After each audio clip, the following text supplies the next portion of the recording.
the fantasy journey that began with Game of Thrones. This video is purely for entertainment and does not infringe on copyrights or laws. The rights to the novel and image belong to the original author. We do not claim ownership. Don't like waiting and want to listen to this fanfic in full now? Subscribe to our Patreon, where you'll find the best fanfics. Chapter 1: The journey begins. Congratulations, you are a randomly selected human being. You are about to travel to the world of Game of Thrones. You have the only chance to draw a prize at the beginning. Please confirm whether you want to draw the prize now.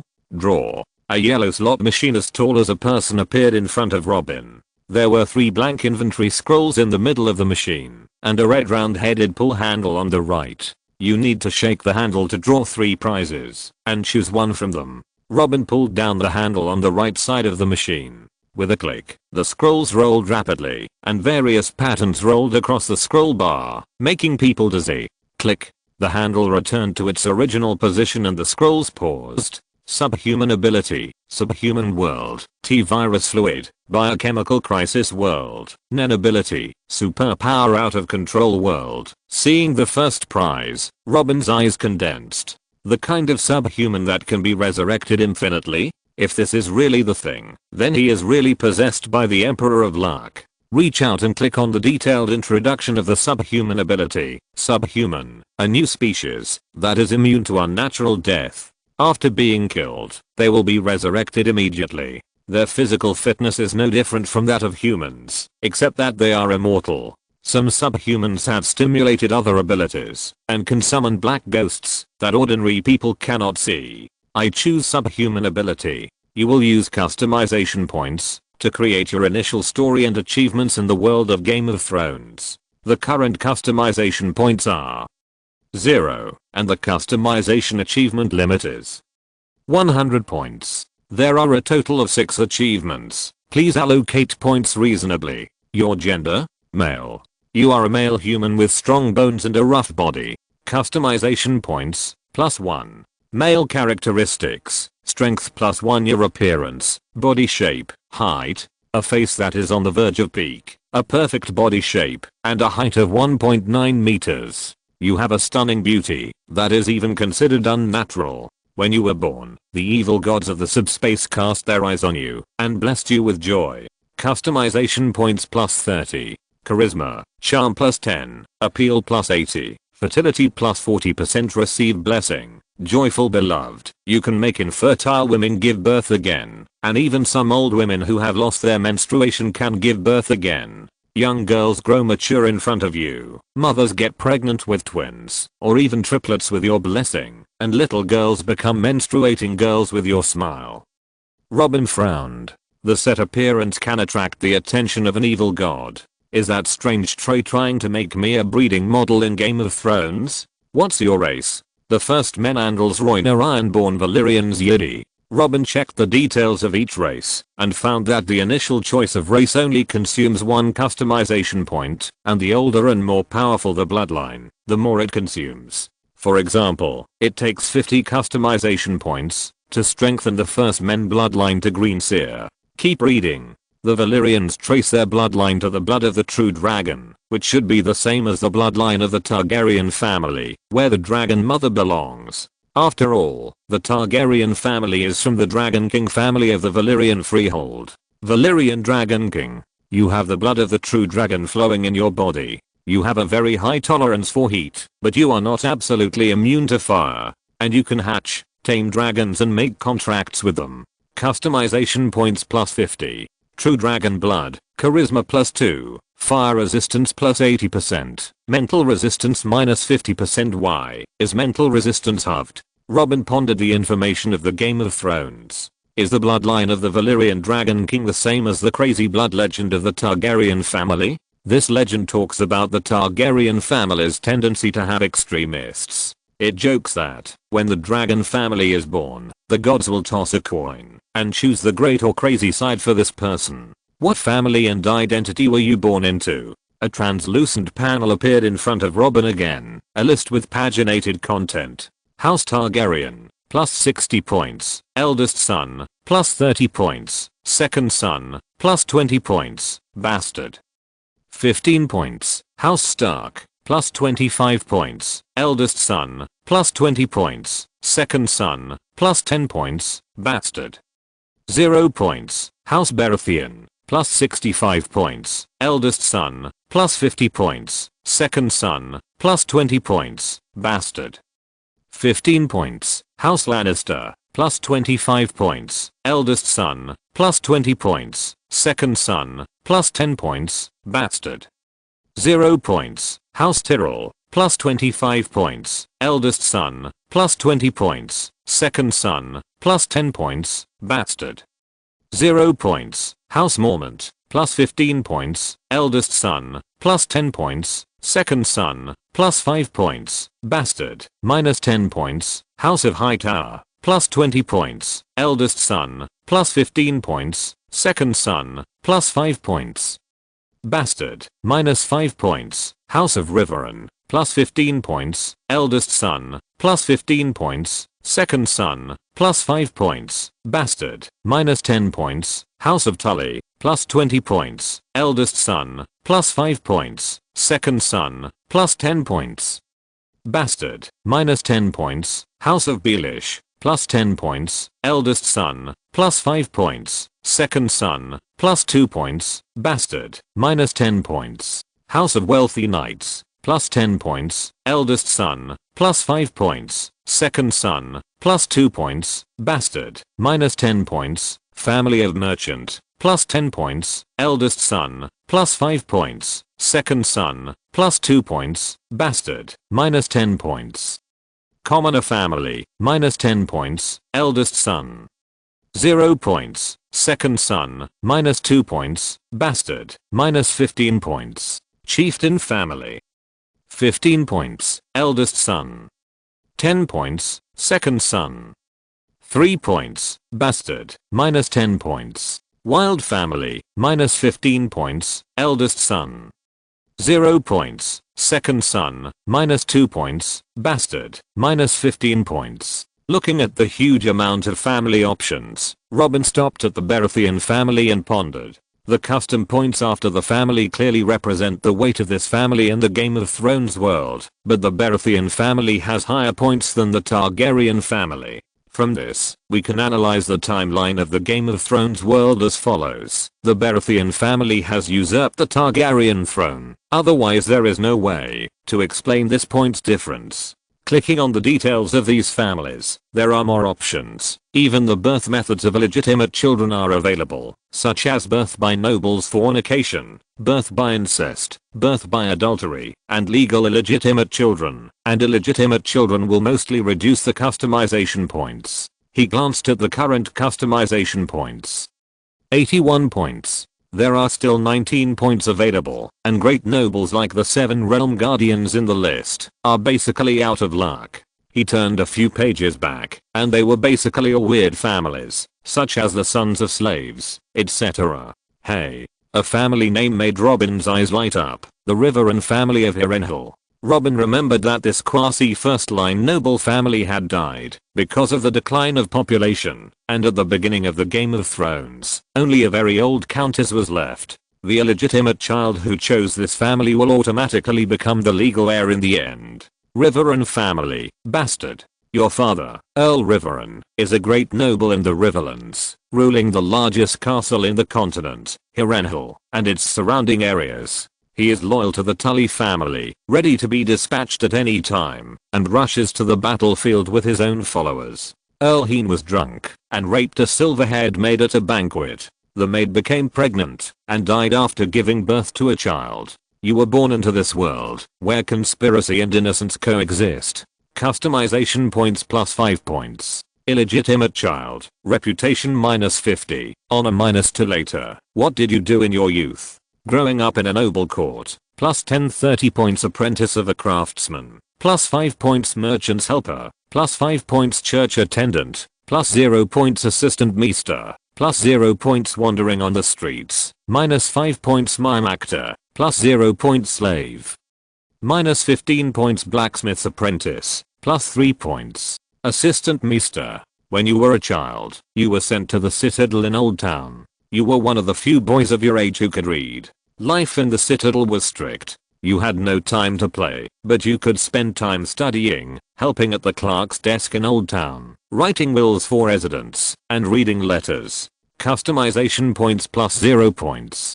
Current customization points 86 points. Later, in your youth, your life changed as it should. What did you become? Knight. Plus 10 points faceless. Plus 20 points unsullied. Minus 20 points mister. Plus 2 points frag. Plus 2 points servant. Plus 0 points free farmer. Minus 8 points bard. Plus 2 points night watch. Minus 5 points blacksmith.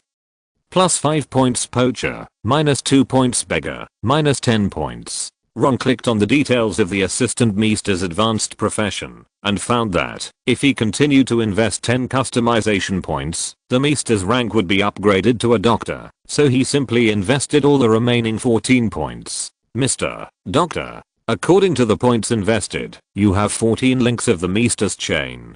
If there are repeated materials on the links, it means that the maester has studied this field very deeply. Please select the material of each link: dark iron, ravenology bronze, astronomy copper, history silver, medicine Valyrian steel, magic and mysticism. Choose all Valyrian steel. Before becoming a bachelor, you were assigned to keep watch in a room filled with black glass candles, but unfortunately the glass candles were silent. You were very disappointed as you specialized in mysticism, but you did not give up your pursuit of mysticism. Instead, you worked even harder to tackle mysticism. Finally, when you turned 18 and became an adult, you successfully cast your first magic, summoning a ghost. The administrators of the Cardinal Council who witnessed the miracle were shocked. They all agreed that your knowledge in the field of mysticism was already a master. You were awarded the title of Doctor and entered the Cardinal Council as the youngest doctor in Westeros to participate in the management of the Citadel. Doctor of Mysticism, Intelligence plus 3R. Why did you choose a Doctor of Mysticism and expose the ghost of the subhuman? Just for the rationality of the plot. Customization completed. Countdown to time travel.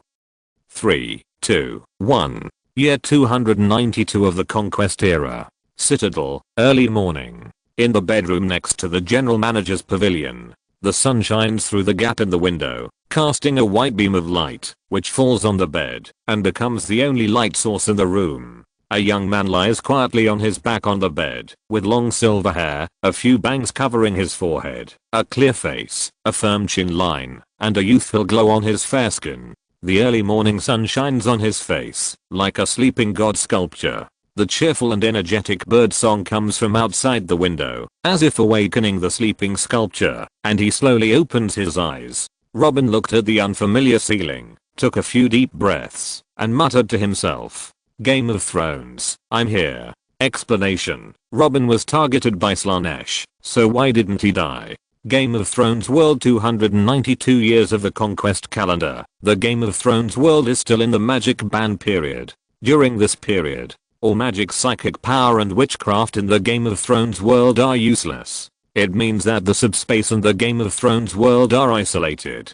The Red God, the Cold God, the Thousand Faces, the Drowned God, and so on are all trapped in the warp and can't get out. As the boss, Slaanesh is a little special. Chapter 2 Wizard Robin. The memory of more than 10 years of custom-made achievements made his head a little confused, and he couldn't help but let out a muffled groan. HMM. He rubbed his temples to relieve the feeling of his head bursting. He propped himself up and sat up from the bed, looking around. This was a simply decorated room, with only the furniture necessary for a bedroom. Around the bed, some animal skins were used as carpets on the floor. It was very neat and clean. Robin, wearing a loose white robe, got out of bed and slowly walked to the window. He opened the only window in the room completely, and a humid air rushed towards him. The sun shone on his handsome face, casting a layer of light golden light. He looked at the towering tower in the distance, which was at least more than 300 meters high. This tallest building in the world, known as one of the 9 man-made wonders, is currently the home of the Hightower family. It is both a castle and a lighthouse. It is located on the Battle Island of Old Town, which is the wide estuary where the Mead River flows into Whispering Bay. The highest point is burning with a blazing fire day and night. He turned back to the closet and took out a heavy white robe and put it on. He tied his long silver hair behind his head and fixed it with a simple leather headband. He put on the Valyrian steel bachelor's necklace that proved that he was a master of the occult. Its unique silver luster and flawless surface made it unique. The 14 links were melted enough to make a short sword, and there was also a Valyrian steel ring. This was the doctoral certificate issued by the Citadel after he became a doctor. The production process of Valyrian steel was lost after the catastrophe of ancient Valyria. It is a non-renewable resource. The only technology that exists in the world is the smelting and recasting technology.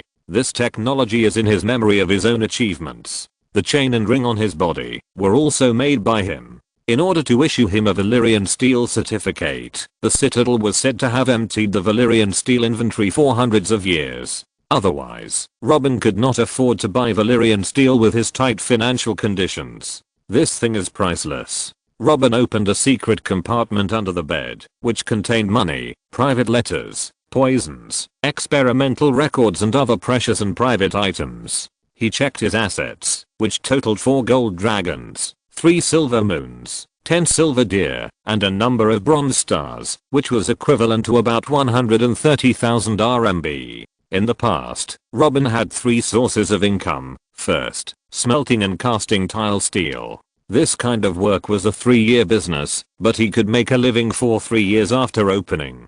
Second, he was a witch doctor, helping those terminally ill people who could not be cured by the herbs of the bachelors. For example, some patients with grayscale liked to ask him for treatment, although Robin's probability of curing grayscale was less than 20%. Third, prophecy and divination. Robin mastered a kind of magic mirror divination, and the big merchants in Old Town would usually ask him for divination when they went on a long voyage. Although the results were mostly ambiguous, he charged a low fee, and this business became Robin's largest source of income. Robin closed his eyes and pondered, and began to think about his future plans and goals. After a moment, he opened his eyes, and a large amount of black particles rose from his body. These dense mist-like particles rolled around him like a whirlpool. A 2-meter tall black mummy condensed from the black mist and showed its shape. The ghost's face had complete facial features, but it was full of black holes, and black smoke kept coming out of it. Robin walked around it, and the ghost's head followed him and turned 360 degrees. After looking at the appearance of his own ghost, it was closer to the shape of a human, which seemed a bit ordinary. "You will be called a Mumu from now on." The ghost looked at Robin blankly, without any reaction. Robin touched it. It felt like the surface of sandpaper, and thought to himself, it has just been generated, and it doesn't have basic consciousness yet. After controlling the ghost to do some actions, Robin let the ghost dissipate into the air. After getting familiar with this clone, the 2 most important abilities of the subhumans are to summon ghosts and to revive the dead. The ghost test just now was to verify whether the subhuman ability really works on me. Do I need to test the immortality ability now? Robin hesitated and picked up a purple bottle from the secret compartment. This is the venom of the manticore. This poison usually takes effect instantly and can kill a strong man within 2 minutes. Pulling out the dagger from his boots, Robin carefully smeared the venom on the blade and found a cloth strip to stuff his mouth tightly. Sitting on the bed, he looked at the dagger glowing with purple light, and Robin repeatedly prepared himself mentally. Sooner or later, this step will come. Rule level resurrection will restore the subhuman body to its healthiest state before death, and foreign objects in the body will also be swallowed up. After resurrection, the poison will be gone. Little case, you can do it. A real man has to be a little cruel to himself. Fuck. Robin gritted his teeth and stabbed the dagger into the artery on his wrist. Puff, the dagger pierced through directly. He fell straight back on the bed, his whole body twitching violently due to pain. The blood vessels in his arms turned black. Robin stared at the ceiling, hoping that the poison would take effect quickly. 3 minutes later, Robin's blood vessels all turned black. His face seemed to be covered with black spider webs. His skin showed the paleness of a corpse, and his tense body softened. He was dead. A bunch of black particles emerged from his body again, devouring the toxins in his body, and his heart was strong and powerful again. 3 seconds later, the black mist dissipated, and Robin stood up from the bed. He was alive. The corners of his mouth curled up slightly, and he raised his hand with a little joy to check the wound on his wrist. It was intact. He picked up the dagger on the bed and checked it. The dagger, made of fine steel, had been broken into 2 sections. The dagger pierced through the wrist. The black particles would devour all foreign objects in the body when recovering the body, and the blade of the dagger was directly devoured and disappeared. In this medieval society, accompanied by ambition and conspiracy, this is his biggest trump card. Calm down your mentality. Robin already has a vague plan for future goals. There is actually a flaw in the immortality of the subhumans. Immortality does not mean immortality. Subhumans will die of old age. Immortality is not a field that ordinary humans can touch, but it is the common vision of countless humans. Robin is no exception. He longs for immortality. Although the world of Game of Thrones is a fantasy world, it also has gods. In the eyes of most modern people, gods are just a more powerful creature. Robin thought to himself, since gods can live forever, why can't humans? I need to establish a large-scale research organization, gather the world's top wise men and talents, collect all the rare treasures in the world, and use the resources of the entire world to promote this great goal. Robin tidied his clothes, stood up and walked out. There were already many bachelor assistants in a hurry in the corridor of the general manager's pavilion. These trainee bachelors took on 99% of the dirty work of the city, which allowed the bachelors to devote themselves to the study of knowledge. A bachelor who knew Robin greeted him, Doctor of Wizardry. Robin smiled and nodded in response. He is very famous in the Citadel. Because Robin only studies knowledge related to mysticism and often uses some witchcraft to make a living, a doctor named Vinegar Whelan gave him a nickname, Wizard. Later, the scholars thought that this nickname was quite vivid, so they all called Robin that. Originally, Robin didn't care much. In the life of custom achievement, he was just a tool man who only acted according to the customized script. Now, in order to maintain his personality, Robin has to accept this nickname temporarily. After having breakfast in the restaurant of the General Steward's Pavilion, Robin walked out of the General Steward's Pavilion and went to the Bachelor's Tower. He was going to meet his mentor, Bachelor Qyburn. This is a knowledgeable person. When Robin first came to the Citadel, he worked as an assistant in Master Qyburn's laboratory. Robin learned a lot of witch doctor knowledge from him. Master Qyburn often taught himself, only by understanding the disease can the disease be cured, and the only way to understand the disease is to study those infected by the disease. Yes, in Robin's heart, Qyburn is a master. Whether from the episodes of Game of Thrones, or in the memory of custom achievement, this person has shown outstanding talent. If it weren't for the cessation of the magic tide, and the current environment without magic, Robin believed that Mr. Qyburn would have already created the 2.0 version of the White Walkers. Robin's big plan required this master to play an important role in it. Chapter 3 Evolution. The Tower of the Maester of Mysticism is located at the edge of the academy. Robin walked for more than 10 minutes before he arrived at the tower. Why it was built so remotely is related to the special status of mysticism in the academy.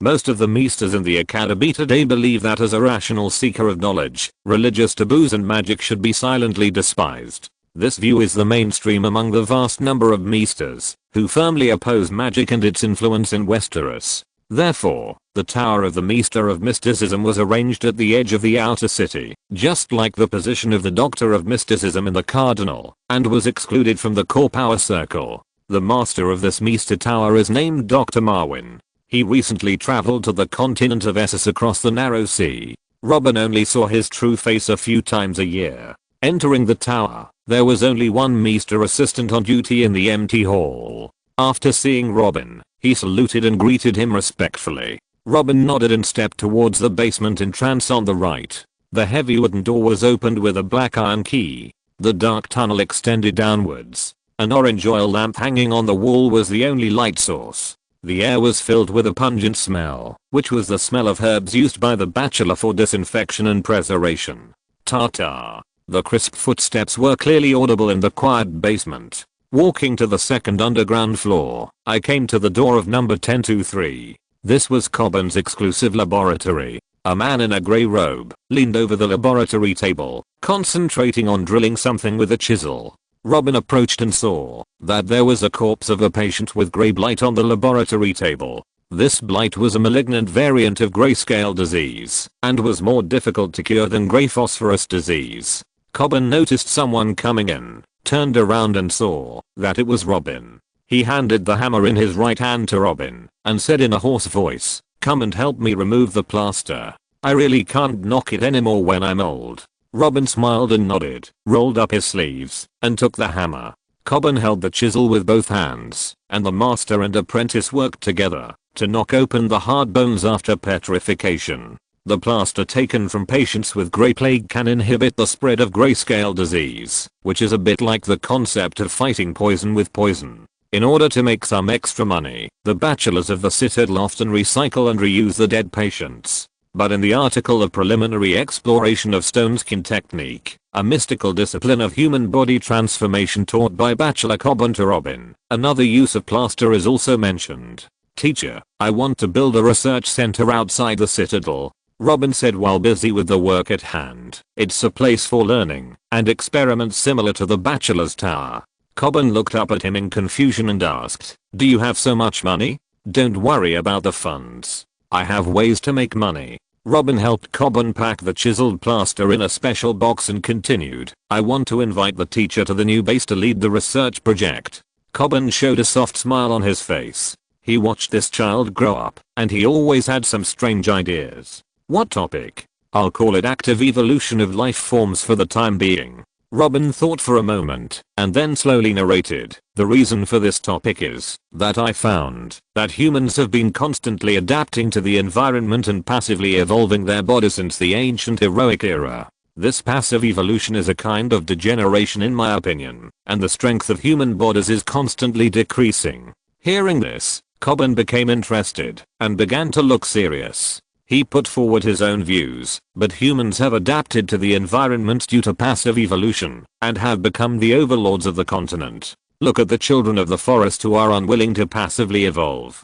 They have withdrawn from the stage of the continent and now have disappeared. Not even a living specimen can be found. After sorting out the valuable plaster, the two came to the sink together and applied disinfectant herbs to wash their hands. The remaining garbage was cleaned up by the assistant bachelor. Passive evolution is relatively a good thing for the entire race, but for individual life, the body becomes weaker and the lifespan is shortened. The long-lived species becomes a short-lived species. Isn't this a very cruel degeneration? Robin explained first, and then asked Cobbin. Cobbin couldn't find a suitable reason to refute for a while, and his face showed a thoughtful look. He had somewhat caught up with the train of thought of this disciple. What Robin wanted was the growth and evolution of individuals and the great power of individuals. "What a wonderful idea," Cobbin murmured, and he directly agreed and praised. "Okay, I will join this active evolution project. With the participation of the mentor, the project will surely be a huge success."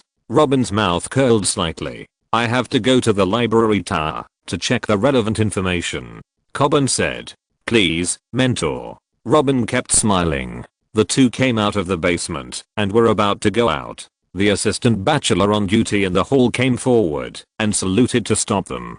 "Dr. Wizard, the Cardinal will send someone to inform you just now that you need to be present at the Cardinal meeting this weekend to make a decision," the assistant bachelor said. "I received it." Robin nodded and replied, "Weekend? 3 days left." Robin hesitated for a moment and asked the assistant bachelor again, "Did the Cardinal say what specific decision to make?" "It seems to be related to Bachelor Cobbin's experiment," the assistant bachelor answered respectfully and truthfully. Cobbin's face was shocked. He paused when he stepped out of the tower door. He turned around and looked at the assistant bachelor and then immediately looked at Robin. Robin was also looking at him. The two of them knew that things were not that simple.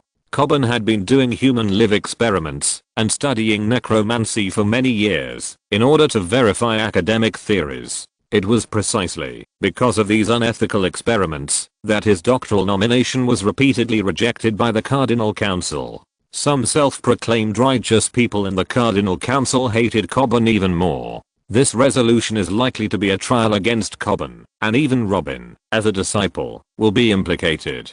Robin was very calm and not panicked at all. "Let's go out first." He nodded to Robin, and the two of them left the bachelor's tower together. Although Coburn was the protagonist of this matter, he couldn't even enter the door of the Cardinal Council. Robin, who had the status of a doctor, could mediate.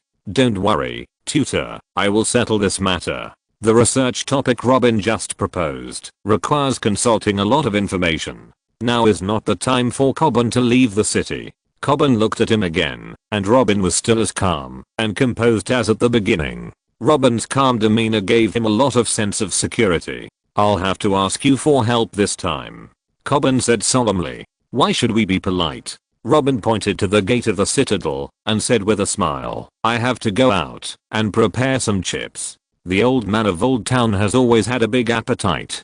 Coburn nodded. He understood what Robin meant. Robin wanted to take the route of the upper class of the nobility and put pressure on the cardinal.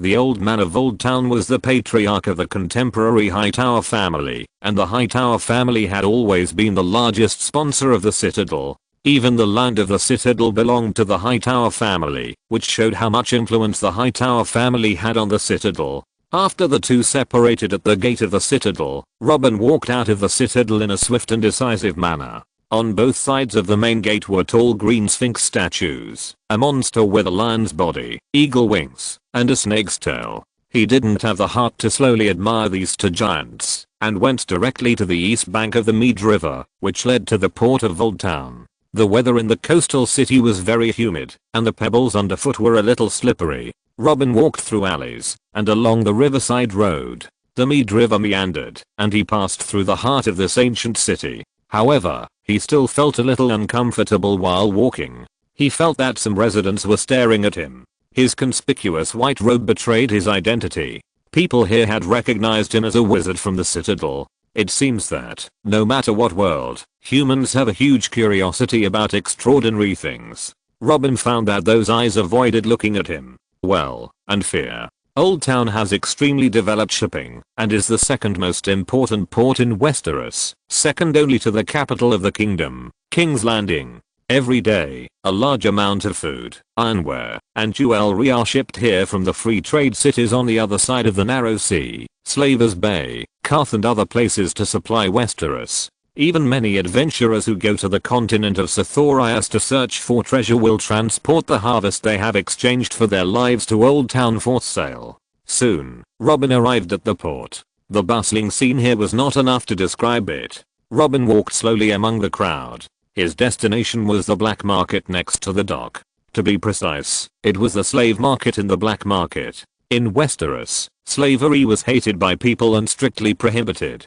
But, Chapter 4 White Sugar. However, as the super port of the mainland, Old Town has many wealthy SS merchants who have settled here. These people have huge industries and lands. If they do not keep slaves, their quality of life and economic income will inevitably be greatly reduced. These wealthy expatriates have provided a lot of taxes to Old Town, and the Hightower family has acquiesced to the black market slave trade.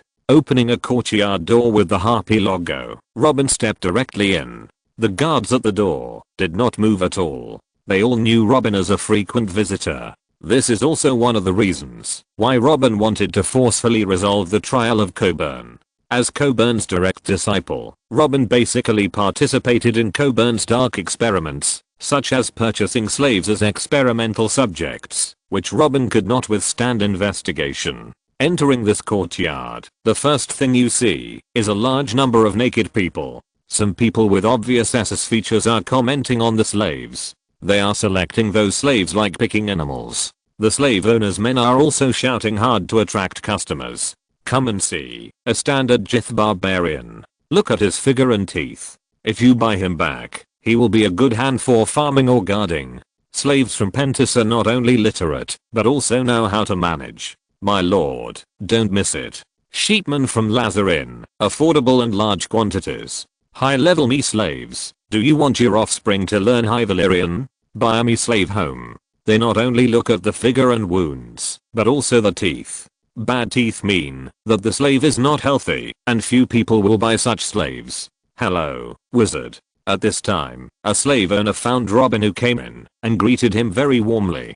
Robin looked at him and found that he was a slave owner he had traded with before. He had long hair like a braid. Myrene called this kind of people long-haired Myrene, and they were generally professionals in the slave industry. "Hello, Ramen," Robin said with a smile. The two sides hugged each other tightly. "Are you here to buy sheepman? Our family just sent a batch of good stuff." Although the wizard only bought one or two at a time, he could not resist the endless demand. He was very enthusiastic about serving such loyal customers. Robin shook his head. "I need 4 dumb servants, preferably with dexterous hands and feet." "No problem, we have professionally trained secret keeping breeds, guaranteed to satisfy you." Ramen smiled. "Take me to see."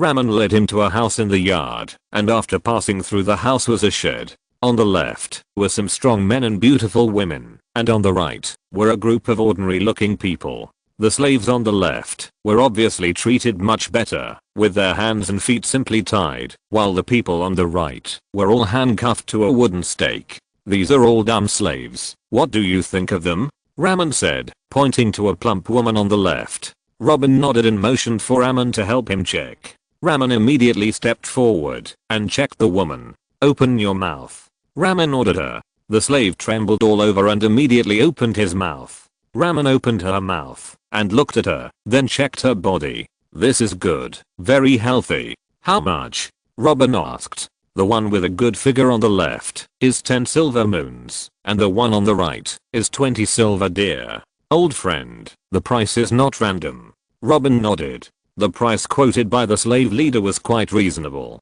"This woman on the left, please help me choose 3 on the right." "No problem, still the old rules." Ramen grinned, revealing a mouthful of black teeth. "This woman will come with me now, and the other 3 will be secretly sent to the back door of the mysticism tower according to the old rules." After the delivery, Robin paid the money, which cost about 1.3 W, and his deposit shrank by half in an instant. After a long busy circle, it was almost noon. Robin took the woman to a nearby small restaurant to solve lunch, and then went to the vegetable market at the port. As he walked, he recalled the process of making white sugar from beets and sugar cane. As a writer in the past, making sugar was a necessary skill. 1. Raw material collection and preparation. After picking sugar cane or beets, the raw materials need to be cleaned, peeled and cut. 2.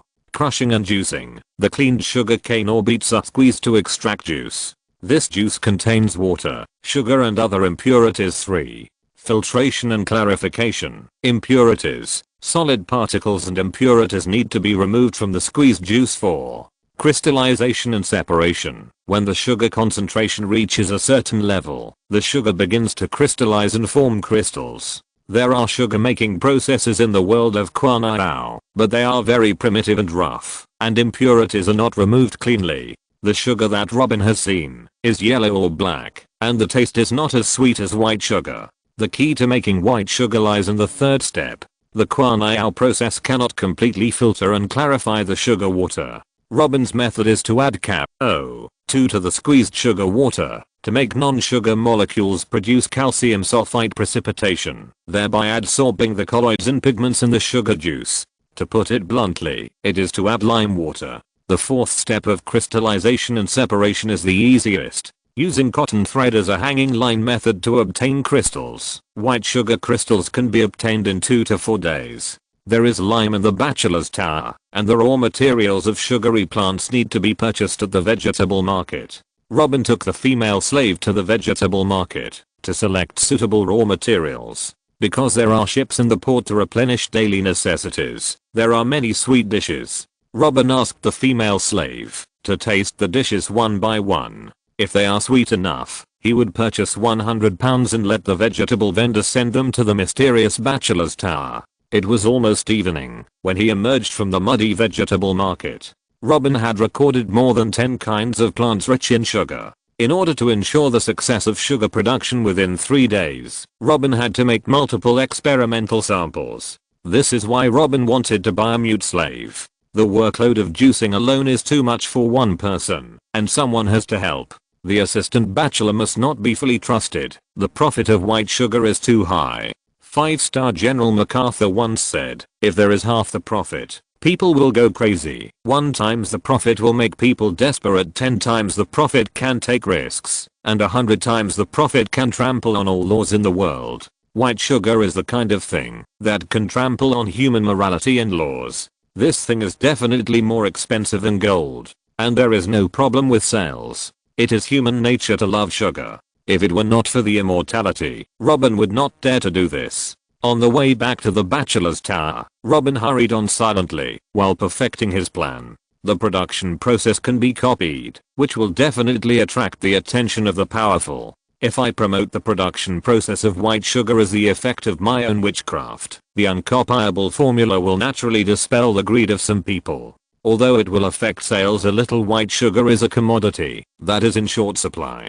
Back to the mystic bachelor's tower, Robin found that the vegetable vendors arrived earlier than him. More than 10 wheelbarrows carrying various vegetables and plants lined up at the door. Robin called out the assistant bachelor on duty to settle the vegetable vendors' bills. Well, use the public account of the mystic major. When Robin commanded the slaves to move nearly a ton of plants to the basement, the sky had become dark, and the humid weather produced thick mist, covering the alleys of the city. After a simple meal, Robin began to direct the slaves to work overtime to sort the plants and squeeze the juice. At this time, Cobbin came back slowly holding a big book. Looking at the plants that filled the entire underground storage room, he frowned and thought, "Is this the bargaining chip?" Robin nodded, and he pointed to the sugar water samples that began to filter. "I want to make a kind of sugar that has never appeared in Westeros, crystal clear white sugar. White sugar will be popular all over the world, and its value is comparable to or even exceeds gold. The banquets of the upper class are considered high-end because of white sugar, and the princes and princesses have a complete childhood because they have tasted white sugar. Humans will bow down to white sugar and desserts derived from white sugar." Cobbin watched Robin describe the magnificent future scene lightly, as if the future scene would inevitably come true. This kind of transcendent confidence was something Cobbin had never seen before. He felt curious and shocked about Robin's brain. Suddenly, Cobbin realized that the crisis of the hub opportunity was nothing in front of Robin. Maybe under Robin's leadership, humans will really usher in active evolution? He came back to his senses from his trance, looked at Robin and chuckled. "Then humans must thank you very much." Robin smiled and shrugged. "Did you gain anything in the library tower?" "Yes, and it's a major discovery," Cobbin said. Chapter 5 This damn sense of responsibility. Tell me about it. Robin put down the clarifying liquid in his hand and asked curiously to Cobbin. Although humans have undergone thousands of years of adaptive degeneration, most of the descendants of the hero kings are no different from ordinary people, but there are still some extraordinary bloodlines that stubbornly exist in the world. Cobbin put the big book in his hand on the table and began to turn to the page that recorded the relevant content. Robin stepped forward and looked at the place he pointed. Descendants of Brandon the Builder, the Stark family has the ability of wolf spirits. Descendants of the Grey King, the Drum family can judge the direction of ocean currents, and the descendants of Greenland Garth are generally fertile. The women of the Clean family still have the ability to transform into cranes. Robin knew most of this information, which was not of much value to him, but Cobbin used these noble bloodlines as the breakthrough point of the subject, and there should be no big problem with the idea. After Cobbin finished speaking, he looked at Robin. "Do you remember what I taught you before?" The two said at the same time, "Only by understanding the disease can the disease be cured, and the only way to understand the disease is to study those infected by the disease." "Teacher, do you mean to capture some nobles and bring them back for a search?" Robin said calmly, "Without any awe for those noble people. I think you should think twice about whether to continue this project." Cobbin looked into Robin's eyes, and there was a slight tremor in his voice. "If we continue, we will be enemies with the entire continent." Robin said calmly, "Continue the research, and fight to the death." Cobbin smiled and nodded. He put away the big book, and turned around and said, "You are worthy of being my disciple." Robin returned to the laboratory table, and recorded the ratio of the sugar water concentration and the clarified liquid in each container in his notebook. He did not have so much time for serial testing, and each plant was configured with multiple ratios. The slaves were responsible for squeezing and filtering the sugar water, and Robin was responsible for mixing and clarifying. It was not until late at night that Robin finished processing the squeezed sugar water.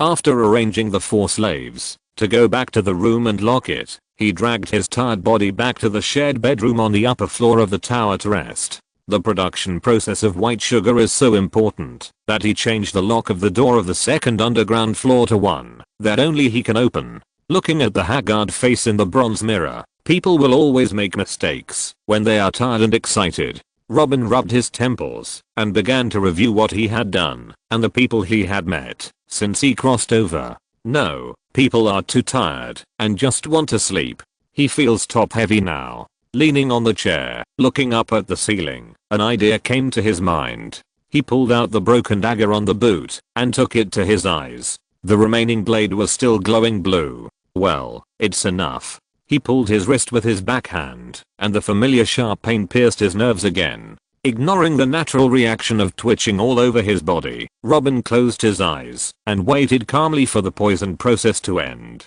Black particles floated up, and Robin immediately opened his eyes and skillfully inserted the broken dagger back into his boot. After stretching his muscles and feeling his physical strength recover, Robin thought to himself, full blood resurrection, all fatigue is cleared. This is a must-have skill for the king of rolls. He sat back in front of the mirror and went back to the review just now, the things he had done, and the people he met.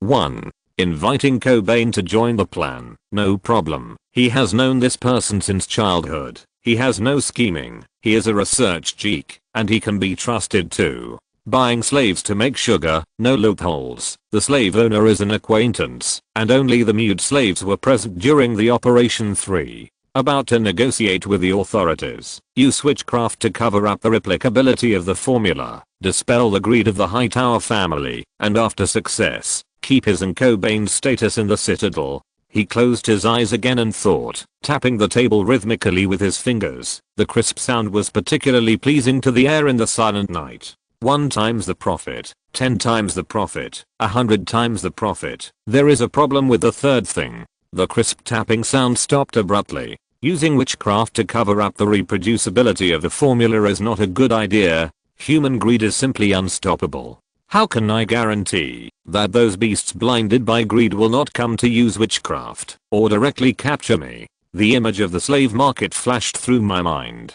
Humans themselves are also a commodity. I may also become a commodity. Things are back to the starting point. If I don't use sugar, how can I negotiate with the Hightower family? Maybe I overlook something.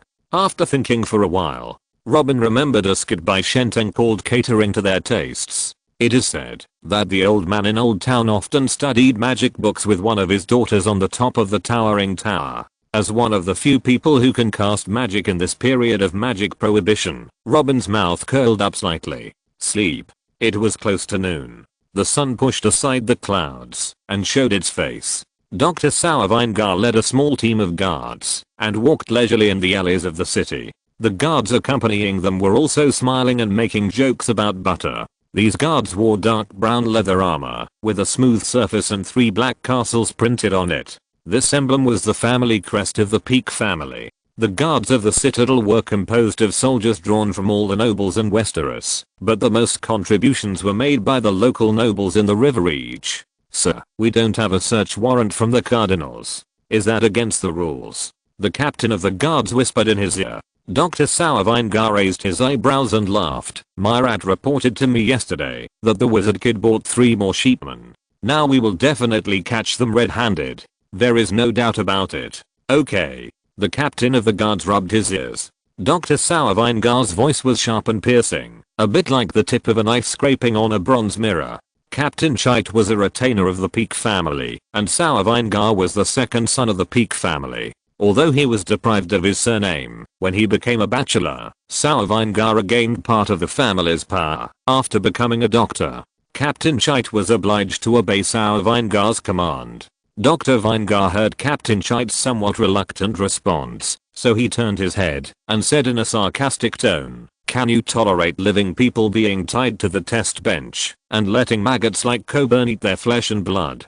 Protect the weak and innocent in the name of the Virgin." Captain Chait was a knight and thought he was still abiding by the oath he took when he was canonized. Dr. Weingar patted the knight's shoulder and smiled. "We are upholding the morality and conventions of Westeros and practicing justice." Captain Chait nodded seriously and said no more. Dr. Vinegar sneered in his heart. Morality? How many gold dragons is morality worth? Why is the school of mysticism being targeted? It's because of the joint efforts of multiple political forces. The group came to the door of the mysticism tower, and Dr. Vinegar took out the black iron key to open the door of the mysticism bachelor's tower. Every doctor holds an ancient and heavy key made of black iron. It can open every door in the city. It can only be owned by doctors, and doctors usually carry it with them, or hide it in a safe place. Dr. Sour Vinegar twisted the keyhole several times, but the thick wooden door would not open. Fuck, these maggots dared to change the lock of the bachelor's tower without permission. Dr. Sour Vinegar was a little furious. Dr. Sour Vinegar rolled his eyes and thought to himself, did the news that I was coming leak out? That damned rat betrayed me and took another share of the money? Let the guards pry the door open. He turned to Captain Chite and urged, quick. The basement of this tower is connected to the Mead River. If Coburn hears the noise and destroys the evidence, we will have come in vain. Captain Chite frowned, hesitated for a moment, and waved to a tall guard. The guard who received the order took off the warhammer at his waist and tried to smash the iron lock directly.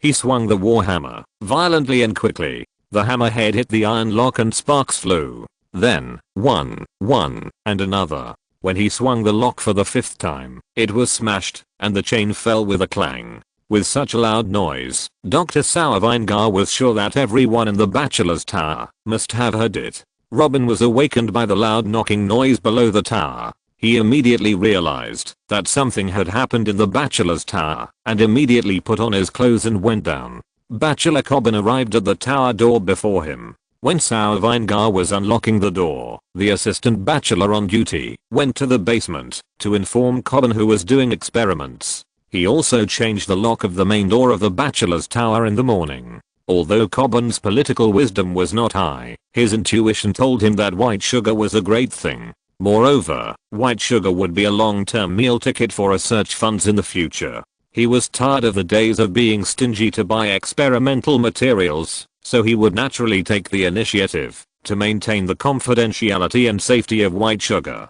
When he was notified that there were guards outside the tower who were going to forcibly search, Coburn's first thought was that Robin's news of making white sugar had been leaked, but he did not guess that the real purpose of these guards was to investigate him.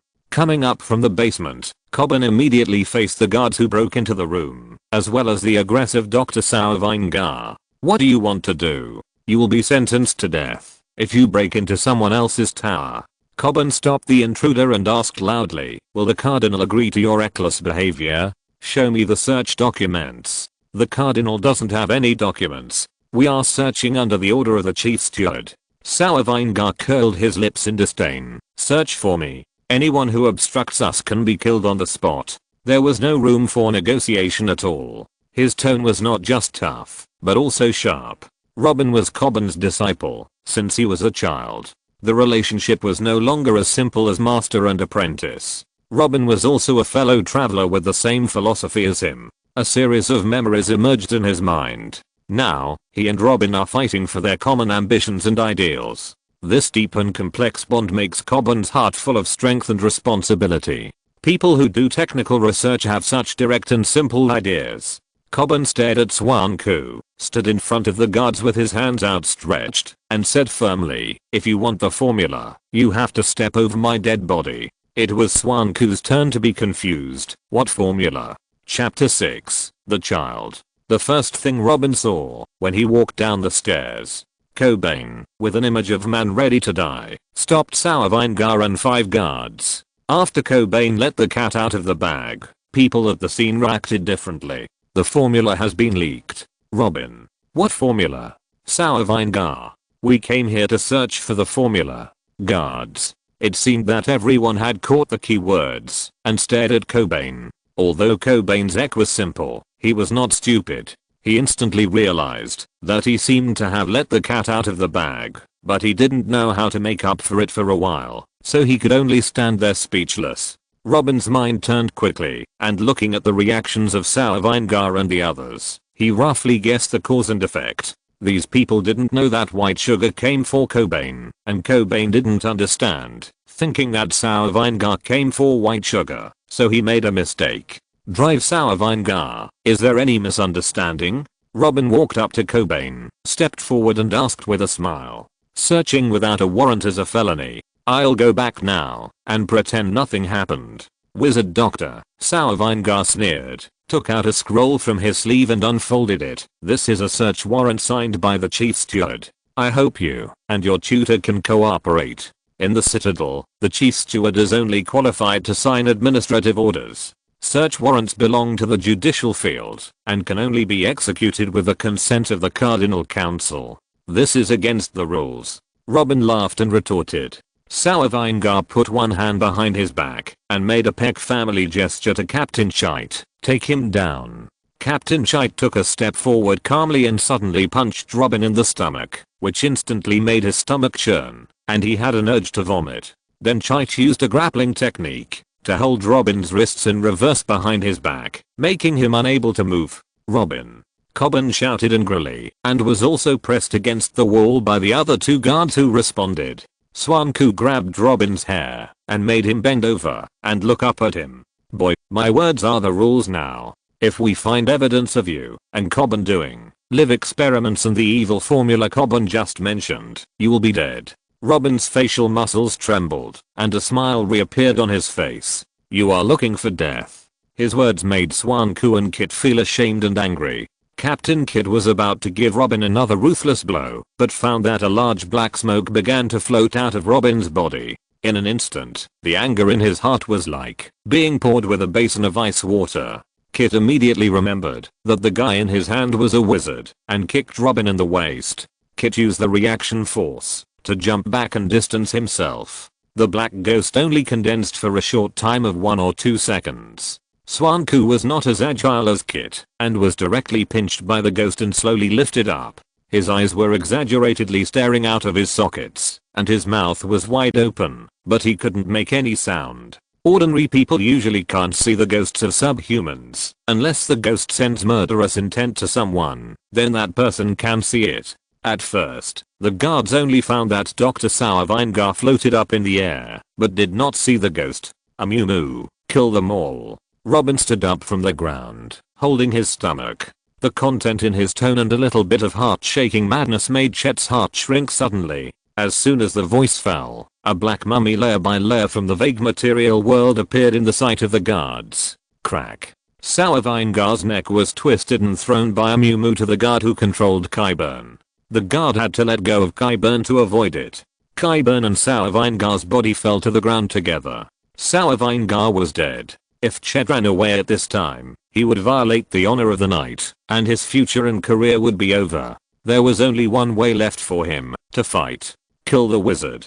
Chet shouted fiercely, and his eyes were bloodshot. With a clang, he drew the long sword at his waist. The 4 guards obeyed the order, and drew their weapons at the same time. Bang! Exclamation mark. Ah! A scream sounded, and a guard was pierced through the chest by the ghost's claws, and then thrown against the wall mercilessly. Amumu's mouth, as hollow as the abyss, opened to an exaggerated angle, and the corners of his mouth were almost stretched to his ears. He roared silently at the guards. Robin stood behind Amumu indifferently. There is a way to die. I have to use violence to reason with you. Robin reminded himself again in his heart that this is not a modern society ruled by law, and the law is not the only criterion. Considering the secret of Beitang, Robin had to silence him and keep it secret.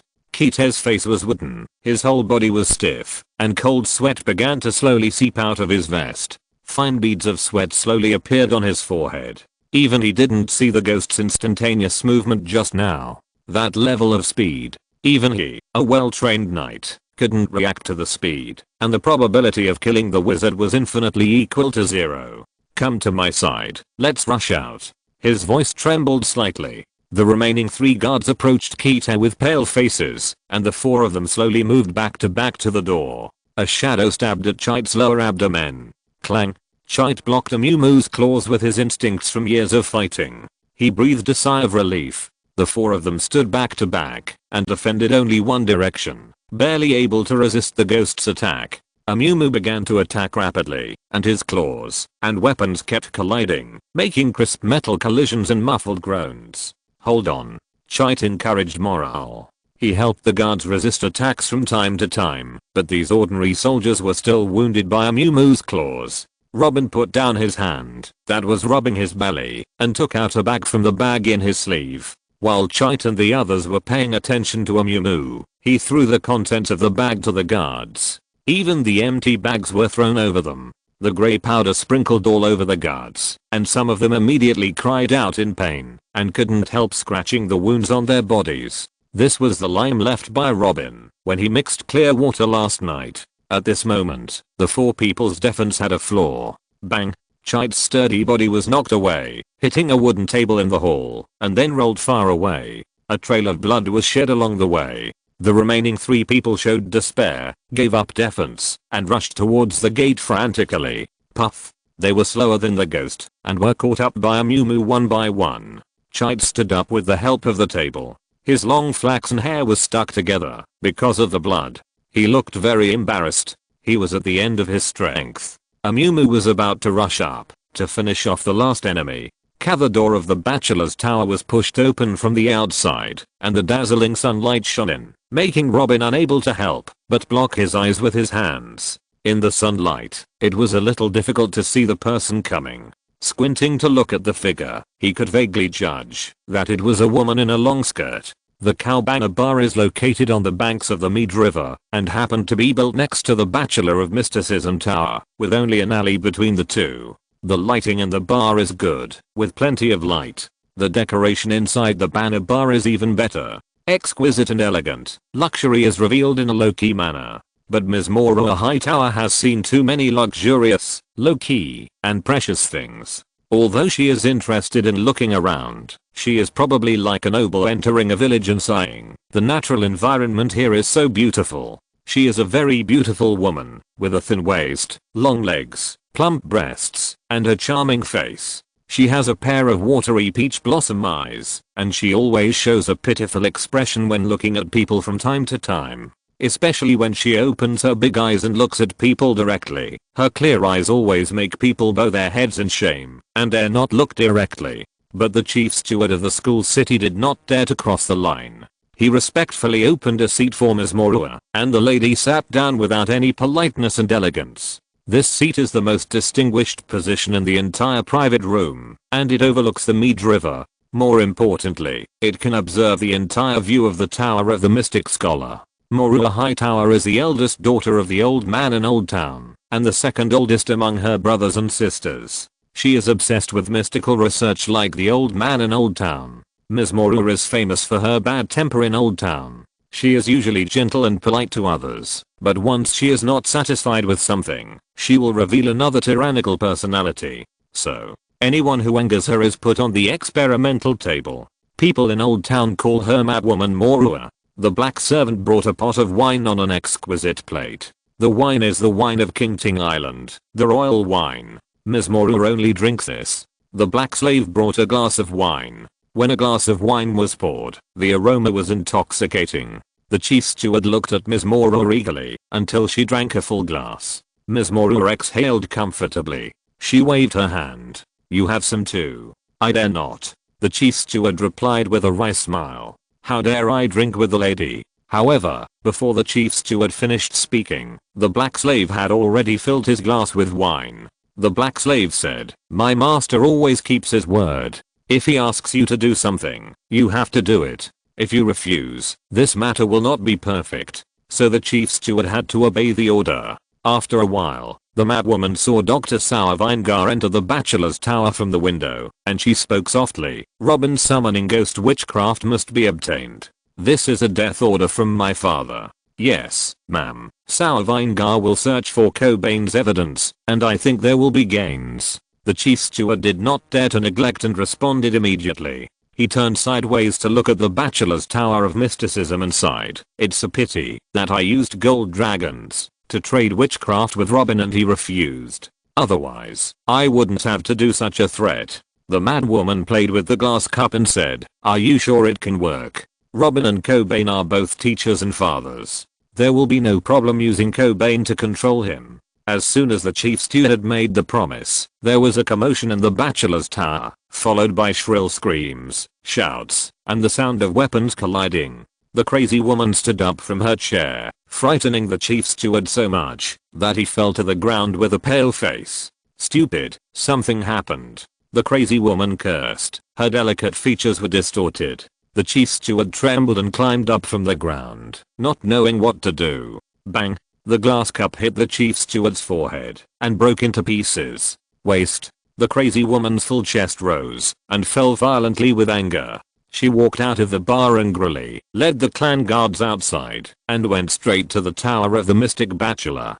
Click. Opening the door of the bachelor's tower, she saw a bloody battlefield. The blood-stained guard captain kit floated in the air. Under some mysterious power, 5 blood holes were suddenly pierced through his chest, and then tore open to the lower left ribs, exposing his heart to the air, and blood burst out like a bloody rain.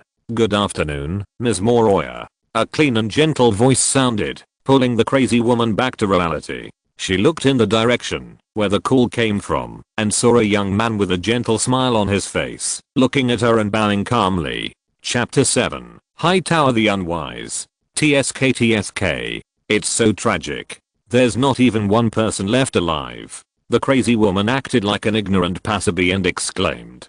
The black slave looked serious and wanted to stand between the crazy woman and Robin, but she pushed him away.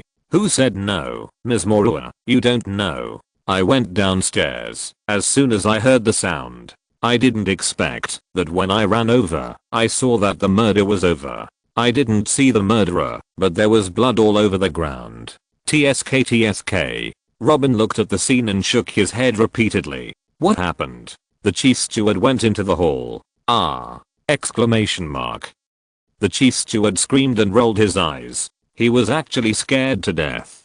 Robin glanced at the 3 clan guards behind the crazy woman. One of them was about to leave quietly, probably to report the news. But before the soldier took the 3rd step, his throat was cut by the invisible claw blade. Fuck, they are all idiots. The crazy woman looked hopeless. As she spoke, she drew out the gemstone dagger from her waist, squatted down and cut a hole in the throat of the chief steward. Her movements were so skillful that not even a drop of blood splashed on her skirt. Robin kept silent with his hands in his sleeves, just looking at her indifferently. Drag in the unlucky guy behind, and the stupid pig on the ground. The mad woman ordered the black slave, and then smiled sincerely at Robin. I think we should have a sincere and frank talk. What do you think? Robin did not comment. Cobbin pulled his sleeves aside and nodded to the mad woman.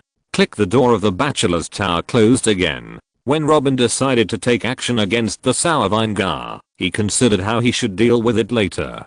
Killing a doctor is not a trivial matter. One plan is to flee to the free trade city on the other side of the sea. Another plan is to compromise with the Hightower family and hand over the formula of white sugar. Both plans made Robin feel like he had eaten a ball of defense, which is why he was extremely angry. It was not until the madwoman opened the door that Robin was able to sort out all the nodes and connections. The Vinegar seemed to be targeting Coburn, but in fact the real target was himself. The outside world did not know Batang, and the only thing of great value in him was ghost witchcraft. Then the matter seemed to have room for mediation. Don't you want ghost witchcraft? I will give you a ghost witchcraft pie. The madwoman walked towards Robin slowly, and only when she got closer could she see Robin's face clearly. He had a handsome and flawless face, and his features were almost identical to those of Targaryen, and the whole person exuded a faint sense of calmness. His eyes seemed to be gentle, but in fact there was a kind of extremely powerful self-confidence. A man like a real dragon. This was the madwoman's first impression of Robin. How could the Heen family give birth to the Targaryen family? Who is Robin's mother? Suppressing the doubts in her heart, the crazy woman withdrew her thoughts and asked with a smile, "Shall we talk here?" Robin patted Cobbin's arm to reassure him, pulled out her right hand from her sleeve to invite the crazy woman, and then led the way to the tower. "Madam, please come this way." The crazy woman's eyes swept over Cobbin and immediately moved back. She followed Robin upstairs with a normal look. The two came to the study on the second floor. Robin leaned against the window casually. It was not at all like he had just slaughtered a few people. It was as if nothing had happened, and his smile had not changed. "Ms. Morua, what do you want to talk about?" "About misunderstandings." "Then what?" Robin asked doubtfully. The crazy woman smiled confidently. Her confidence was different from Robin's. The crazy woman's confidence was a kind of condescending confidence, with a kind of contempt, not from within, but from the confidence in her own strength.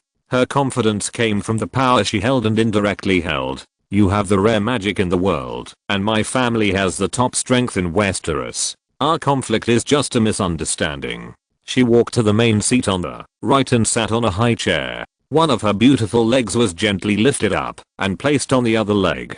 Because the side of her skirt was split deeply, the mysterious area between her legs was faintly visible. The crazy woman leaned back, crossed her fingers, pressed her elbows on the armrests of the chair, stared at Robin and said, "If our confrontation will cause both sides to suffer painful losses, why not shake hands and make peace?" Robin kept smiling. He now understood that he, who controlled the ghost, was qualified to sit at the negotiation table and play an equal game with these 1,000-year-old nobles. The invisible ghost clone can do too many things, such as poisoning, assassination, and spying. If he can't kill himself at once, the nobles who offended him may not sleep well. No wonder the powerful people in Old Town spend so much energy to calculate.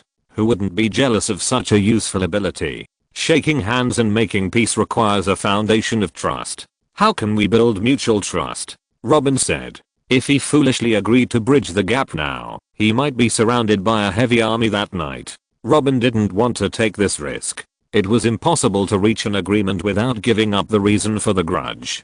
Trust starts with mutual understanding. The crazy woman smiled slightly, and she spoke gently. The predicament of the mystic school of the Citadel is actually the will of our family. The Hightower family has been based on magic on the continent since ancient times. The Tower of Heaven has a complete range of magic such as necromancy, alchemy, and psychic spells. We regard magic as a forbidden food. Whenever a scholar with talent appears in the mystic school, he will be invited to the Tower of Heaven to join our family, to explore the mysteries of magic. Scholars who refuse our kindness will be punished by the family using the tentacles of the Citadel. Robin touched his chin. In the memory fragment of the custom achievement, there was indeed a person wearing a black robe who claimed to be from the Tower of Heaven Academy who invited him to give up his bachelor's identity and join the Hightower family. But he was directly rejected by the toolman. The script of the custom achievement was to be a bachelor, and the toolman would not act against the script. It sounded like the crazy woman wanted to invite him to join the Hightower family again, but Robin still didn't want to be inferior to others. In this era, the magic tide has receded for more than a century. Those spells and alchemy are just a pile of waste paper. What's the point of your useless persistence? Robin shook his head. The magic tide has only receded, not disappeared. This is the consensus of the entire mystical community. The crazy woman held the armrest tightly. Well, you continue.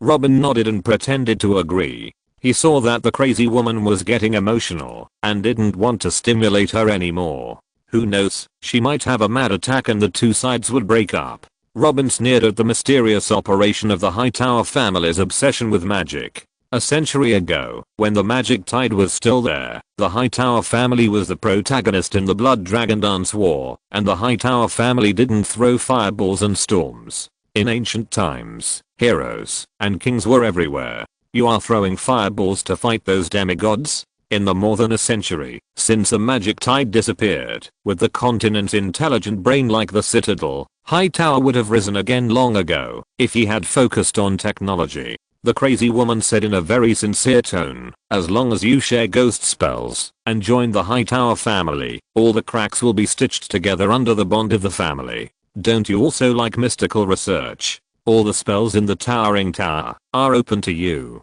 As she spoke, she stood up and walked to Robin's side, pressed her body against him, and pressed Robin with her full capital. The family will select young and beautiful girls for you. Start a family, and let your bloodline establish a family. Old Town is the largest port city in the entire continent. You should be aware of our family's financial resources. You and Coburn will no longer have to worry about funding for the experiments you do. After a pause, seeing that Robin still did not express his opinion, the crazy woman stared into his eyes and smiled again. You must want to know what will happen if you offend the Hightower family.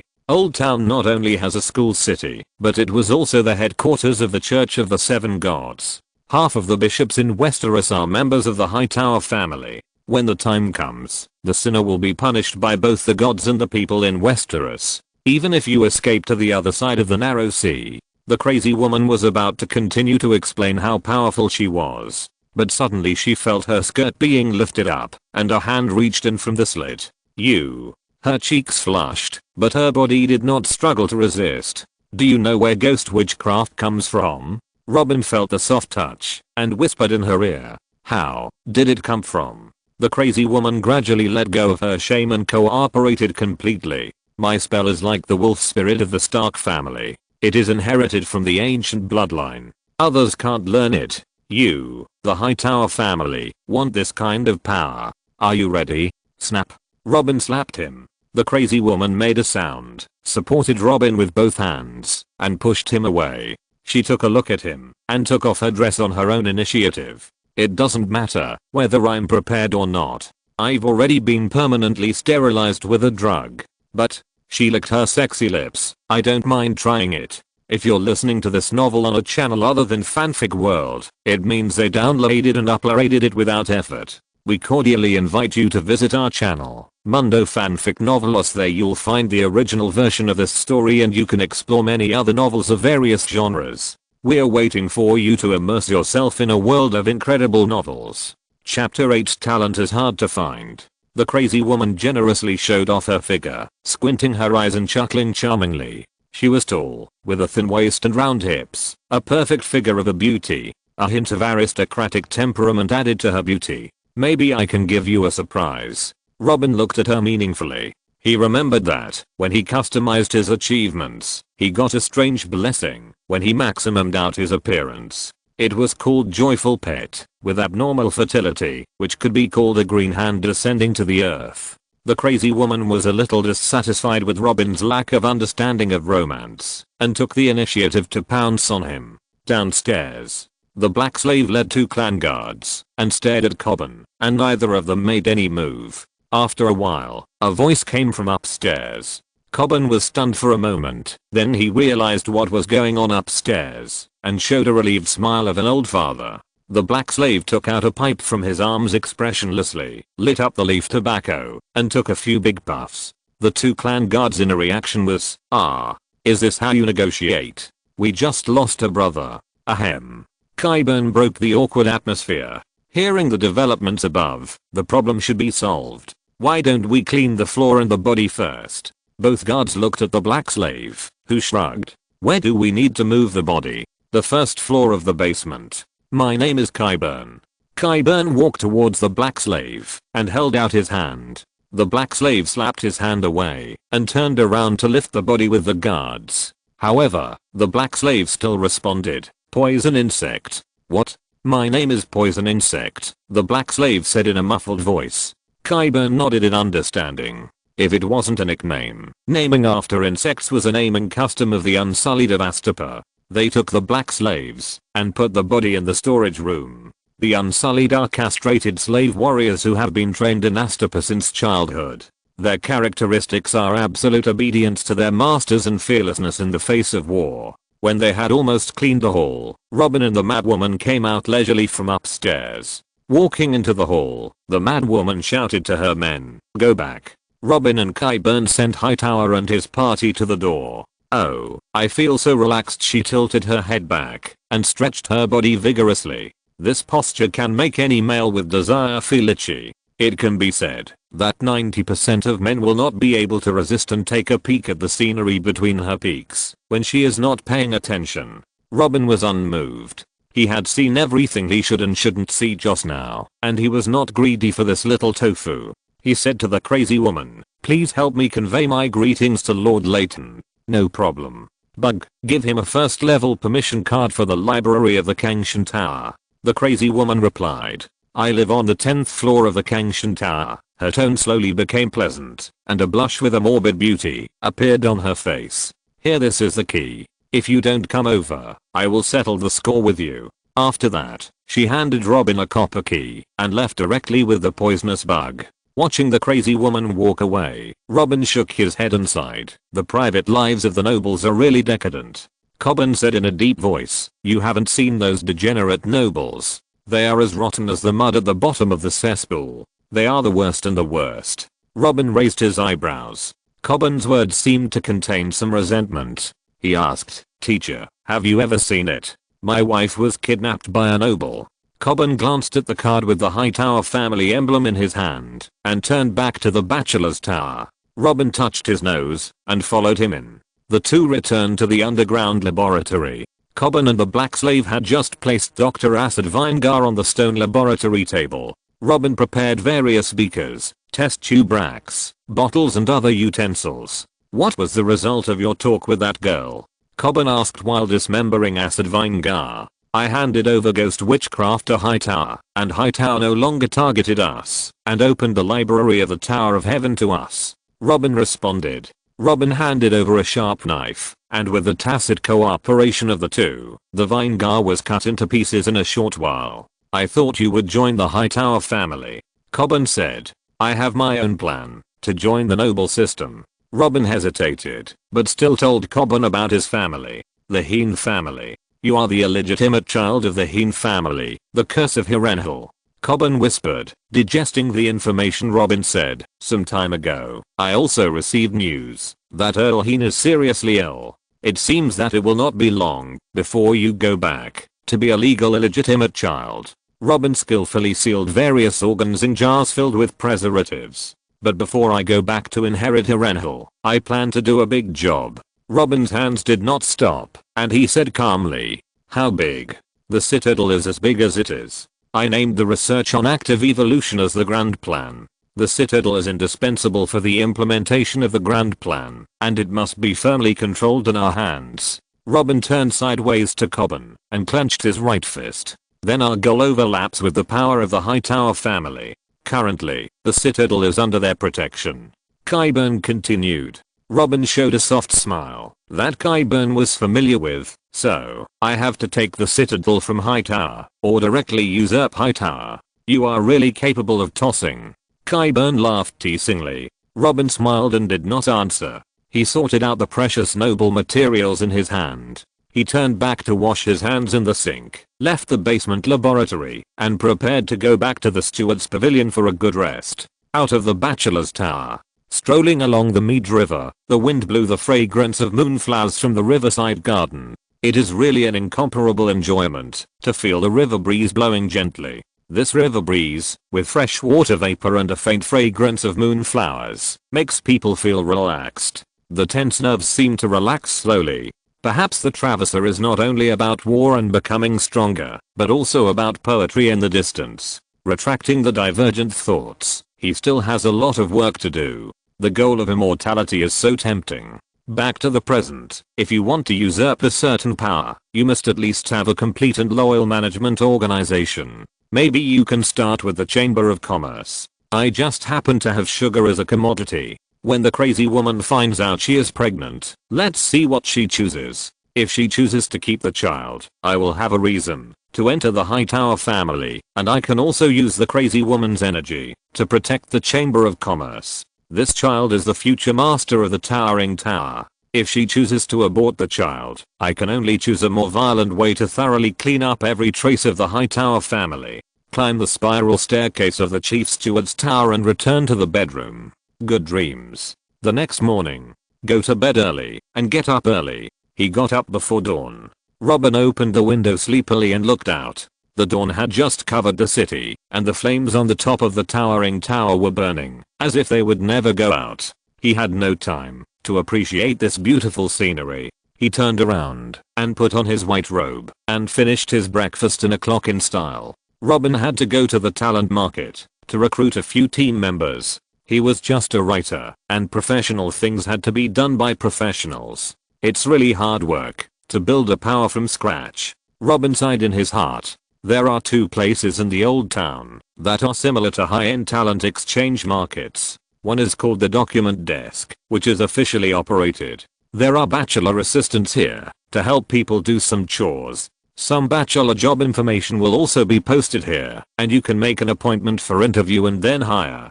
Because the document desk has to pay an agency fee, job seekers and recruiters don't want to pay this money. They all want to get a free girl, so the information is delayed. There is another place that is not official. It is a kind of recruitment corner formed by spontaneous behavior. It is called the Feather Pen Wine Barrel. It is a hotel in the old town. It is rumored that it has never closed in the 600 years since it opened. There is a huge bulletin board inside with a lot of information posted, including many job search and recruitment notes. Although the information is more timely, the job seekers are mixed. Robin first went to the document desk at the gate of the school city, handed in 10 bronze stars, and posted a recruitment information, recruiting 10 salesmen. Then he scanned the list of job applications given by the clerk's desk.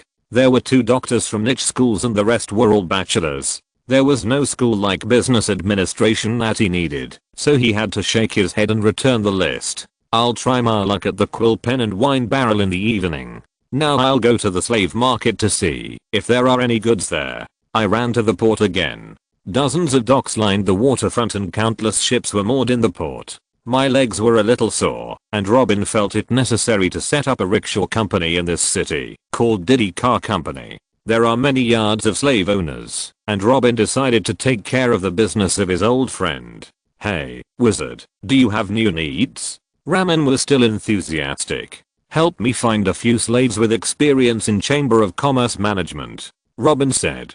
Dear wizard, you've come to the right person. There is nothing I can't get. Our family is the top brand in the Marine headquarters. Raman's eyes lit up. This was the rhythm of opening a big order, and he served more enthusiastically. This way please. The goods are in the single room in the backyard.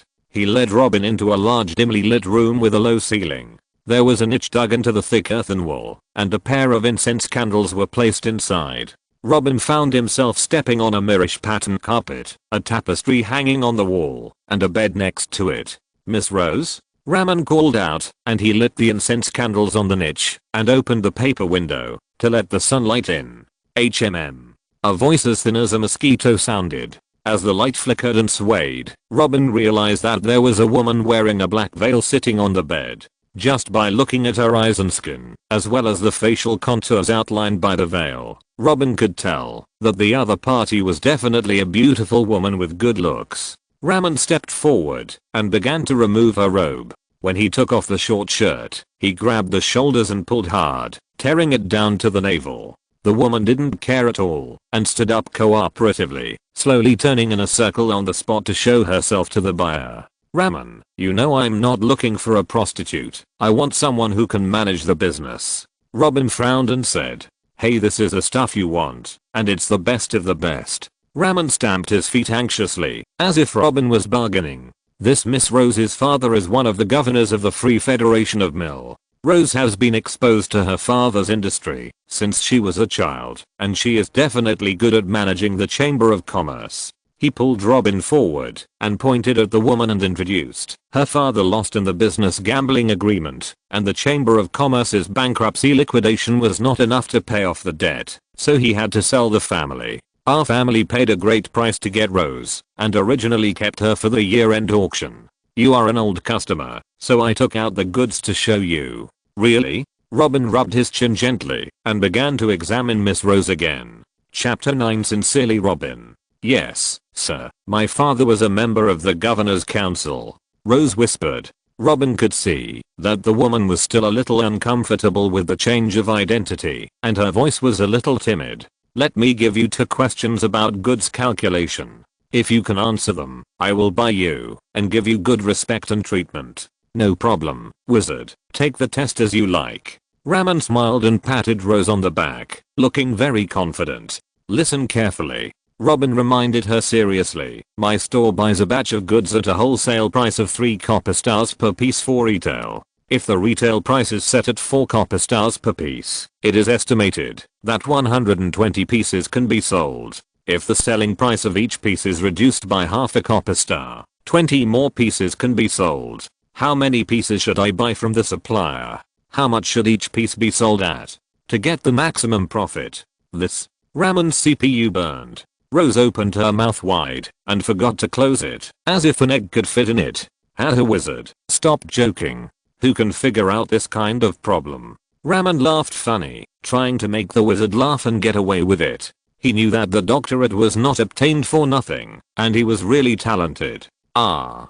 Robin shook his head and sighed, with an expression that you can't do such a simple thing. Sir, why don't you come up with a simpler one? Rose looked at him aggrievedly. Robin stopped teasing her and tested the calculations from simple to complex one by one. The conclusion was that this woman who had received a high-level education in the world of Game of Thrones only had the calculation level of a junior high school student. He asked some business common sense again, and the girl answered fluently. How is it? Raman interrupted, and without waiting for Robin to respond, he leaned close to his ear and smiled obscenely. She is still a virgin. Robin nodded. You go out first. I want to talk to her alone, and we will discuss the price later. Haha, okay. Raman smiled and left, closing the door. Rose, look up at me. Robin stepped forward to help her pull up her clothes and put them on, and patted her shoulder. Don't be nervous, relax, and I will talk to you about your future next.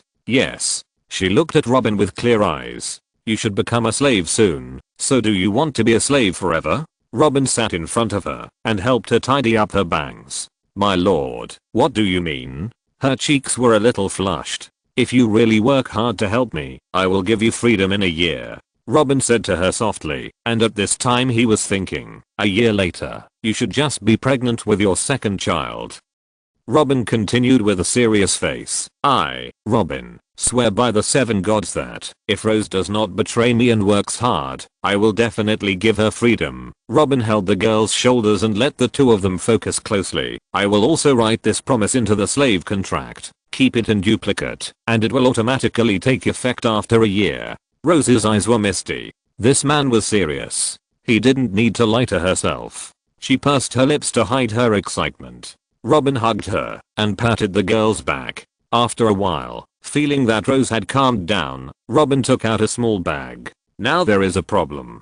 I don't have that much money to buy you. Robin said sincerely. Rose's eyes widened and red from crying, speechless. Robin was telling the truth. According to the current slave market, Rose's high-end goods, business management professional skills, noble blood, virginity, complete court etiquette education, cannot be obtained without hundreds of gold dragons. Converted into RMB, it would cost several million. But I have the ability to buy you. Robin stared at the girl's big eyes and continued shamelessly. So you have to help me plan a plan to sell something called white sugar at a good price. Robin fed a piece of white sugar into the girl's mouth and handed the bag of white sugar to her. In fact, it was not difficult to sell white sugar to Raman.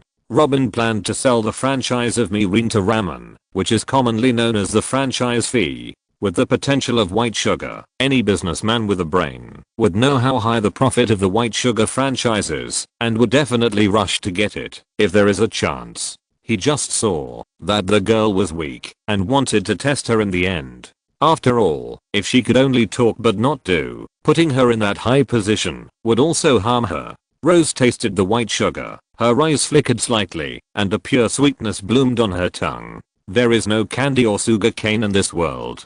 The only sources of sweetness are honey, brown sugar, beads, etc. Brown sugar is not sweet because of the process problem. Their sweetness cannot be compared with white sugar at all. She instantly judged the value of white sugar. After all, Mir is considered one of the most advanced free cities, with developed handicrafts and export traders its mainstay. Growing up in that environment, Rose has a very high sense of business opportunities. How does it feel? Robin asked. Delicious. Rose nodded her head vigorously. She was born in the ruling class of Mi and had never felt such pure sweetness. Master, do you want to sell the finished product or the resale qualification? Rose asked the key question. Hearing her question, Robin nodded in approval, initially affirming Rose's ability, and directly stated the specific needs. For resale, I can produce about £500 per month, and the supply price is 1 silver deer per gram. Rose heard Robin directly say the data of white sugar, and she was quick-witted, and immediately understood that it was her future master who was testing her.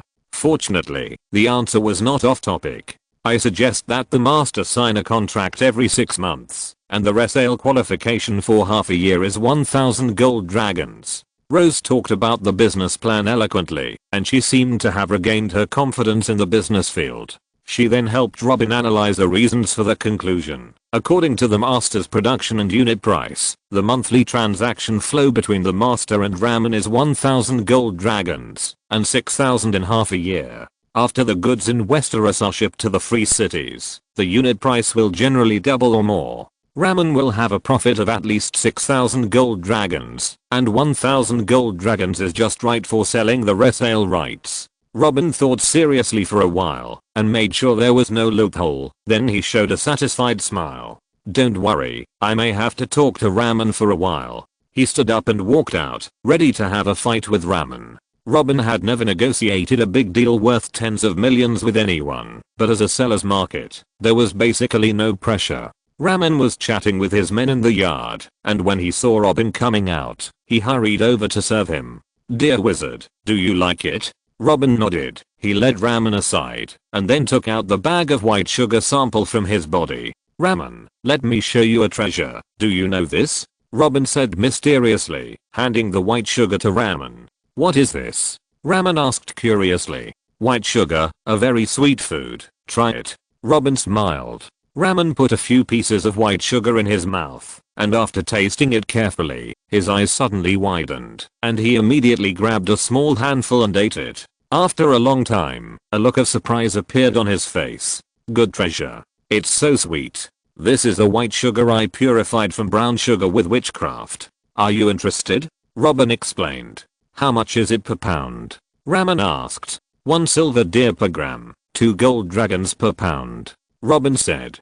So expensive. Ramen was shocked. This is not candy for eating, it is gold. Only knights and nobles can afford good things. Of course it is expensive. It is not classy to sell it cheaply. Robin smiled and put his arm around his shoulders. I don't sell it retail. I only ship it to partners with resale rights, and the resale rights are sold separately. How do you sell the resale rights? Ramen was tempted. With a keen sense of smell as a businessman, he felt that white sugar could sell well in Meereen. He knew too well the extravagant style of slave owners. I manage the sales rights of Westeros myself, and the resale rights of the 9 free cities are distributed independently. Each resale right has a supply of 500 pounds, and the resale rights are signed every 6 months, and the price is 2000 gold dragons. Robin explained the sales standards clearly and patted Ramen on the shoulder again. We are old friends, so I'm giving this opportunity. If I give the resale rights to those chambers of commerce that often ask me for divination, the price will not be this price, you know.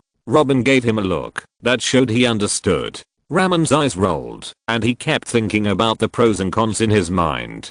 He began to walk in the corner of the yard. Hey. He clapped his hands and seemed to have made up his mind. Ramen invited Robin into a tea room and brewed precious tea for Robin himself. He expressed that he wanted to know more specific details about the negotiation of the resale rights, and then, bargain. Robin had expected this. After a lively business negotiation, 5 pots of tea were consumed before the price was determined. In the end, the price of the resale rights was determined to be 1,500 gold royals. After finishing the contract and other procedures, it was almost noon. There are still too few people available, and I have to do everything myself. Fortunately, I now have my first subordinate. Robin led Rose out of the yard, holding a gold note worth 1,200 gold dragons in his arms, and twisting a small package in his right hand, which contained a chronic poison to control Rose. There are banks in Old Town, and more than one. The gold note Ramen gave was a note issued by the Iron Bank branch with the best reputation. After lunch, Robin took Rose back to the Academy City. On the way, Robin handed Rose a pen and paper in his sleeve and asked her to write down the work items that were about to be arranged. 1.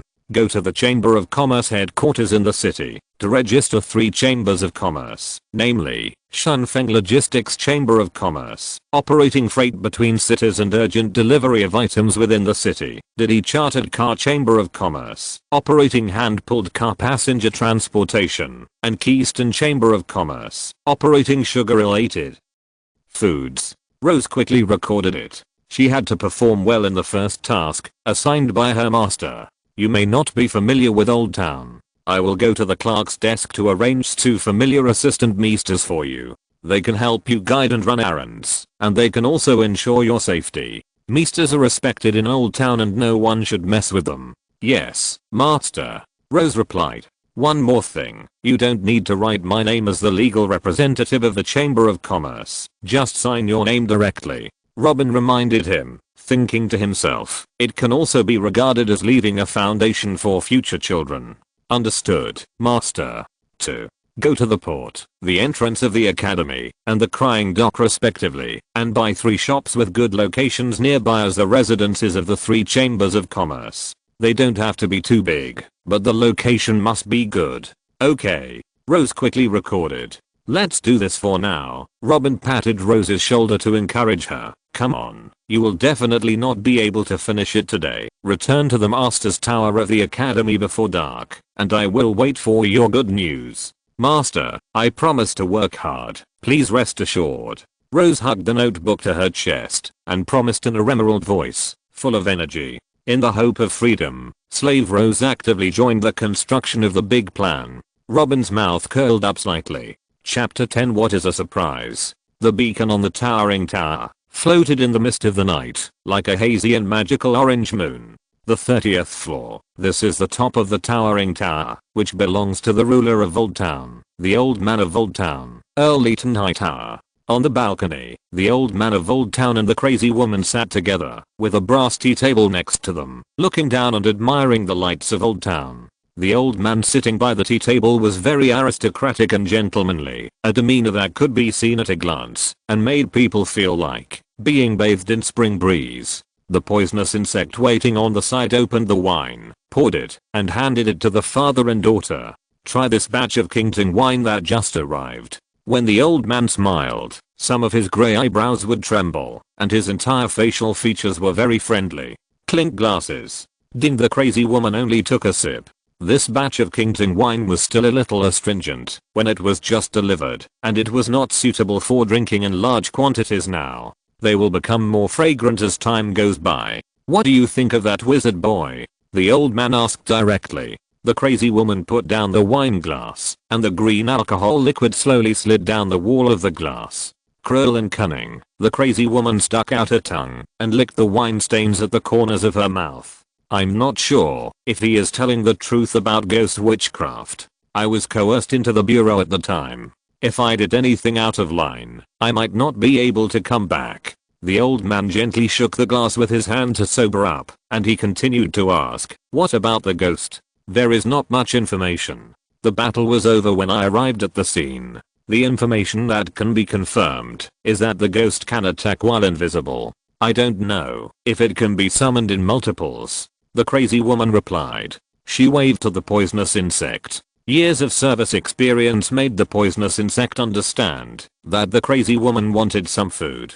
His witchcraft is a bit like the shadow binder of Asia, but the shadow of the shadow binder cannot be invisible. The old man drank the wine in one gulp and sighed. It's a headache. The poisonous insect brought some sashimi and salad and carefully placed them on the small tea table. It's not easy to continue testing now. No one knows where the ghost's limit is. I don't want to be the next jealous one. The crazy woman said helplessly. She picked up a piece of honeydew melon and tasted it carefully. Who knew that the ghost was so strong? When the wizard was nominated for the doctoral certification, the ghost could only dangle and suspend a water cup. It can be seen that this kid is very scheming. The old man took a silver fork, stabbed a piece of sashimi, and put it in his mouth to chew slowly. This silver moon sashimi is very delicious. The old man recommended with a face full of enjoyment. The crazy woman forked a piece of sashimi and put it in front of her. Looking at the crystal clear sashimi, she didn't know why she felt disgusted. The old man smiled and waved the silver fork upwards twice, wanting her to taste it quickly, as if the sashimi would be stale if she waited any longer. The crazy woman frowned and put the sashimi in her mouth. The feeling of nausea and vomiting suddenly surged up in her chest. She couldn't bear it and spit out the unchewed sashimi. Ugh. The poisonous insect quickly handed her clean water to rinse her mouth and was trembling with fear that she would be taken out on. The crazy woman, who had just recovered after a long time, cursed. Fuck. Drag that chef out and chop him up. The old man stared at the crazy woman with his presbyopic eyes. As a father of 10 children, how could he not know what the woman's reaction was? Morning sickness. But when his daughter was in her teens, it was judged that she could not have children. This was also the reason why his daughter did not marry out. Was it the mercy of the Holy Mother of the Seven Gods today? He was still a little bit unbelievable and repeatedly picked up a piece of sashimi and tasted it carefully. There was no problem with the sashimi. Listen to me, Moroya. The old man held down the crazy woman who was a little out of control. Calm down, calm down. I'm going to kill everyone in the kitchen. The crazy woman shouted angrily. She felt that chopping off a chef was not enough to relieve her anger. Daughter, listen to me. The old man stood up and hugged the crazy woman who couldn't calm down for a long time. Child, you are having morning sickness. The slightly calmed crazy woman was stunned when she heard the old man's judgment. I haven't done it with other people either. I fucked someone yesterday and today I'm pregnant. Is the world crazy or am I? She came to her senses, broke free from the old man's arms, turned around and ran down the tower. Robin. The old man stretched out his hand, but only caught a shadow, so he had no choice but to give an order. Poison insect, take a battalion of soldiers to follow and protect Moroya.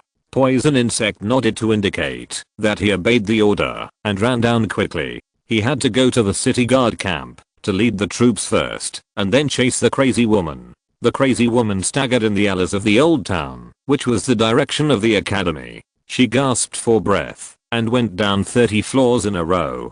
For a woman, her physical strength has reached the limit, and it is a will that supports her. The complicated and chaotic mood wrapped her up, and she must meet the man and ask him in person. No, it was originally a love affair, and she didn't know what to ask. It was just instinct to meet the man who gave her a surprise. Thinking of how she suddenly became a madwoman in Old Town when she was a teenager, her tears flowed uncontrollably. That damned forest witch cursed her. Maybe he was the husband given to her by the Virgin Mary. The sound of neat footsteps came from behind, and the poisonous insect followed with a battalion of city guards. The poisonous insect trotted to her side and whispered, "Master, how about I carry you on my back?" The madwoman shook her head, ignored the poisonous insect, and continued to stagger forward. Finally, more than 10 minutes later, she came to the steward's tower, in front of Robin's bedroom. She pulled up her sleeves and carefully wiped the tears on her face, patted off the dust on her skirt, and then took out the black iron key and inserted it into Robin's door.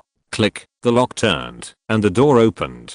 She foolishly squeezed out a smile that she thought was gentle. Stepping into the room, what came into view was a very slender white beauty riding on Robin, swaying her body like an elf, dancing excitedly and happily. The smile on the crazy woman's face froze, her eyes rolled back, her body went limp, and she fell heavily to the ground. Robin turned over and pressed Rose under him, then covered her head with a quilt. "We were in class. What was going on?"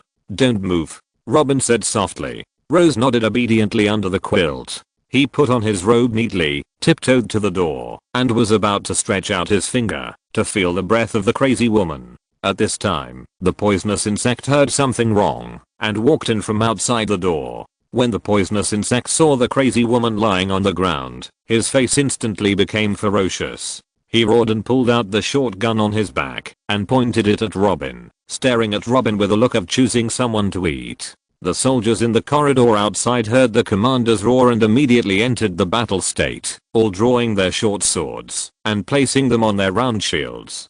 Clang clang clang, clang clang. It can be seen that these soldiers are well trained and cannot be compared with the guards of the academy. What's going on again? Robin swallowed his saliva. Poison insect used a half-squatting tactical action to slowly approach the crazy woman and warned in a cold voice, "Master Wizard, I advise you not to act rashly. There are 100 elite soldiers outside. Even if you kill us all, the city guard camp has received instructions before I left. If a battle breaks out here, more than 2,000 regular troops will immediately surround us." Robin glanced at the crazy woman on the ground and tried to sort out the context of the matter. He seemed to have grasped the clue. "Wait, why is Ms. Moroya here?" "The master is pregnant and insisted on coming to see you," Poison Insect replied. "Fuck." Robin slapped his thigh. Thinking of the smiling face of the crazy woman when she just came in, He immediately understood the cause and effect. Please don't move. We have to take the master away. Poison insect carried the crazy woman on his back. At this time, he found the women's underwear on the ground. In an instant, poison insect also figured out why the crazy woman fainted. Master Wizard, you'd better take the initiative to come to the tower to apologize. Robin closed his eyes and rubbed his forehead with one hand and waved to poison insect with the other hand, asking him to leave quickly. The soldiers and the poisonous insects left, and Robin slammed the door. This is a surprise. Rose came back too late, so he cancelled his trip to the quill barrel and gave her some tips on playing cards. Alas. Master, Rose said timidly under the quilt. Today is the day when the cardinal will hold a council meeting. Rose only registered 3 guilds yesterday and went out early to find a shop after morning exercises. He stayed in bed for a while before dressing up and heading to the cardinal's office. The cardinal's office is where the meisters hold debates and most of the major decisions of the city are made here. The weather was still very cold at this time and Robin tightened his robe. Although he had gained the ability to be immortal, his physical fitness was still the same as that of ordinary people. I have to find a knight to teach me to exercise my body when I have time. It would be best if I could invite a water dancer from Bravos, he said to himself. After passing a huge natural fountain pool, the outline of the cardinal's office appeared in sight. The whole building was covered with huge stones and bricks, exuding an ancient and solemn atmosphere. Robin showed his doctoral credentials, the steel ring, to the assistant bachelor at the door. Then, under the guidance of the assistant bachelor, Robin entered the meeting room of the cardinal's office. Many doctors have already arrived. Most of them, like Robin, only wear the corresponding professional rings, which means that their authority in their own fields is not high. Doctors at the boss level must have a complete set of 3 sets, ring, mask, and scepter, to show their status as leaders in their professional fields. When the time for the review began, there were about 20 doctors sitting in the meeting room. There were still a few empty seats. Some of them were either traveling like Dr. Marwin, or they were too old to walk and could not attend the review meeting. The old doctor wearing a black iron suit, named Wargrave, with very grey hair, presided over the meeting. He announced the opening of the meeting and briefly introduced the purpose of the meeting, to select the next chief steward. The topic was to recommend suitable people for appointment. Originally, the topic was supposed to be Coburn's punishment method. Under Robin's influence, Hightower evoked Coburn's topic, and the doctors who came as scheduled received a new topic. Some doctors looked at Robin meaningfully, and they could more or less guess the reason for the change of topic. Power and wealth will always be the supreme pass of this human society, and they are very useful at any time and anywhere. The Citadel, whose economic lifeline is controlled by the Hightower family, is just a little girl who can be dressed up at will. Robin behaved in a serious manner, as if he had nothing to do with the matter. The subsequent expression of opinions, discussions and debates, consensus formation, and decision making. Robin was like an actor, speaking in a proper and impartial manner.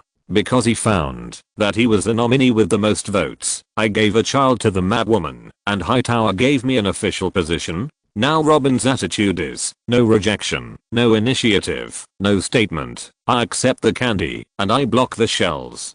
Finally, Wargrave slammed his gavel on the railroad ties and said solemnly, I declare that the 103rd headmaster of the Citadel is, Dr. Robin. Chapter 11 Mercenaries. The doctors were used to Hightower's meddling with the cardinals. Although they were very dissatisfied, the gold royals that Hightower allocated in full every year made most of them shut up.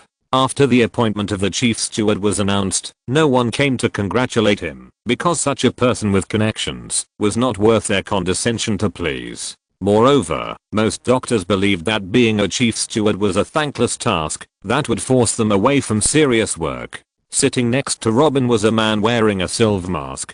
He looked only about 43 or 40 years old. He seemed to be quite interested in Robin. This man wore a silver ring, a silver scepter, and a silver mask. He was a leader in the field of medicine. The man tilted his head and said, Wizard, I heard that you got crazy weed pregnant. Robin smiled at him calmly and reservedly. Ambrose, he introduced himself, and extended his left hand to Robin, or you can call me by my nickname, Butterfly. Robin shook hands with him and smiled. "Hello, Dr. Butterfly. The nickname given by that bastard Sour Vinegar is really unforgettable. Haha." Butterfly laughed at himself and then said to Robin, "Do you know that I personally determined the fertility of the crazy woman? Didn't she sterilize herself by taking medicine?" Robin asked in confusion. Butterfly shook her head and said, "The crazy woman was cursed by a forest witch. I don't know the specific reason, but when I treated her, she was already incurable." Butterfly recalled and sighed. "You are really a miracle." He stared at Robin like a pervert, his eyes shining. Robin pulled down his robe to block Butterfly's sight. He covered his mouth with his palm and said mysteriously, "Do you want to know how I did it?" He has been studying medicine for decades, and this is the first time he has encountered such a medical miracle that violates the laws of nature. Of course, he is curious. Butterfly leaned in and whispered, "Of course I want to. Tell me about it." But what? Academic secrets are inconvenient? Just name a price and everything will be fine. It's like this, you know about the live experiment of Bachelor Cobbin? Robin said lightly. Well, could it be? We are studying a topic called active evolution, which is an experiment to trace the origin of bloodline and reverse ancestors. Have you heard of the legend of the demigod King Shao? King Shao? Butterfly said in a trembling voice. Yes. Robin whispered, "Do you want to participate?" Curiosity is like a kitten gently scratching Butterfly's heart with its claws. This itchy feeling makes Butterfly unable to resist the desire to explore and learn more. "I'll think about it." Butterfly hesitated, still muttering to himself, "King Shao, gardener." Robin nodded lightly, patted his shoulder, and left briskly. Arrived at the Mysticism Tower. Standing in front of Cobbin's laboratory, the door was actually closed. It seems that there is some key experiment that he doesn't want to be disturbed. Aha! A shrill roar came from inside the door. Robin adjusted his white robe and knocked on the door gently. Knock, knock. Come in. Cobbin's voice came from inside. Robin pushed open the wooden door. The laboratory was a little dark. He glanced at the struggling experiment subject tied to the laboratory table. Cobbin was holding a scalpel and implanting a piece of blood and flesh coagulation into his abdominal cavity. Taking down the experimental record on the wall, Robin looked through it carefully. Cobbin put down the scalpel, picked up a small bottle, gently twisted the lid, and used tweezers to pick out a black thread-like worm from the bottle. He put the worm into the abdominal cavity of the experiment subject, and then quickly sewed the wound with thin threads. The experiment subject couldn't bear the pain and fainted. "Are there any progress, mentor?" Seeing that Cobbin was busy, Robin stepped forward and asked. "The small piece of biological tissue implanted in him is the essence extracted from the blood and flesh of Vinegar. I tried to use a bloodworm to stimulate the potential of the human body to produce power. Another name for it is vitality or bioenergy." Cobbin wiped his hands with a cloth, panting. "If we are lucky and the test subject does not have an immune response, the civilian's physical fitness should be slightly enhanced. Record this enhancement, analyze the process and reasons, and slowly unravel the mystery of the blood." Cobbin took the notebook from Robin and leaned over to add a new entry on the laboratory table. He quickly wrote down the key factors, date, conditions, materials, process, etc. The experiment will have to be interrupted after 5 more implantation tests of the Vinegar flesh. Cobbin reminded Robin. "Don't worry, I'll find a way." Robin replied. It was almost evening when Robin and Rose set foot on Crow Island. There was no need for a boat to go to Crow Island. There was a wooden suspension bridge that had been eroded by wind and rain connecting the island to the east coast. After landing on the island, there was a fork in the road. Going left would lead to the oldest building in the citadel, Crow Tower. Robin's destination, the feather pen and wine bottle, had to turn right. After walking for a few minutes on the mossy stone road, he saw a tall wooden house leaning to the south, like a drunken apprentice. This tavern has stood here for 600 years, selling wine, ale and hard cider to rivermen, sailors, blacksmiths, and singers. Monks and princes, apprentices and assistant maesters of the citadel are all regular customers here. Robin pushed open the door of the tavern, and the noisy sound hit him in the face. He frowned and stepped in. What came into view were grey-robed maesters sitting together in 2s and 3s, while merchants, sailors, craftsmen, and mercenaries were in another circle. The two came to the bar and ordered 2 glasses of hard cider that the wine bottle was famous for. A waitress with a tray came to the side and asked, "Do you need any service? Just pay a small tip." Emma was over 30 years old, but she was plump and charming. She was the oldest waitress in the tavern. She saw at a glance that Robin and the others were coming to the cool wine bottle for the first time. Such guests are always more generous than those regular customers. "Please find us a quieter private room first." Robin smiled and flicked 2 bronze stars on the plate she was holding. "Sir, please follow me," Emma said in surprise. Emma led them to the private room on the 2nd floor, which was equipped with a terrace and a view of the Mead River. "Have you sorted out the job list on the notice board? We want to hire some capable people," Rose said to Emma. "Of course, but it costs a little to sort out the list." "It's okay, bring it here." "Please wait." Emma smiled and replied, leaving the private room to get the list booklet. "Has the organizational structure of the Chamber of Commerce been designed?" Robin put his arm around Rose's waist. "How many employees are needed for the 3 chambers of commerce?" Master, someone will come in," Rose said coquettishly. Seeing that Robin's hands were no longer playing tricks, she said, "To set up the 3 chambers of commerce, Didi Charter will need at least 50 people, Shunfeng Logistics will need 100 people, and the Keystone Chamber of Commerce will need 20 people." She took out the information book she brought with her and put it on the table and explained to Robin in detail one by one how many people each chamber of commerce needed, which people they needed, and how much it would cost. "We still need a headquarters. The shops we bought in the city are only suitable for reception," Rose said. Robin nodded. "I think the Raven Tower on Crow Island is good. It covers a large area and is located in the core area of the old town. It is relatively remote and hidden in the southernmost part of Crow Island. Raven Tower is the oldest building in the Citadel and has always been an idle asset of the Citadel. Now that he is the head steward of the Citadel, it is not difficult to open a 1 copper star lease contract to occupy Raven Tower." Bang bang, there was a knock on the door. "Come in," Rose said. Emma handed over a stack of papers. "Madam, this is the latest job application form on the bulletin board." Rose carefully screened and wrote the talents she needed on another form. A few minutes later, she handed the form she had written to Robin for review. Robin quickly scanned it and found that accountants, purchasers, salesmen, warehouse managers were all on the list. Nodding, he returned the form to Rose.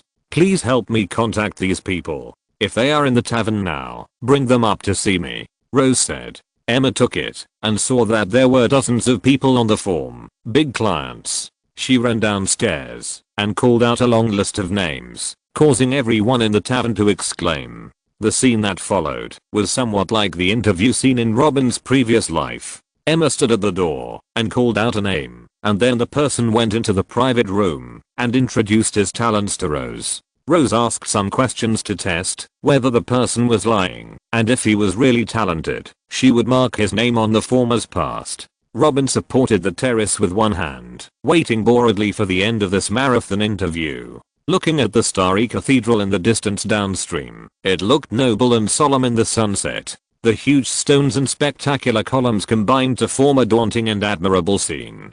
Job seekers in the house came in with hope and left with joy or frustration. Robin, who was really bored, picked up the job application form next to the table and flipped through it. He specifically chose mercenaries. Rose only planned the management staff of the Chamber of Commerce and did not consider the security force, and Robin planned to build his own private army. When he turned to the last page, the name of a mercenary caught his attention. Bron.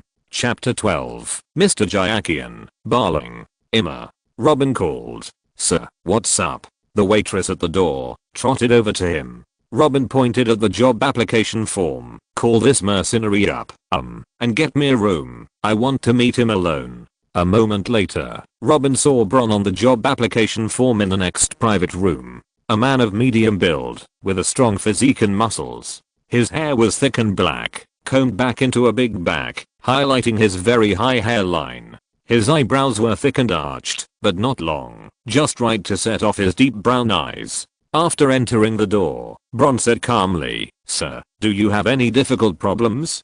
He picked up the sea idea on the table and gulped down a big mouthful. Not paying attention to the mercenary's rudeness, Robin smiled and said, "Yes, it's very difficult. Hello, my name is Robin." Robin took the initiative to extend his hand. His handsome appearance and the special temperament on him could easily bring anyone closer. "Hello, Bron." Robin quickly let go of his hand and motioned Bron to take a seat. "Mr. Bron, can I know how long you have been a mercenary?" "About 10 years. How much do you earn every year?" Robin asked. Bron did not answer, but just looked at Robin silently, put the glass to his mouth again, and took a sip. "The work I give you requires mutual trust. You understand? Mutual understanding is a basis for building trust." Robin crossed his fingers and pressed them on the edge of the table and continued, "Without trust, it's like two isolated islands without any connection.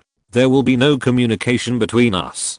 About 10 gold royals, and it can be multiplied several times when the market is good." Bron tilted his head and spread his left hand outward.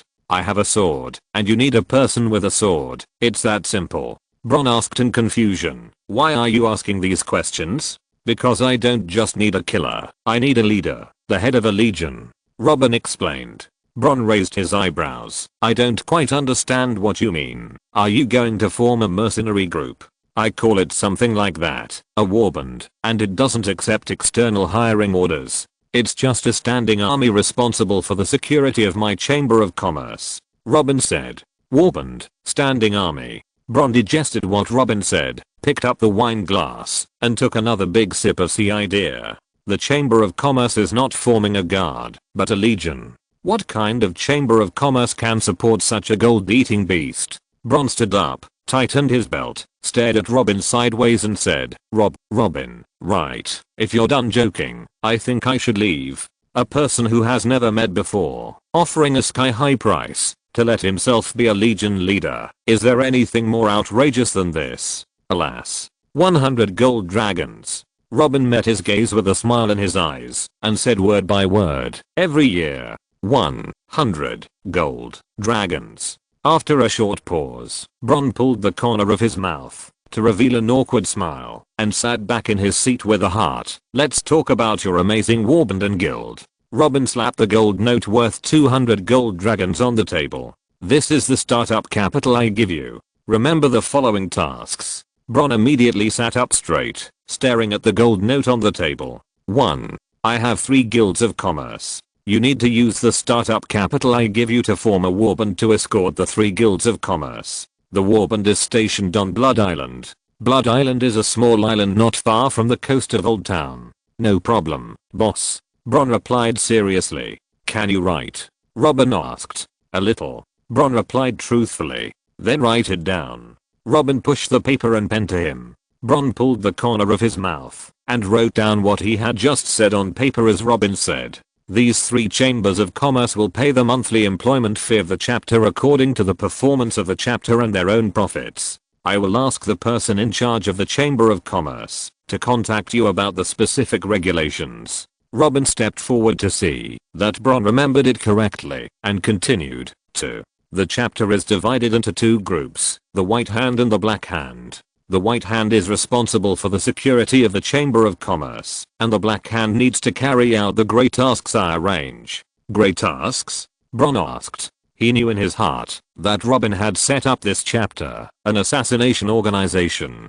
Bron, who was smart, was considering whether to run away with Robin's initial funds. He didn't want to get involved in too much muddy water. "Yes, it's exactly what it says. They are responsible for assassination, stealing secrets, kidnapping, undercover, and other dark tasks." Robin nodded and replied calmly, "The amount of money for each task is paid separately. The higher the risk of the task, the greater the reward. Recruit 50 people with white hands and 15 with black hands. Find a way to make them obedient. If the money is not enough, report to the head of the Chamber of Commerce." "Okay." Bron continued to write down. "Boss, do you have more?" "That's it for now." Robin picked up the sea idea and moistened his throat. Bron reached out to grab the gold bill carefully. Robin found it funny and slapped his hand away. "Isn't this for me, boss? I have to go to work." He quietly put his hand on the hilt of the sword under the table. I haven't finished talking about your treatment.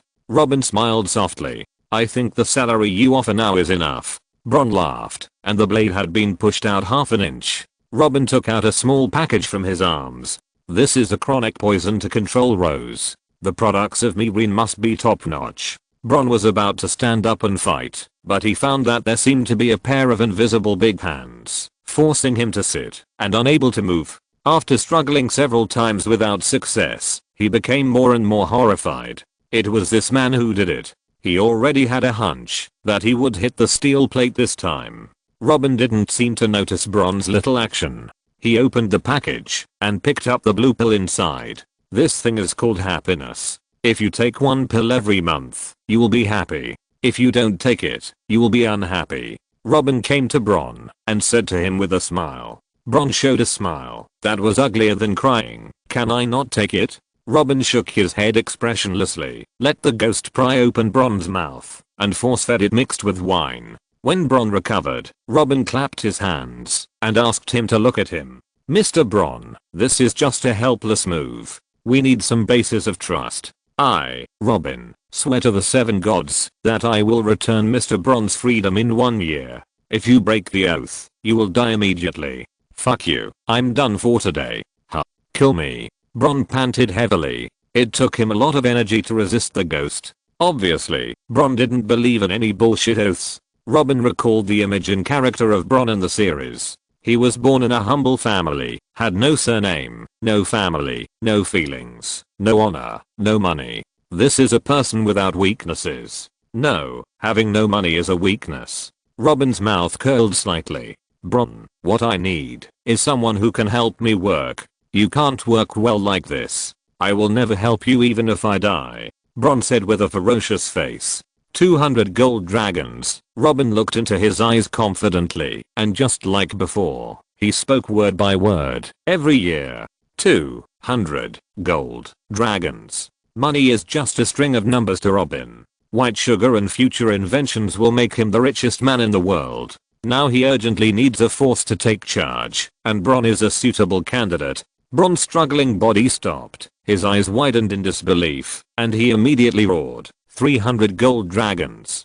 Deal. Robin agreed decisively, smiled and stepped forward to hold Bron's left hand. Welcome, Mr. Bron, welcome to join my great plan. Letting Robin hold his hand, he lowered his head in frustration, as if he had lost his soul for a while. Fuck. When Rose finished interviewing people, it was already midnight. In order to celebrate the joining of the new member Bron, Robin asked the waiter to run to the Meester Tower to call Cobbin out, and the 4 of them had a big meal at the Quill Pen Wine Bar. Chapter 13 Black Hand's Mission. Robin ordered a glass of juice for Rose. After all, it was best not to touch alcohol when you just got pregnant. He filled a glass of cider for himself, stood up and raised his glass to everyone. Mentor, Rose, and Bron, let's toast. Cheers to our great cause. For the big plan. Cobbin raised his glass. Cheers. Rose smiled as she took the juice. Cheers. Bron gulped it down. He still felt dizzy and hadn't woken up yet. How could he get on a pirate ship in just one night and his life was taken by someone? More importantly, the most important thing was that he suddenly had a job with an annual salary of 300 gold dragons. What does an annual salary of 300 gold dragons mean? How many lives would I have to fight for to earn so much money? This happiness came too suddenly. Ms. Rose, do you pay the salary? Bron was a little suffocated, and he asked Rose next to him quietly. Yes, Mr. Bron. Rose took a sip of juice and replied, according to the rules set by the master, the salary will be paid on the 23rd of each month. No salary will be withheld, and the monthly salary will be paid 1 month in advance. My salary is 25 gold dragons per month. Does the boss have so much money? Bron lowered his voice. It's no wonder that he didn't doubt it. Now the great nobles in Westeros, those earls without financial support, only have a few hundred gold dragons in taxes a year. How can a stinky mercenary like me get so much money a year? The 7 gods, a full 300 gold dragons a year. Thinking of this number, he was a little scared. No problem, you have to believe in the master's ability, he can support us. Rose smiled and touched Bron's wine glass with her juice cup. Ding, okay, I believe it. Gurgle. Bron drank another glass of wine. Bron, don't rush to drink. I want to tell everyone about the unified plan and functional structure. Robin reached out to the table and pressed it down. Everyone put down their wine glasses and knives and forks and listened to what Robin had to say seriously. First of all, we all belong to the same organization. The name of the organization is Umbrella, which means the power to protect the grand plan so that its interests are not harmed or interfered with. Rose and Bron may not be very clear about what the grand plan is. The grand plan is a research topic which aims to trace the origin of human bloodline and guide humans to actively evolve into extraordinary life. It is currently in charge of Coben. Robin asked Bron and Rose if they understood.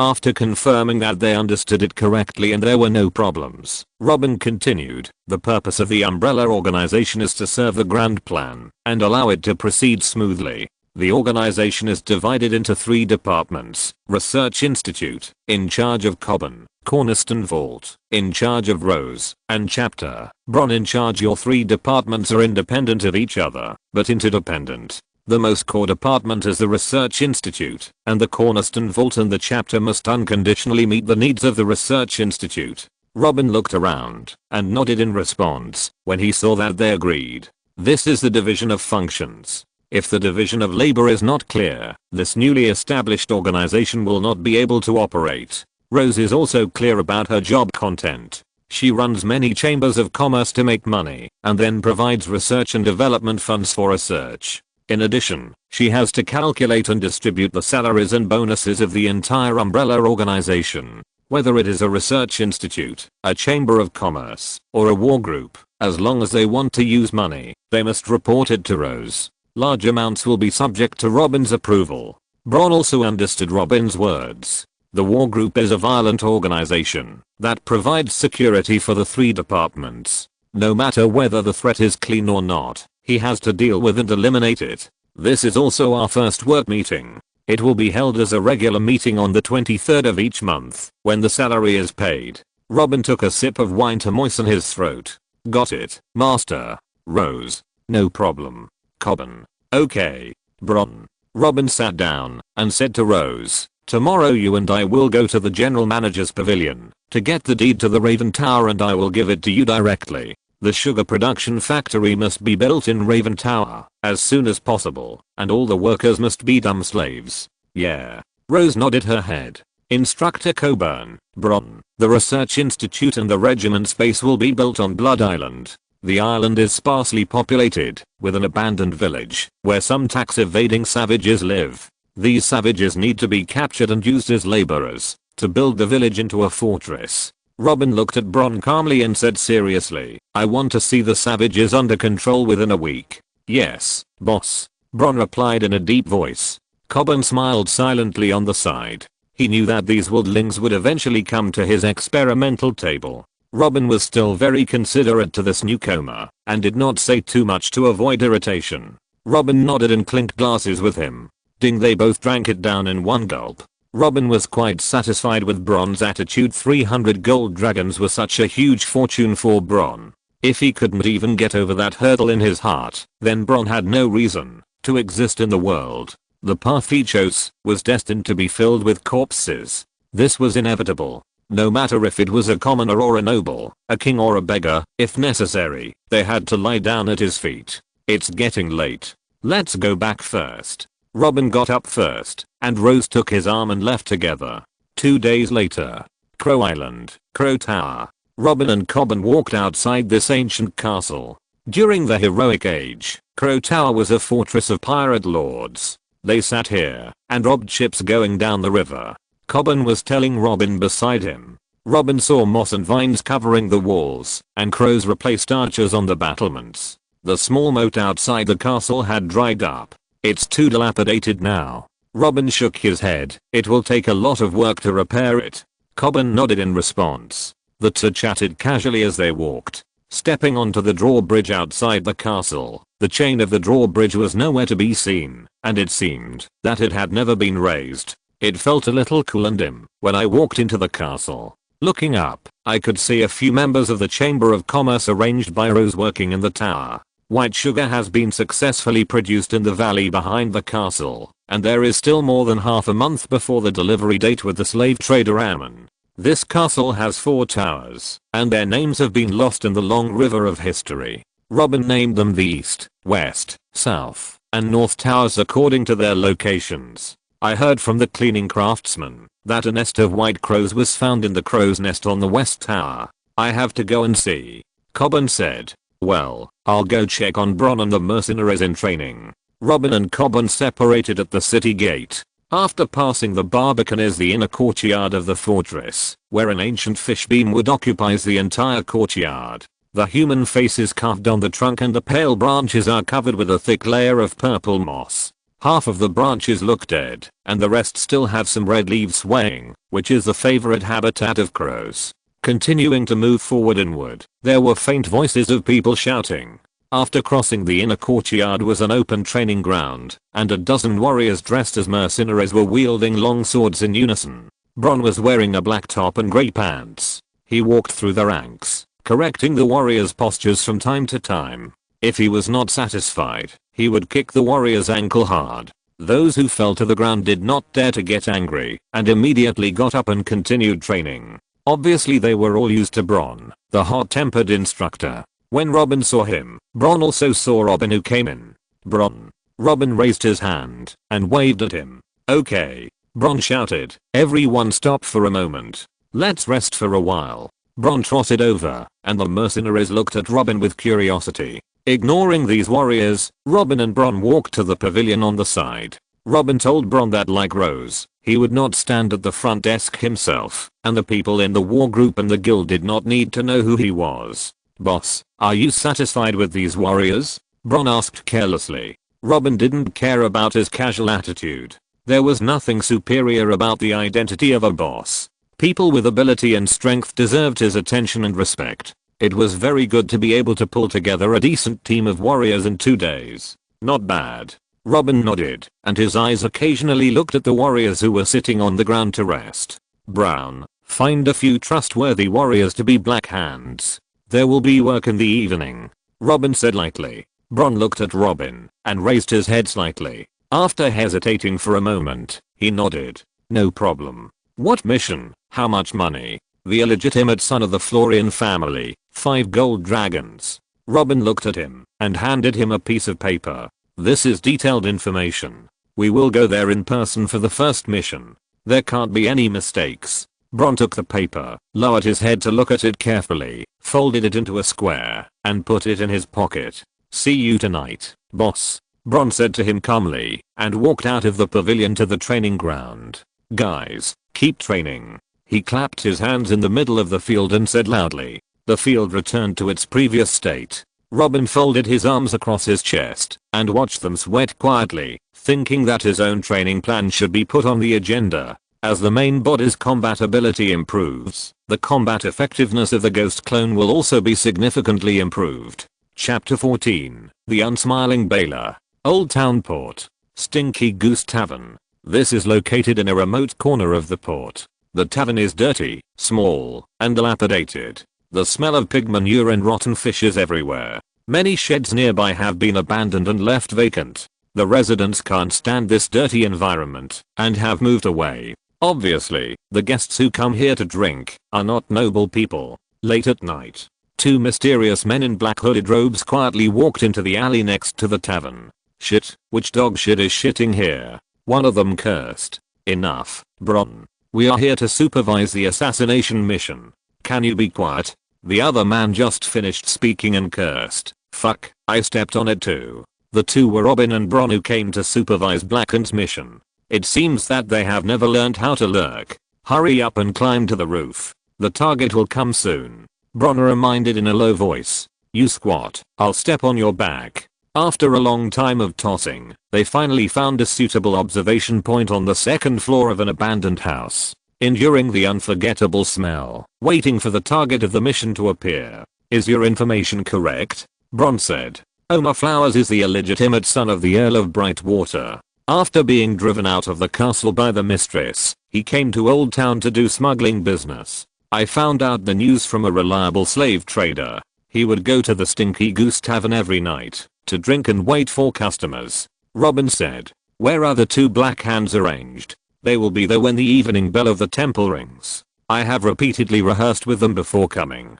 Don't worry, Bron said lightly. He sat by the window and took out a golden dragon and threw it up and down repeatedly. Seeing that he seemed to still have some grudges against him, Robin smiled and said, "Your previous dream was to have countless golden dragons. This is the dream of every mercenary." Bron nodded. In some classes that cannot obtain wealth, the need for wealth will become the first goal people pursue. But what? Bron raised his eyebrows and asked. But the shelf life of wealth is only more than 10 years, and power may last for 100 years. Both will decay with the passage of time. Robin grabbed Bron's hand and said seriously, only the cause we are pursuing, the power of individuals, is the eternal cornerstone. Bron pulled out his hand, glanced at him, and said casually, "It's useless to tell me these things. If you want me to continue to work for you, you have to continue to pay more money." This look made Robin feel like a white woman, and he shook his head helplessly and smiled. Ding, the bell rang. "Where are the people?" "There, they are coming." Bron pointed to the two mercenaries who walked to the door of the tavern. Robin looked over and asked calmly, "Are they okay?" "Carrot and Lemon are both ruthless and good at it," Bron said softly. "The bastard is doing smuggling and smuggling business. As long as we ask him out by negotiating the price, Mr. Coburn's drug will come in handy." A moment later, the two black hands and a middle-aged man with stubble on their faces really came out. The three chatted at the entrance of the tavern and seemed to have an argument. Before the bastard was about to get violent, the tall black hand covered the bastard's mouth and nose with a handkerchief. The bastard rolled his eyes and fell down. The strong short man carried the bastard on his back and ran towards the Mead River, where they had prepared a small boat.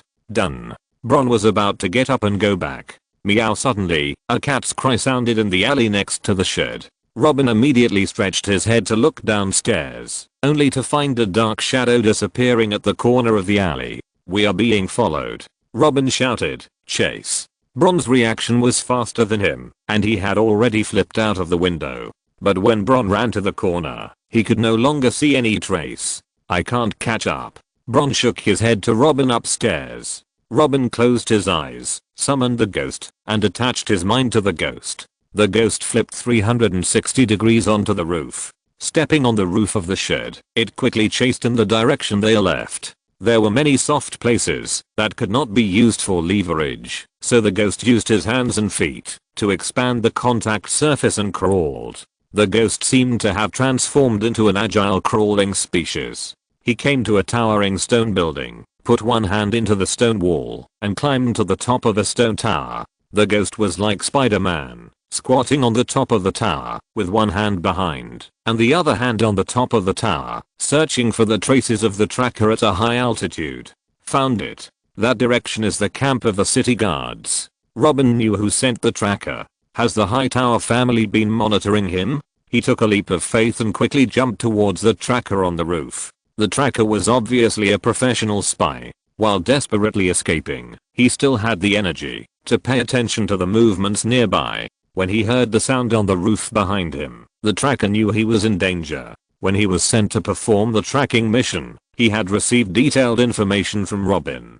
Because he was afraid of the extraordinary witchcraft of the invisible ghost, he had been hanging very far away from Robin to monitor him, which was why Robin had not discovered him. At this time, on the roof behind him, the monster that was chasing him quickly was Robin's ghost. He decisively took out a long wooden tube with a string from his arms, pointed one end at the night sky, and pulled the fuse. Swoosh, an orange firework exploded in the night sky. Robin looked up at the small firework, and his heart became more anxious. He grabbed a wooden board from the roof, and threw it at the tracker. Bang! It hit nothing. Robin jumped down, but he was still dodged by rolling on the ground. This man was very cunning. Seeing that he couldn't get rid of the ghost, he went into the winding alleys. The houses in this slum were densely distributed and irregular. For those who were not familiar with it, it was a maze. The ghost of nearly 3 meters was greatly restricted in the alleys.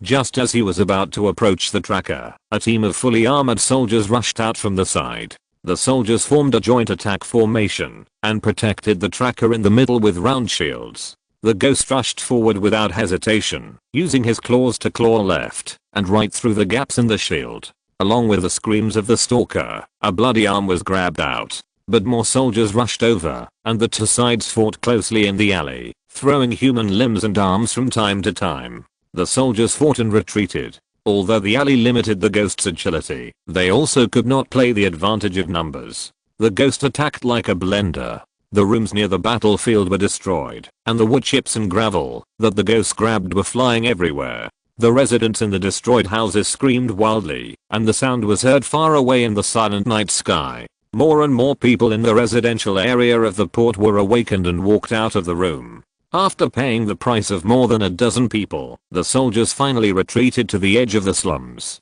During the battle, a large army had gathered in the port square outside, and the soldiers in the battle saw hope of survival. Oh no, the soldiers in the square are here to help. Robin frowned.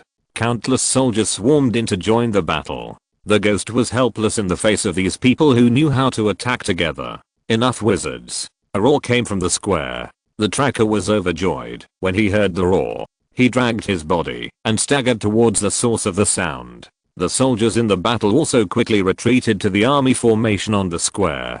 Robin controlled the ghost to follow behind and also chased outside the slums. He saw dozens of soldier squares had been spread out on the square. Each square was composed of almost 10 teams. These elite soldiers stood still like statues, like killing weapons waiting to be unsheathed. Bela Hightower stood behind the zither-shaped shield of his personal guard, with only his upper body exposed. He was the eldest son of Vol'dun of Vol'town, the heir to the largest city in Westeros, and was known as Laughing Bela. At this time, his eyes were wide open, staring at the black ghost running out of the shed alley. I saw it. This monster. He didn't know why he could see it. Did the wizard deliberately reveal the ghost's entity? Was this a demonstration by the wizard? Robin's consciousness was in the ghost's body, and of course he noticed Belle's gaze. He thought to himself, this person is very emotional. There are two situations in which ghosts can be seen. One is when the ghost sends murderous intent to someone, and the other is when humans have violent emotional fluctuations. The ghost tilted his head and rang out in a frosted voice, Sir Bell, it's me, wizard. Do you want to challenge the dignity of Hightower? As soon as Bell finished speaking, the soldiers coordinated to beat the shields with short swords in unison. The momentum was amazing. What do you mean by arranging people to follow me? The ghost took a step forward. Bell pursed his lips tightly, and a trace of sweat oozed from his tightly clenched palms. A dark monster and an army of hundreds of people confronted each other on the dock. The atmosphere gradually became tense, and it seemed that a war would break out in the next second. What do you want? Bell gritted his teeth. Give me the rat, and promise not to spy on me again in the future. The ghost stood quietly in front of the army. Beale remained silent for a moment, then he said word by word in a cold voice, what if I don't hand it over? At this moment, the sound of horse hooves came from afar. A white horse galloped from the direction of the towering tower, and the rider on it was the madwoman. The horse stopped between the two sides. Oh, the madwoman turned over and dismounted, and shouted to the direction of the army, brother. If you're listening to this novel on a channel other than Fanfic World, it means they downloaded and uploaded it without effort. We cordially invite you to visit our channel, Mundo Fanfic Novelos. There you'll find the original version of this story and you can explore many other novels of various genres. We're waiting for you to immerse yourself in a world of incredible novels. Chapter 15, The Night of Genocide. Go back. Beale shouted at the madwoman, I will let this bastard know how the Hightower family ruled Old Town for thousands of years. Although the madwoman looked anxious, she was choked and speechless. A wave of sadness surged in her heart. Robin is a bastard. Is the child in my belly also a bastard? Robin, can you stop here? Just like I advised you the first time. The madwoman shouted at the ghost. It seemed that the madwoman's persuasion worked, and the ghost slowly retreated into the darkness. Did Robin really retreat? No. He was waiting for these people to calm down and not see the ghost. Then, it was time for the most deadly assassin to attack. Brother. The madwoman's worry finally subsided. Bell raised his hand coldly to interrupt the madwoman. The child in your belly is the product of desire and lies. Moroya, you have brought shame to our family. But, Bell interrupted again, give up those unrealistic fantasies. What Robin is doing is spreading all over the river bay. My father and I will never agree to you marrying him. Do you want to trample the honor of the family into the mud? When suppressing the occult before, Hightower used the power of public opinion to spread the news of Coburn's live experiments. Now these two people can't get out of the water. Bell sighed in his heart. The eldest brother's words were like sharp ice cones, repeatedly piercing the heart of the madwoman. Robin, you bastard. The sadness accumulated in the madwoman's chest could no longer be suppressed, and she couldn't help crying again. This was the second time she shed tears for Robin. She rode on the white horse, covered her cheeks with her sleeves, and left without looking back. Robin in the dark was inexplicably touched, alas. Baylor called the stalker over and ordered him in a deep voice, "Tell me everything you saw and heard." At this time, Robin had used the ghost stealth mechanism to quietly approach without the guards noticing. The stalker knelt on the ground, his face full of flattery, and said respectfully, "They ambushed her at the Stinky Goose Bar." Puff. The sound of a sharp blade piercing through flesh and blood exploded, and a pair of black claws pierced through the stalker's chest, and a few drops of blood even splashed on Baylor's face. Baylor opened his mouth and his pupils shrank to the size of a pinhole. His guards reacted much faster and quickly drew their swords to surround Robin. A commander shouted loudly, "Enemy attack! The ghost has not left. Form a formation. Form a formation." The soldiers who had just disbanded quickly surrounded Baylor after hearing the order. "Too late," Robin said secretly. Throwing the stalker away like a ragbag, Robin stepped forward to rush towards Baylor who was close at hand. The guards' attacks also came at this moment. Almost at the same time, Ghost had to face 5 long swords stabbed by the guards. Swish, swish, swish. The sound of the sharp blades contacting Ghost's body rang out one after another. The guards felt the steel swords as strenuous as piercing into leather. Robin felt that Ghost's waist was pierced by the blade, which was not fatal, but consumed a few black particles.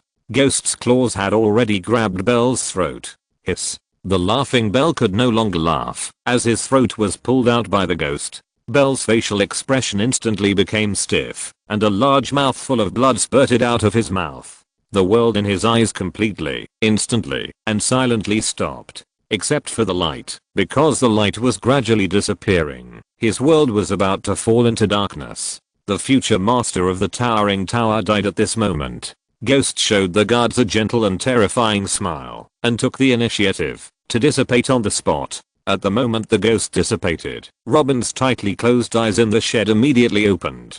Bronn had been standing by his side, still playing the game of tossing the golden dragon. "Bronn, follow me now," Robin shouted, already running downstairs. Bronn immediately got up and followed him. "Go back. No. Take the boat. We are going to the towering tower of Conquest Island." Robin turned his head and smiled. "What are we going there for?" Bronn said in a daze. "Deal with 2 people. Conquest Island is located at the entrance where the Mead River flows into Whispering Bay. It is a small island with a radius of several hundred meters. The towering tower is built on the island." Robin and Bronn rented a speedboat at the port. The two of them rowed hard and rowed quickly towards the direction of Conquest Island. It took more than 10 minutes to reach the distance of several hundred meters from the port and towed the boat to the shoal on the shore. Robin leaned against the side of the boat and closed his eyes and ordered, "I'll take a nap. It will be done soon." Bronn felt the boat shake, as if something invisible jumped off the boat and left. He was thoughtful, as if he was in big trouble, and Robin's target might be the Hightower family. The waves hit the reefs on the seabed and made a low sound. Bronn looked at Robin who had his eyes closed on the boat. He held the hilt of the sword and let it go several times before he sat down dejectedly and played the game of tossing gold coins again. After Robin possessed the ghost, he jumped and ran on the shore and arrived at the bottom of the tower. He looked up at this magnificent miracle building. The blazing flames on the top of the tower illuminated the future for the Hightower family. The base of the tower is a square maze-like fortress made of rough black stone of unknown origin. The ghost's claws easily buckled into the gaps between the black stones. The ghost with claws on his limbs is a natural rock climbing expert. The ghost version of Spider-Man nimbly climbed up and kept climbing. When Baylor died, the commander of the army decided to inform the tower in person, but how could humans compare to the physical strength of the ghost? It was indeed difficult to go up and down the tower without an elevator. At this time, the people in the tower knew nothing about Beela's death. Climbing over the black stone base, Robin felt the charm of Parker in his previous life for the first time. Jumping between thrilling high-rise buildings can satisfy the primitive desire of human beings to challenge. After completing the climb to the black stone base, he felt a great sense of accomplishment and self-confidence. Now, I want to conquer you, the tallest building in Game of Thrones, the towering tower. The ghost climbed to the top tirelessly. Robin complained in his heart, why should I succumb to the power of this backward world? Why should I be a native? Why do these damn conspiracies keep entangled with me? Exclamation mark. He raised the ghost's head and saw that the top of the tower was already in sight. On the 30th floor of the tower, the old man of Old Town sat on the balcony as usual. The old man liked to overlook the entire old town here after dinner. The torch on the top of the tower guides the people in the fog. The Hightower family protects this 1,000-year-old city and guides its development. Overlooking the entire city from here, the old man feels that he is guiding and determining the fate of Old Town. This is a great honor and satisfaction. Sand. The friction of stones frequently came from the bottom of the tower, which was particularly noticeable on the silent top of the tower. The old man frowned and called his servants. What are they doing on the lower floor? The noise is getting louder and louder. The old man asked visitors feebly. The attendant listened carefully and found such a friction sound. The attendant carefully distinguished. It seems to be coming from outside the tower. After that, the attendant walked to the balcony, leaned down with his hands on the fence and looked down. The darkness under the tower was like an abyss. Robin immediately noticed the attendant's head sticking out, and he immediately turned around and climbed over from that balcony. Sand.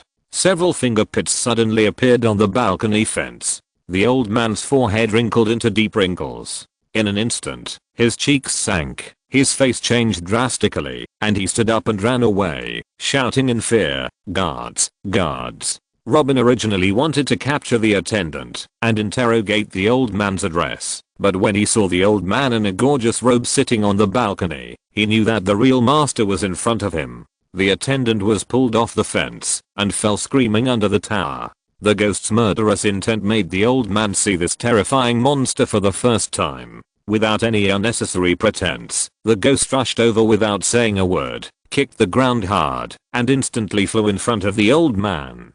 "Father, my elder brother is dead." A bear-like man rushed into the room. He was as big as two adult men, wearing a black shiny iron full body armor, with a head of short hair standing straight like a hedgehog, and a grey earring hanging on one ear. He looked extremely wild. He was the old man's second son, the strongest knight in Old Town, known as Grey Iron Gars. "Grey Iron, save me. The wizard's ghost is in the room." In Grey Iron's eyes, his father was strangled by something and lifted up in the air before he finished speaking.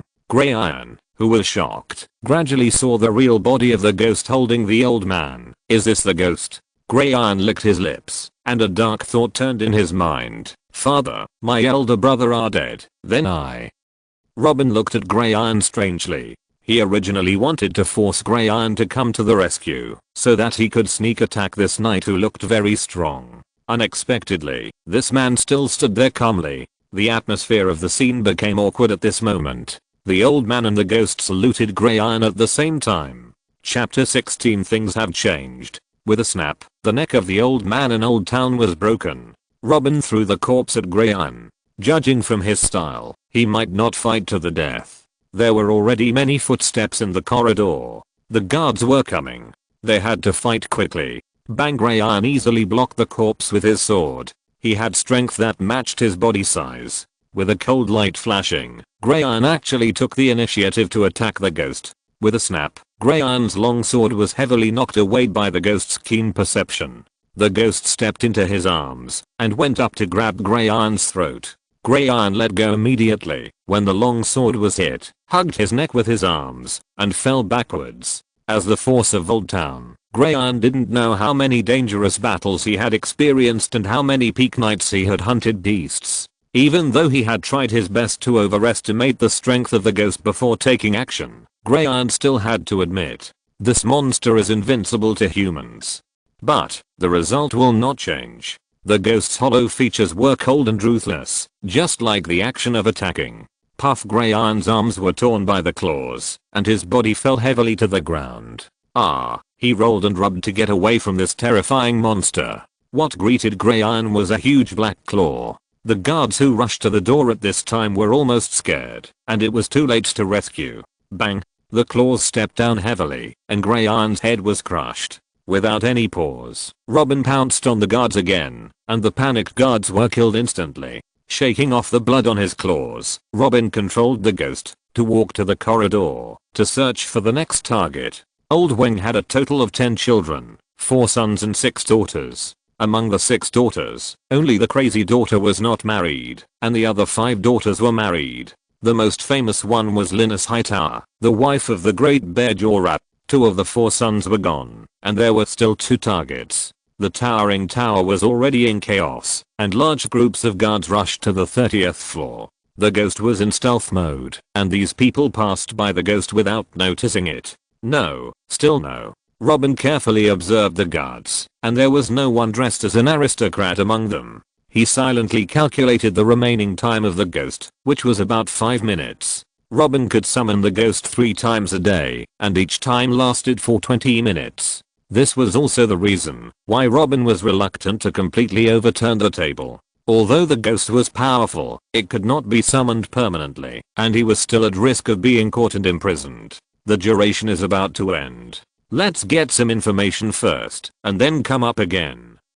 After making a plan in his mind, Robin grabbed a middle-aged man dressed as a butler, and retreated to a room. Which floor and which room are the old man's 3rd and 4th sons? Robin showed the terrifying figure of the ghost, and asked in a frosted voice. The butler's face was full of awe, and he was obviously frightened by this strange creature. Seeing that he did not answer, Robin tore a piece of cloth to cover the middle-aged man's mouth, lifted him to the window, and stretched out his arms to suspend him in the air.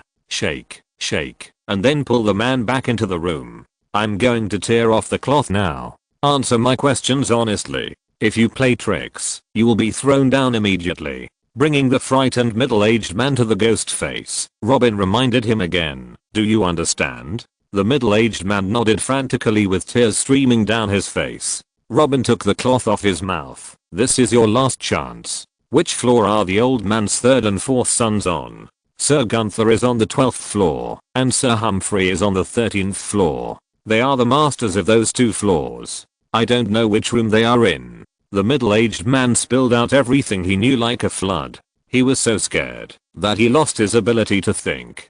The ghost nodded, twisted the middle-aged man's neck, and jumped with the body in his hand into the night sky outside the tower. In addition to the sound of surging waves on the coast, there was also a rapid thump thump sound. Bronn quickly played the dragon gold in his hand. He was observing the chaos that suddenly emerged on the towering tower. The noise was faintly audible even under the black stone base. He kept cursing in his heart. Fuck, I'm really on a pirate ship. Robin opened his eyes, looked at him, and closed them again. The boat shook again, and this time the ghost ran faster. He climbed up the towering tower with ease, and climbed up directly. In just a moment, he reached the 12th floor.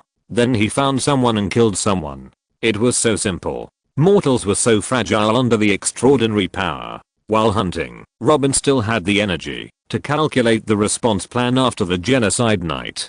13th floor. The power of the Hightower family was intertwined in Westeros, including the church, the academy, officials in King's Landing, and relatives who had been married for hundreds of years. The network of relationships in this family was terrifying. One of the daughters of the old Earn, Ellery Hightower, married the current guardian of the River Reach, Duke Tyrell. She was also the mother of little Rose. Robin after solving the target, Robin was about to call it a day, but at this time a cry made him stop the dissipation of black particles. Robin, where are you? The madwoman screamed in collapse. Ah! The madwoman screamed, and she was dragged into a hidden place by the ghost, and pressed against the wall. The black bandage monster showed up, and put its empty features in front of her. My stupid girlfriend. The inhuman voice said to her face. Robin. The crazy woman trembled all over. I prepared a great gift for our child. Please don't let me down. The ghost touched the crazy woman's forehead with a sharp claw and slowly dissipated in front of her. Why?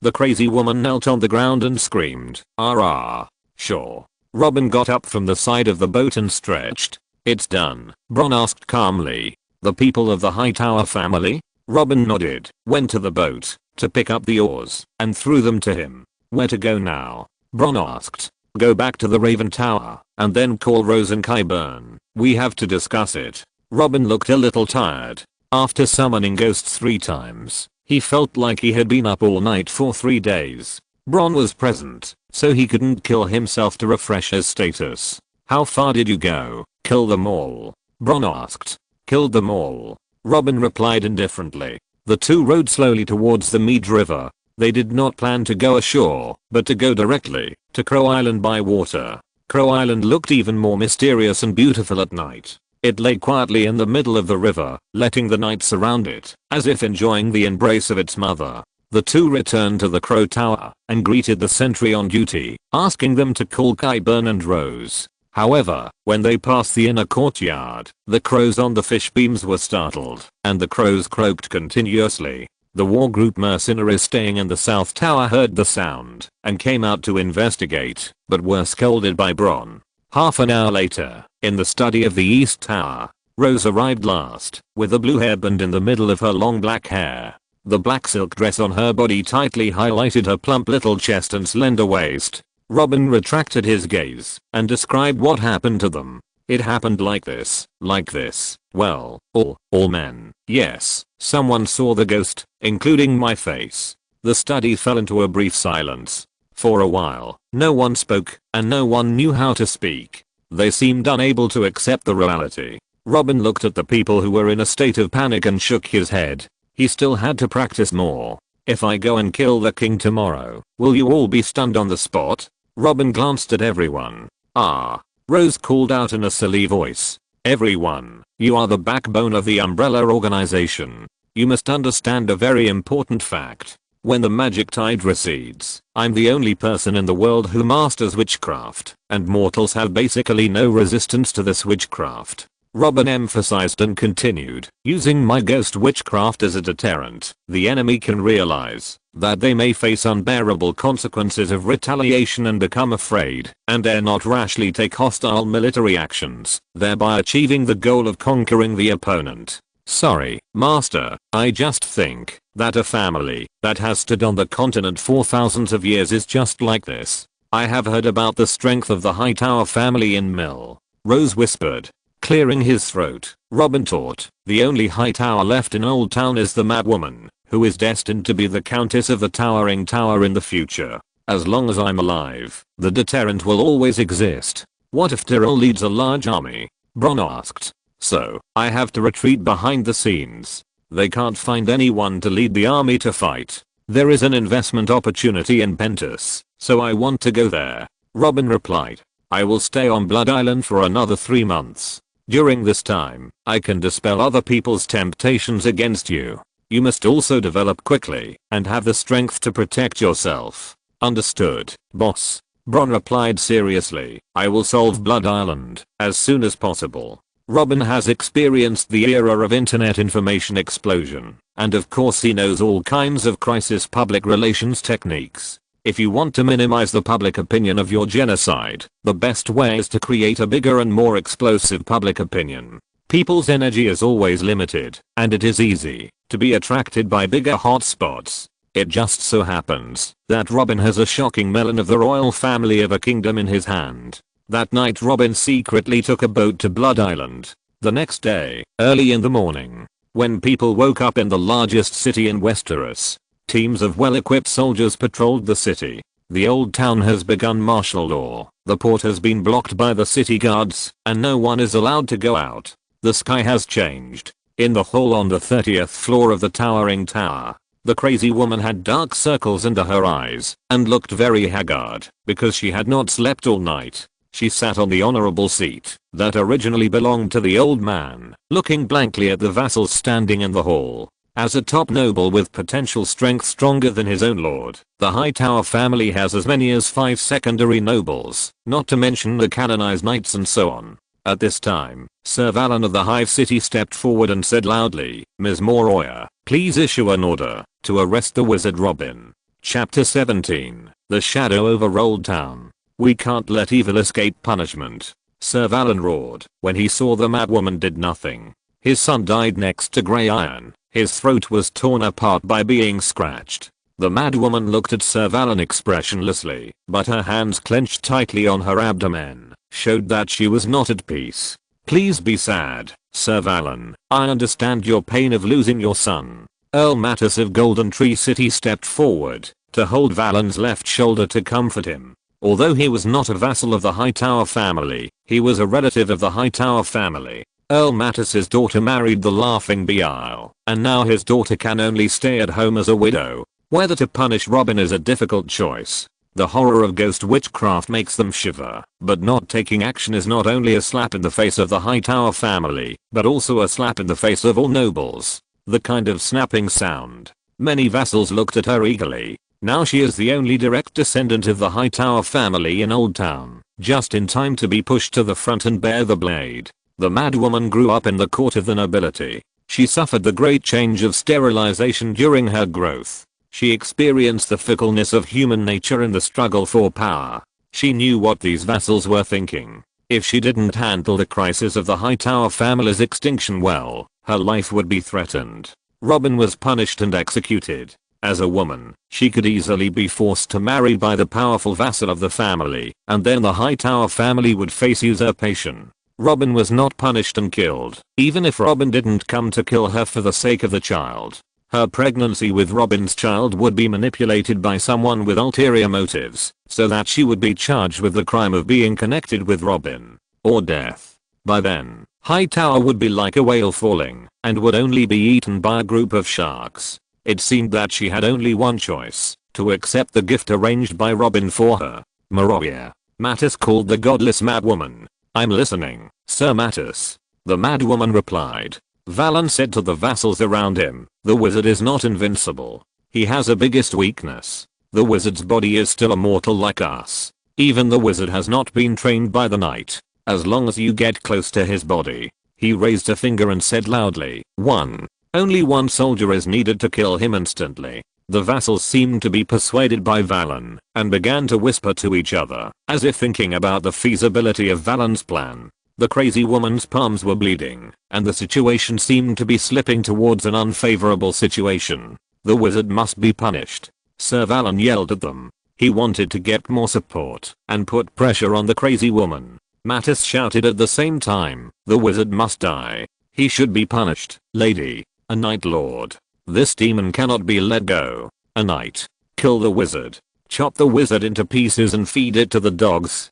The hall seemed to be full of anger, but the crazy woman keenly discovered that the wills of these vassals were not consistent. More than 20 vassals, only 1/3 stepped forward to make it clear that they wanted to punish the wizard. Another third remained silent, and the last part just murmured quietly without expressing their opinions. Seeing these people's performance, the crazy woman's clenched hands loosened instead. The incident happened too recently, and these people have not yet formed a community of interests. She silently memorized the names of the vassals who danced the most happily today. The crazy woman no longer paid attention to the vassals who were spitting, and stood up from her seat, calmly patrolling the entire hall. She planned to drag it out for a day, and at night Robin would teach these arrogant vassals how to be ghosts. "Everyone," the crazy woman said seriously. The dignitaries quieted down and waited for the crazy woman's decision. Suddenly, a bachelor broke into the hall. He shouted, "Oh no, the wizard is missing."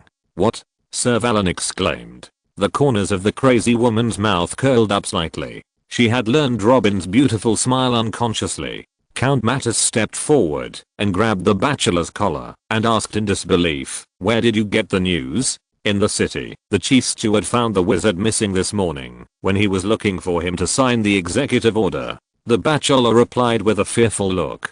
The news of Robin's disappearance was confirmed, and no one in the hall spoke anymore, and no one even dared to breathe. When an invincible killer hid in the dark, they knew what real fear was. Valen's plan failed before it even started. He thought Robin's weakness had disappeared. Old Town is so big and there are so many small islands nearby. Who can know where the wizard is hiding? Sir Valen and Count Mattis looked at each other, put their hands on the hilt of the sword, and leaned towards the madwoman with the intention of attacking her. Catching this woman who is pregnant with a wizard's child can also mediate and escape from Old Town. Of course, the poisonous insect would not let them do what they wanted, and drew out a short gun to guard in front of the madwoman. Swish. The poisonous insect put his finger in his mouth and whistled. Then a small group of Unsullied with round shields and spears opened the door and trotted in, protecting the madwoman and the shield wall. For a moment, the atmosphere in the hall was tense. The nobles standing in the middle of the hall were a little overwhelmed. They looked around and found that the knights who were originally low-key and silent were now looking at them with teasing expressions. These silent nobles are the smart ones. The situation is unclear, and the sooner they jump out, the sooner they die. Lady Moroya, please let me out of the city. Count Mattis' voice trembled a little. Now the whole city is under martial law. Without the approval of Hightower, no one can escape from Old Town. Sir Valen opened his mouth, not knowing what to say. The madwoman stood in the middle of the four Unsullied, looking down at the whole audience and said coldly, "Today's meeting ends here. Everyone, please rest in the towering tower first. Please don't walk around casually. After all, the murderer who assassinated my family has not been caught yet." "Yes, ma'am." A knight. "I will obey your orders, ma'am." A secondary noble. "I shall obey Hightower's will. Loyal to you, lady." Voices echoing the madwoman came one after another. Almost all of them were from the old bitch who had been silent just now. The madwoman ignored them and went to the old man's room under the protection of the Unsullied. After returning to a safe place, the madwoman exhaled a breath of foul air. "Bug. Master, what do you want?" The poisonous insect said respectfully. "Copy the names of those who agreed to punish Robin, the floors they live in, and the names of the rooms, and send them to Kyburn.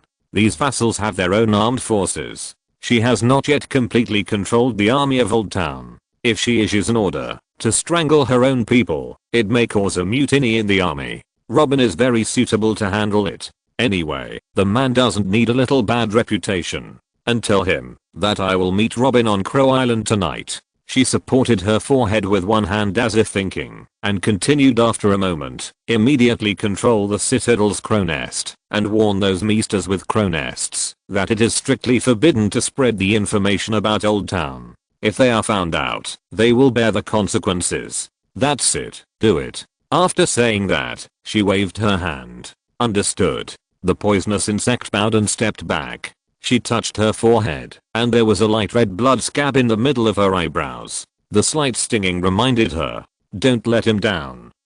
The crazy woman walked to the 30th floor observation deck, where the old man often liked to sit and watch the prosperity of the Old Town. Now, looking around, the whole city has stopped because of one person. The city is filled with a gloomy atmosphere, which makes people feel depressed and heavy. "Robin, you are the terrifying shadow hanging over the Old Town. Blood Island, early morning. It is about 3 nautical miles away from the Old Town. Last night, Robin, under the protection of 4 mercenaries, rode for half an hour to reach this deserted island. If it weren't for the bright moonlight in the sky, Robin doubted whether they could find this island smoothly. They were not too worried because there was a super large lighthouse, the Kangshan Tower, so even if they couldn't find the Blood Island near the coast, they could return safely. Arriving at the deserted island late at night, they could only spend one night on the boat. A lot of supplies were prepared on the boat, so they didn't have to survive in the wilderness like savages.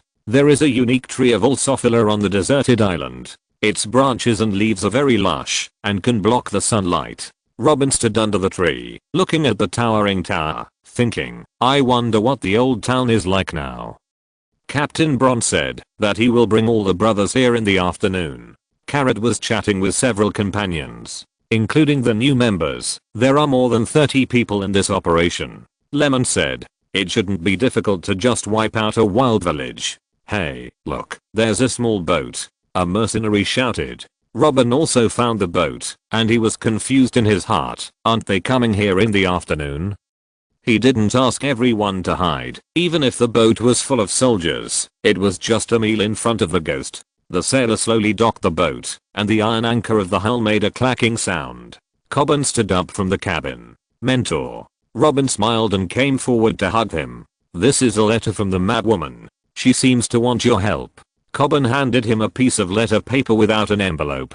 Robin nodded calmly and took the letter to check it out. There was a long list of names and addresses inside, as well as an invitation to meet at Crow Island. It seems that the situation is developing unexpectedly smoothly. Robin smiled. Chapter 18. Old City Blood Harbor. Can you trust the madwoman? After all, you just killed several of her relatives, Cobbin reminded Robin. It doesn't matter whether she is trustworthy or not, as long as she follows my plan. Robin put the letter into his pocket, stepped onto the boat and ordered, let's go to the tower. After more than half an hour of sailing, Robin came to the familiar shoal again, and the boat was docked at this protruding low-lying cape. Robin took out the death list and murmured in a low voice, Valen, Mattis, let's start with these two most powerful nobles. He closed his eyes again, and the ghost gathered beside him again. The ghost strode towards the black base of the tower. Sir Valen and his knight squire were in a room fully armed, and they all held steel swords in their hands. He paced anxiously in the room. We are in great danger now. The old man and his 4 children were killed in the tower. If they stay in the towering tower, they will die. But the madwoman has ordered the doors of each floor to be locked. The attendant said, after coming out of the hall, they were all forbidden to move. Now they are fish in a jar, waiting for others to eat them. Damn, this bitch. It turns out that she was not killed last night because she colluded with a wizard. He knocked hard on the table. The anxiety in his heart made him crazy, and his life seemed to be leaving him at any time. At this time, a tall mummy emitting black particles appeared behind him and broke his neck with one grab. No, my lord. The attendant roared. The 2 knight attendants, with their unfamiliar fighting skills, were killed by the ghost without much effort. Next, the hoarse voice whispered softly, Dang dang. Suddenly, there was a knock on the door. My lord wizard, is that you? The poisonous insect asked behind the door. Interesting. Robin laughed in his heart, and he replied in a hoarse voice, Bug, it's me. It turned out that, after delivering the letter, the poisonous insect patrolled outside the rooms of the vassals who disobeyed the crazy woman. As soon as the sound of fighting appeared in Sir Valen's room, he ran over. Please follow me. It will be more convenient for me to take you to the execution. Poisonous insect said. Okay. Robin said. From now on, the names of the people in each room will be called one by one. The most difficult one to kill is the Earl of Golden Tree City. This earl has more than 10 elite guards. Killing this ghost also cost an arm. A total of 8 vassals were beheaded, and dozens of soldiers were slaughtered in one morning. At the luncheon in the towering tower, the crazy woman called the vassals together for dinner. The tableau was neatly placed on the rectangular super large dining table. After the vassals saluted in accordance with the rules, they entered the table. Most of them felt lingering fear, because none of the dignitaries who forced the crazy woman in the morning came. The mad woman seemed to be in a better mood. Sitting at the main seat at the end of the long table, she had seen that these vassals were strong on the outside, but weak on the inside. Dear loyal ministers of the Hightower family. The mad woman coughed twice to attract everyone's attention. She smiled and said, the murderer who murdered my father and brother has been caught and has been brought to justice. Everyone looked at the madwoman in shock. Some people with quick minds had already guessed what the madwoman meant. Congratulations. A knight smiled awkwardly in a flattering way. Finally, Lord Leighton has been avenged. I think everyone must want to know what the murderer looks like. The madwoman smiled and clapped her hands. Some servants in the back came to the side of the dining table with some plates, all of which were human heads. I was just about to see the demon witch. The heads of Valen and Mattis. There were constant exclamations, and many people gasped. These rebels conspired to launch a coup and killed my father and brother. Now they have finally been brought to justice. The madwoman said with a sad expression. As expected, the atmosphere was cold, and no one responded. It was really because of the madwoman's methods that made them shudder. Snap! Exclamation mark. The madwoman slammed the table and stood up, frightening some timid people. She looked down at the ministers at the table and threatened in a cold voice, shouldn't you feel relieved that the murderer has been brought to justice, or do you? The mad woman pointed to a bald man. And you. And then pointed to another pockmarked man. Are you related to these murderers? Both of them leaned back with fear on their faces. Snap. Speak. The mad woman slammed the table again and shouted at them. The two trembled all over and quickly waved their hands to deny. My lord, I don't know them. They are the murderers. I saw these people committing crimes with my own eyes. The pockmarked man was so scared that he surrendered directly. Feng Feng looked at the vassal on the table again. These people were still calm and looked at the tablecloth calmly. You still want to stay out of this at this time? If you don't get on my ship, how can I let you leave at ease? The mad woman sneered in her heart. She snapped her fingers. A mummy emitting black particles slowly appeared behind the mad woman. Everyone, I'll ask you one last time. Are these people the murderers? The mad woman looked at them coldly. The people who were indifferent just now began to change their colors drastically, and fear appeared on their faces for the first time. Ghost, spirit. Someone trembled. Everyone was terrified in an instant. They finally showed their fear. No mistake, they are the murderers. I offer my loyalty. Good, very good. Now there is something you need to do. The mad woman smiled with satisfaction and nodded to the ghost. Robin understood and disappeared on the spot. Let's not talk about anything first. You should know how much wealth these traitors own in the London castles. Looking around, she continued, whoever brings ahead and captures the traitors in the corresponding city will get these riches. My lord, your will. Immediately, a knight knelt on one knee on the ground. The poisonous insect gave him a head. I want the head of the Earl of Beehive City. Another knight also knelt on the ground. I also want the head of the Earl of Beehive City. Please give me this honor, my lord. Please give it to me. Give it to me. Take it, haha. The mad woman knocked over the plate of heads and laughed sarcastically at a group of dignitaries who were struggling to grab the heads on the ground. After the tasks were assigned, the vassals immediately set out from the tower and headed for the anti-witch forces in the city. The mad woman personally ordered the poisonous insects to arrest the city guards who were still loyal to Beale, and Robin's ghost assisted the poisonous insects in the arrest. On this day, an important event recorded in the history of Westeros occurred in the Old Town. The Massacre of Old Town, the Chronicles of Westeros record. In the year 292 of the Conquest, many vassals of Old Town linked up in the towering tower to launch a coup, and the contemporary Earl of Hightower and his 4 sons were all brutally killed. Fortunately, the eldest daughter of the Earl united the loyal ministers and fought against the rebellious traitors in the GD. In the end, all the traitors were beheaded, and the huge forces of the traitors were uprooted and arrested. There were more than 2,000 rebels. The prisoners were taken to the port of Old Town and slaughtered and beheaded. The blood of humans dyed this 1,000-year-old port red. The sharks swarmed in and ate the bodies of the traitors. The scene was like a bloody hell. In order to remind people of the end of the rebellion, this port stained with blood was named Blood Harbor. It is said that the souls of traitors still wander in Blood Harbor for thousands of years. That night, Crow Island. The mad woman brought the poisonous insect to the Crow Tower. Mr. Qyburn led them to the study in the East Tower by the suspension bridge. Then, Qyburn and the poisonous insect left the room. Moroya, you are stronger than I thought. Robin lifted her hair with one hand and held her soft waist with the other hand. Well done. The mad woman was wearing a low-cut tight dress. The black fabric on her body formed a sharp contrast with her snow-white and delicate skin. Asshole, you killed my father and brother. Now I just want to kill you to avenge you. The mad woman cursed in a low voice.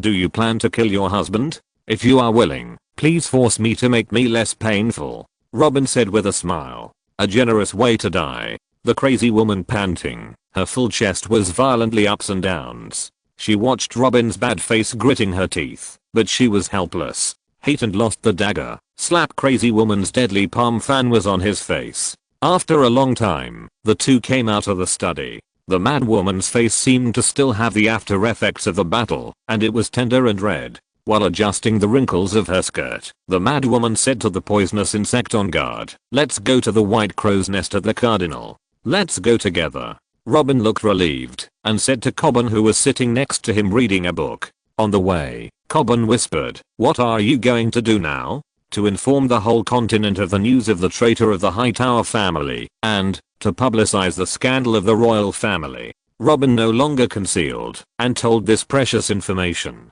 The scandal of the royal family? Cobbin asked curiously. Chapter 19 High Court's response. Robin roughly described the life story of Joffrey, the eldest son of the Baratheon family. As the heir to the throne, Qyburn was completely stunned. The key is, do you have any evidence to prove this absurd guess? The crazy woman asked back. It's easy to prove. Do you know the characteristic of the deer family, strong and tough? Robin said. The crazy woman and Qyburn both nodded, and they were thoughtful. The inheritance of the Baratheon family is very strong. What the father looks like, the son is likely to be the same. There is not much difference between the father and the son in hair color, eyeballs, skin, etc.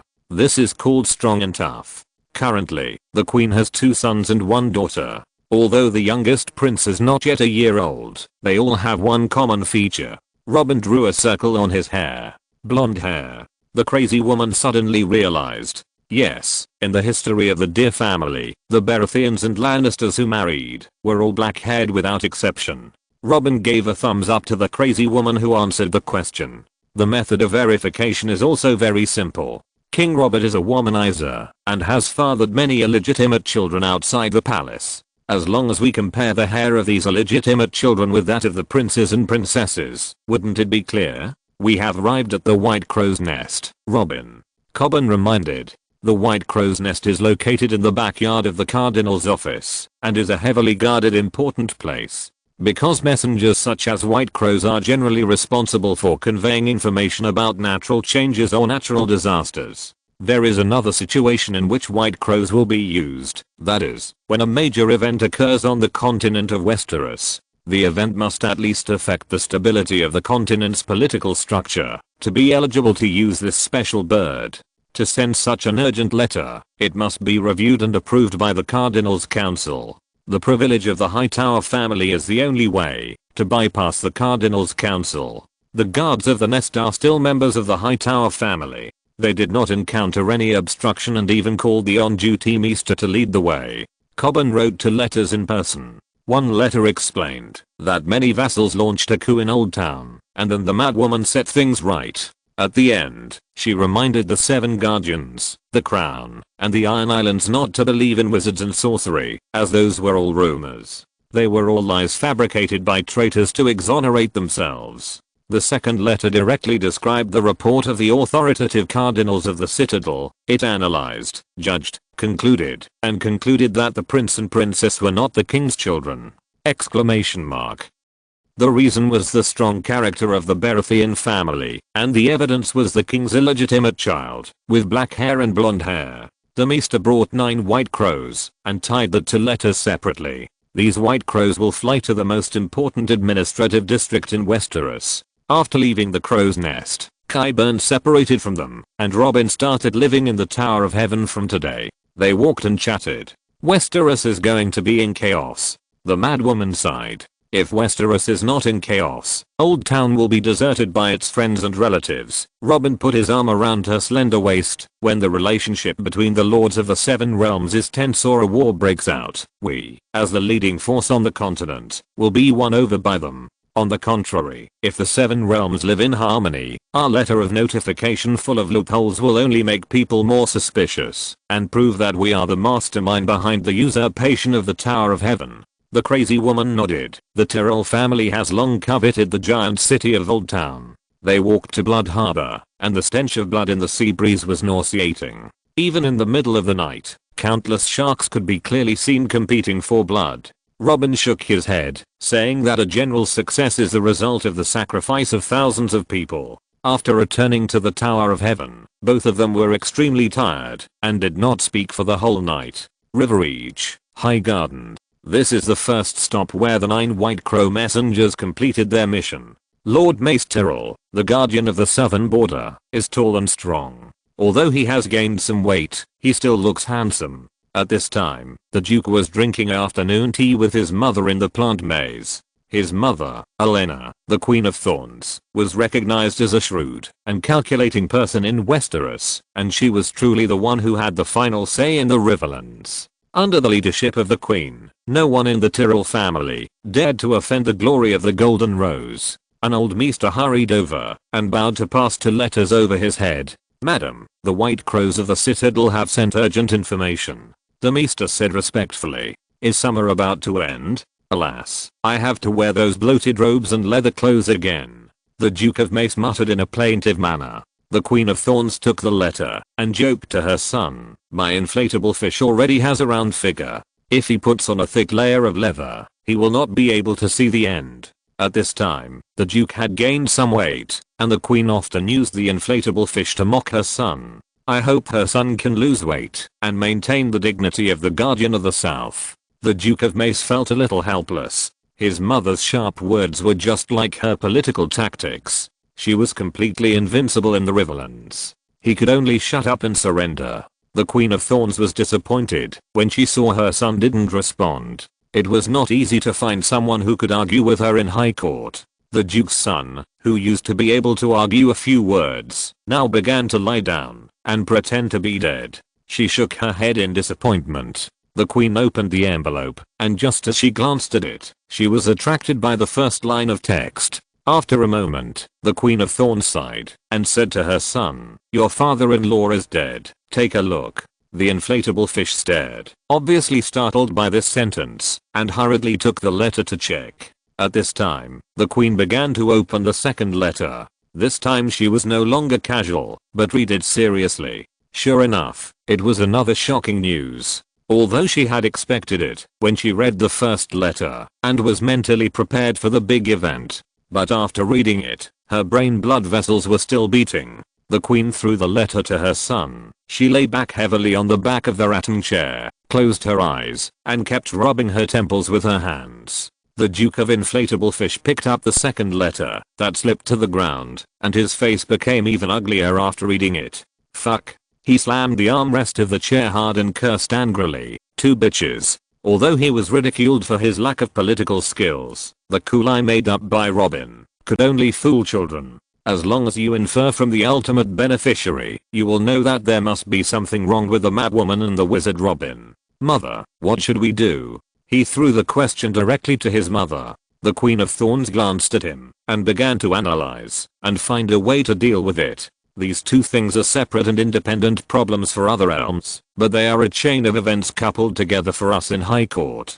The Deer family has been bullied by the Lion family so much that there will definitely be a violent and irreconcilable conflict, or even a war. The Queen moistened her tea and continued, "The King and Queen have never been in harmony, and the 2 forces of the Deer family and the Lion family have always had frictions due to historical reasons. I think war is inevitable. Then what should we do in the end?" "Mother." The inflatable fish filled the Queen's tea. Old Town is the most important component of the Reach, and it also has a special status in Westeros. Now, if we want to participate in the game and war within the dynasty, we must win over the Hightower family, that is, the Mad Woman Moria. Send a letter to the Tower of Heaven, saying that we recognize the result of this farce, and foster Loras to her as a knight's squire. Then let Gullen go to Old Town, to invite the Mad Woman, and ask her to come to Highgarden in person, to be conferred the title of Earl. We need the power of Old Town. The last usurper war within the dynasty, Highgarden lost its glory. This time, we must take it back one by one. The Queen of Thorns clearly sorted out the threads, and then listed the corresponding plans one by one. The next step is to make the behemoth of Highgarden operate according to the Queen's will. The Queen of Thorns took a sip of tea and calmly ordered, "Call the vassals." "Mace." "Yes, Mother." "Old Town. In the training ground of the city guards. This is a grey-black place similar to a playground. There were many strong soldiers doing sword training. Most of them were wearing grey clothes, and Ents humming and groaning could be heard from time to time. Bronn walked through the crowd with his hands behind his back. He is now the garrison commander of Old Town. Soldiers were holding unsharpened iron swords and doing basic movements such as slashing and slashing. A tall and strong man stood at the edge. Robin folded his hands in front of his chest and watched the soldiers practicing quietly, giving people a sense of calmness. He shook his head in disappointment. The knight swordsmanship trained by these soldiers was not unsophisticated, but it was always technical swordsmanship such as slashing and stabbing. It was far from the extraordinary swordsmanship of the water dancer he expected.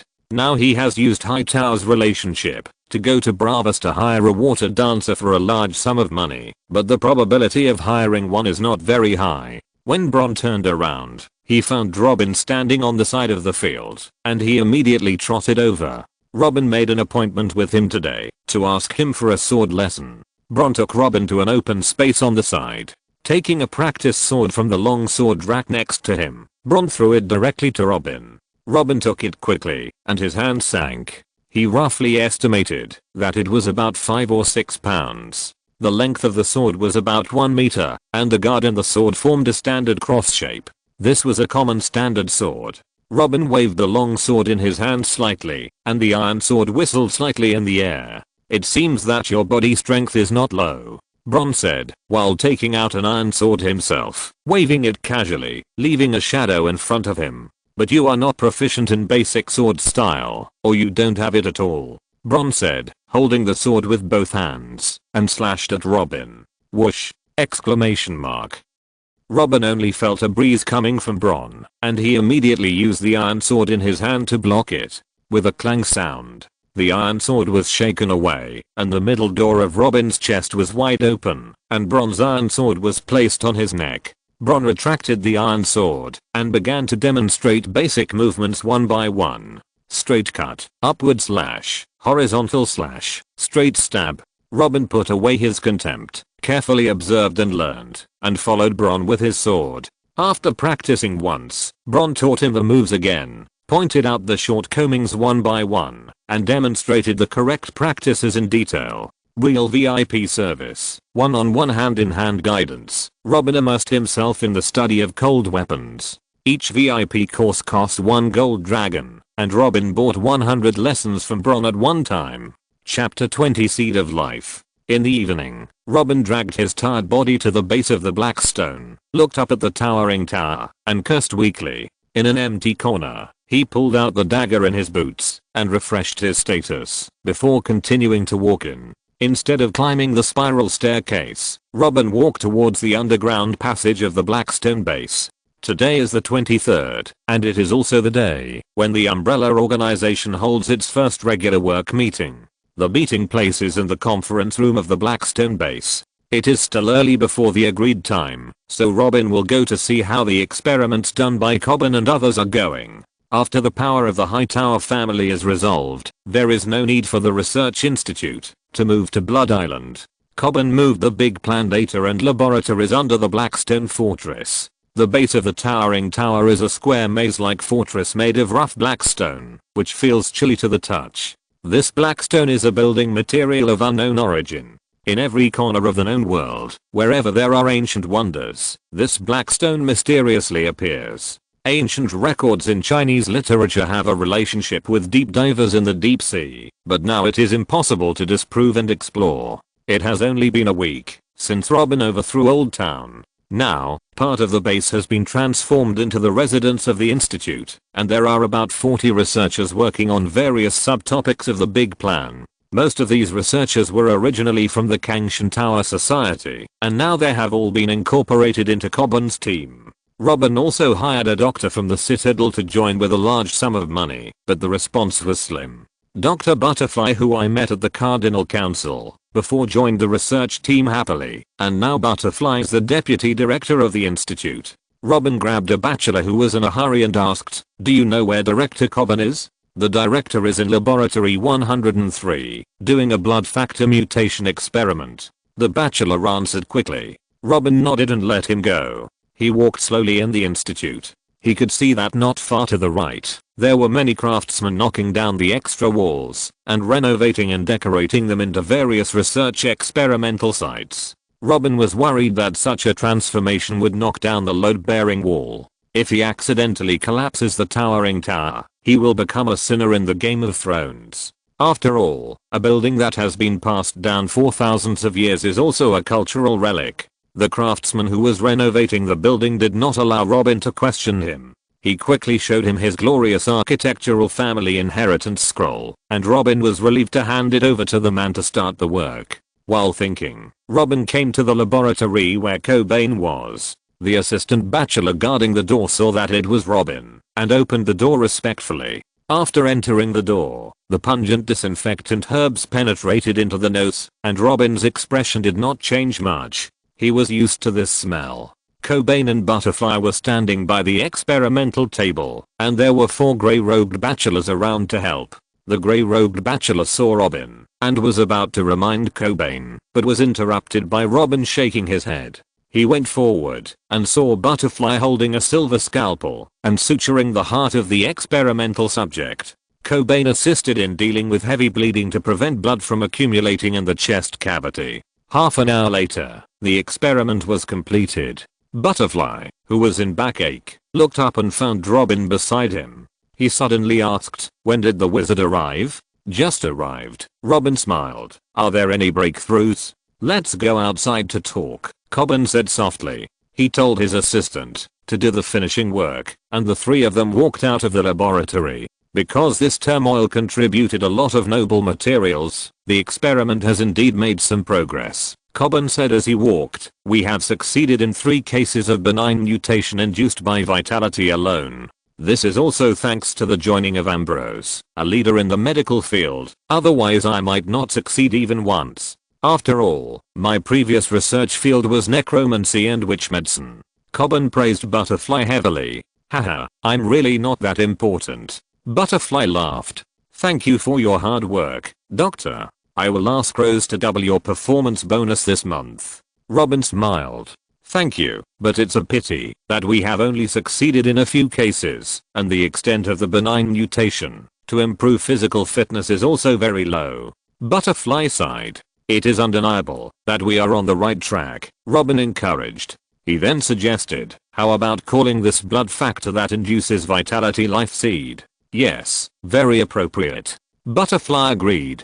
Cobain also nodded in approval. "The conference room is over here. It is almost time for the regular meeting." Bron, Rose, and Morua should have arrived at the conference room waiting for us. The 3 of them came to the conference room of the Underground Research Institute. As expected, Rose and the others were already waiting. Rose stood up first. She handed out a button to each person present. On the button was a small umbrella with 8 petals, 4 of which were blood red. Robin sat down at the main seat, looked around at the 5 people at the long oval table, and nodded slightly to them. He took the button and put it on his chest and said, "This is the symbol of our organization. Having this badge means that he is a glorious official Umbrella member. Wearing it can enjoy the benefits of Umbrella's connections, wealth, and power, and it also means that he must fulfill the obligations of the organization's regulations." Seeing that they nodded in understanding, Robin continued to preside over the meeting and said, "The institute is the core of our organization. Let's start with Director Cobain and talk about the achievements during this period." Cobain stood up and reported, "During this regular meeting, the institute was officially established in Blackstone Fortress. The research on the big plan has also made a breakthrough. The life seed induction technology we developed has successfully made the flesh of ordinary humans stronger. And we have confirmed the existence of the soul and captured it successfully." At this point, everyone's eyes were focused on him. Bron felt a little frightened. What kind of ship did he get on? Cobain paused for a while and then said with a smile, "We also weighed the weight of the soul." The crazy woman stood up in disbelief and asked loudly about the authenticity of the experiment. With Cobain's comfort, she calmed down for a while. He began to talk about the research from the beginning. "This is a coincidence in the experiment. A famous experimenter died in extreme pain. At that time, Robin happened to be possessed by a ghost and explored the unknown area of the Blackstone base. He happened to observe a transparent ghost emerging from the experimenter. After trying various methods to imprison it, we successfully captured the ghost in a box made of Valyrian steel." "Oh my god," the crazy woman murmured. "7 gods bless you." Bron drew 7 words on his chest and kept muttering. Robin smiled and said nothing. If active evolution was still empty talk before, now the major breakthroughs in the body and soul have made this research possible. Cobain narrated calmly, "Now we are carrying out 2 major research root systems. 1. Strengthening the human body guided by the seed of life. 2. Guiding the blood power in the body of the nobles with the soul. These 2 major root systems have derived more than a dozen related branch studies, so we don't have enough manpower. Cobbin raised the difficulty to Robin and the crazy woman. Robin looked at Moroa and asked, can we force the scholars of the relevant schools in the Citadel to participate in the research? There is no way to force this kind of thing. What if we force them to come and be passive and lazy? The crazy woman asked back. Give them what they want: land, wealth, official positions, women. Those who are helpful to the research must come. If they cooperate, they will get benefits. If they don't cooperate, they will be put on the experimental table. Robin said lightly. Okay. The crazy woman hesitated for a moment, but still agreed. After Cobbin sat down with satisfaction, Rose, Bron, began to talk about their work one after another. Rose's White Sugar had handed over the first batch of supplies to Raman and opened a white sugar shop in Old Town. Due to production reasons, the distribution rights of the other 8 free cities have not been continued. The 2 chambers of commerce, logistics, and car dealerships are still being established. Bron basically controls the entire city guard. The D-heads have been secretly dealt with, and important positions have been filled with his own people. Expand the number of city guards, without a limit. Robin interrupted and gave the order, and Moroa, you have to buy more unsullied, more slave warriors. 2 words, expand troops. Although the Hightower family is rich, but, the crazy woman said somewhat dissatisfiedly, without your family's money. Robin shook his head at her directly. Sea salt, water wheel stamped armor, carbon steel, do you know? Huh. Chapter 21. Blessings are coming. It's no use saving money. We have to make the pie bigger, Robin said with a smile. Or, bake a new pie. The sea salt and steel you mentioned just now are the new pie. Is it the same as white sugar? If you can really invent a few more of these best-selling products, you can really support the huge military expenditure. The crazy woman immediately thought of the white sugar sold in Old Town. Now it has become popular throughout Old Town. It is difficult to find a gram of white sugar in the store, and the pre-order orders have been scheduled until the second half of the year. It's not a few, but dozens and hundreds of innovative products like white sugar. Robin stood up and looked down at everyone at the long table. With these things, we have the cornerstone to dominate Westeros. This is why all the chambers of commerce under Rose are collectively called the Cornerstone Consortium by me. Except for Coburn, Robin exposed his ambitions in front of them for the first time. Since they took control of the rich city of Old Town, they were satisfied with the wealth and power that were once unimaginable. The decadence can be clearly felt from Bron and Rose. The enterprising spirit in the Umbrella organization has weakened, and they are happy to enjoy comfort and be content with the status quo. This was something Robin couldn't stand. They regarded Umbrella's big plan as Robin's unrealistic dream, and passively performed their work tasks because of Robin's strength and authority. This was a passive sabotage that a boss couldn't tolerate. Robin had to give them a direction, a goal that could not be refused. When Coburn heard Robin say this, he showed a look of obvious shock like everyone else, and at the same time, there was a hint of as expected. After a moment of confusion, Bron couldn't help laughing. I, a mercenary, actually have the opportunity to participate in the battle for the continent. I have to say that you are really good at bragging, boss, but I like it, ha ha ha. He laughed and pointed at Robin. When he looked around and found that the crazy woman Coburn and others were staring at him seriously, his laughter turned into 2 awkward laughs and disappeared. Robin looked at him seriously. Bron, do you think a warband leader needs such a high salary? The price I paid to hire you is already worth the annual tax revenue of an earldom. Bron didn't dare to meet Robin's eyes. He dodged twice and smiled awkwardly. Boss, I was just joking. Okay, sorry, you continue. I'm listening. I hope you really understand how big the responsibility is on your shoulders. Robin glanced at Bron before continuing. We have always known about the topic of active evolution, but to what extent does humanity have to evolve for the big plan to be successful? Now I tell you, at least the demigod plan will be considered complete, and to push the project to this goal, it is not something that the earldom of Old Town alone can satisfy. At least the resources of all of Westeros must be integrated to do it. Robin thought in his heart, maybe the resources in Westeros alone are far from enough. The task is arduous and there is a long way to go, alas. But now is the era when the magic tide is receding. At most, we can only push active evolution to the limit of mortals. Butterfly frowned and spoke out the problem in his heart. Cobbin nodded in agreement, and he also said, my research on necromancy also encountered the problem of forbidden magic, involving the complete failure of supernatural powers. This is a problem of the world environment, and human power cannot change the celestial phenomena. Good question. It is precisely because of the prophecy that the magic tide is about to return that I dare to set this grand goal. Robin said seriously. The crazy girl clenched the armrest of the chair with rapid breathing. She didn't know how many times she was surprised tonight, and now she was still shocked by this news. The Hightower family has persisted for so many years, and now magic is finally coming back. Robin's confident smile and style of never pretending made them have no doubts. Cobbin immediately asked, when exactly? There are two interpretations of this prophecy. One, when the dragon hatches again, the magic tide will return.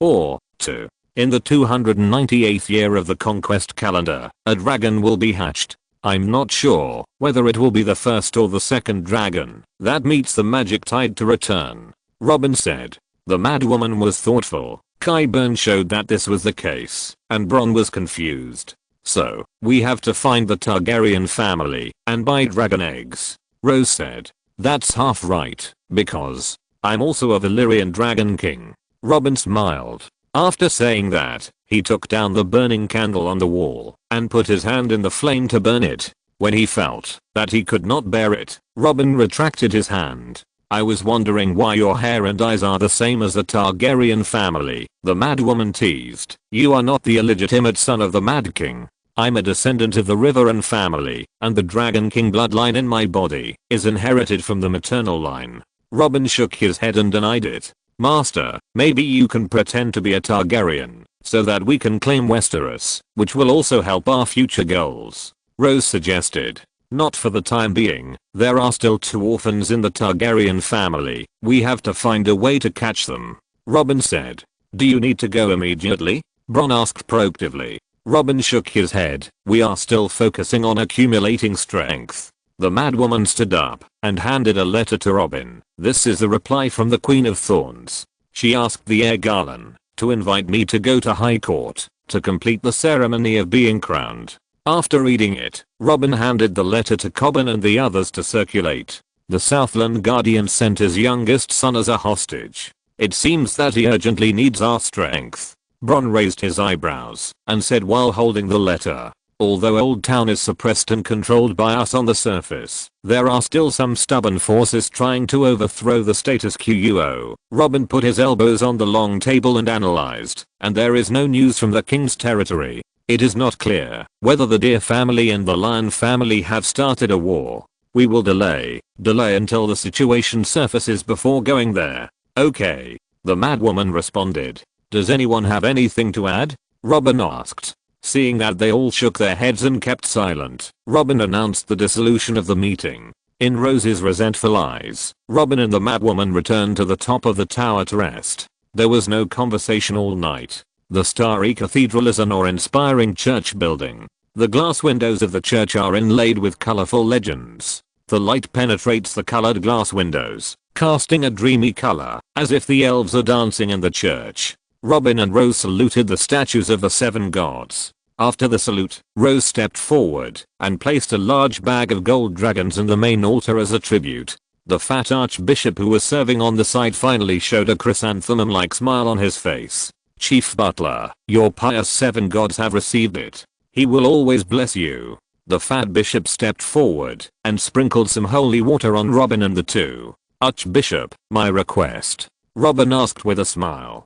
Don't worry, the blacksmith hall of the Starry Church will obey your command. The fat bishop said generously. Brother is, take the chief butler to see the bishop of the blacksmith hall. My lord, please follow me. The monk said softly. Robin nodded and followed. The 7 gods have 7 forms. Father, mother, warrior, blacksmith. Among them, the blacksmith represents craftsmanship and labor. Robin's goal, the blacksmith hall of the Starry Temple, has a list of all the craftsmen in the Old Town. He wants to recruit these casual workers, pay them wages, and let the craftsmen enjoy the blessing of 996. The blacksmith hall is an annex building next to the temple. The blacksmith bishop has ordered people to copy a list and hand it to Robin in person. After getting the things, the two got on the rickshaw waiting outside the temple. Now the Didi Charter Chamber of Commerce has been established and is in the trial operation stage, providing special car services only to the dignitaries of the old town.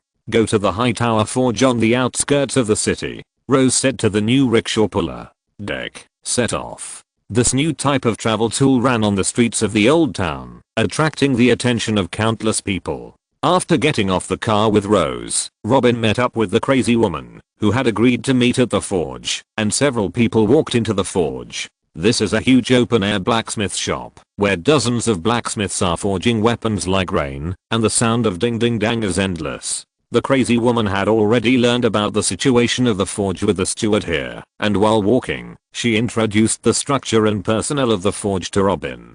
The labor cost is extremely low, the forged weapons are sold well in the free trade cities. The crazy woman narrated. Wait, you mean, the blacksmiths in your family are all slave craftsmen? Robin was surprised. He complained in his heart, this kind of labor method will make capitalists cry. A small part of them are members of the branch clan of the family, and most of them are slave craftsmen bought from the slavers' bay. The crazy woman shrugged and explained, the control of Highgarden and the river bay is not strong. The Hightower family has its own laws. The descendants of Emir Steward, the 1,000-year-old families, are not very convinced. Robin nodded. He knew the history of the Rose family. The Tyrrell family used to be the steward of the King of the River Bay. After the King of the River Bay was exterminated by the Conqueror, the Tyrrells were promoted to the Guardian of the South by the Conqueror. They came to the satin furnace, and a blacksmith handed a newly forged dagger to the crazy woman, and stood aside respectfully. Look, this fine weapon is a best-selling weapon among the weapons at the exit of Old Town. The crazy woman proudly handed the iron sword to Robin.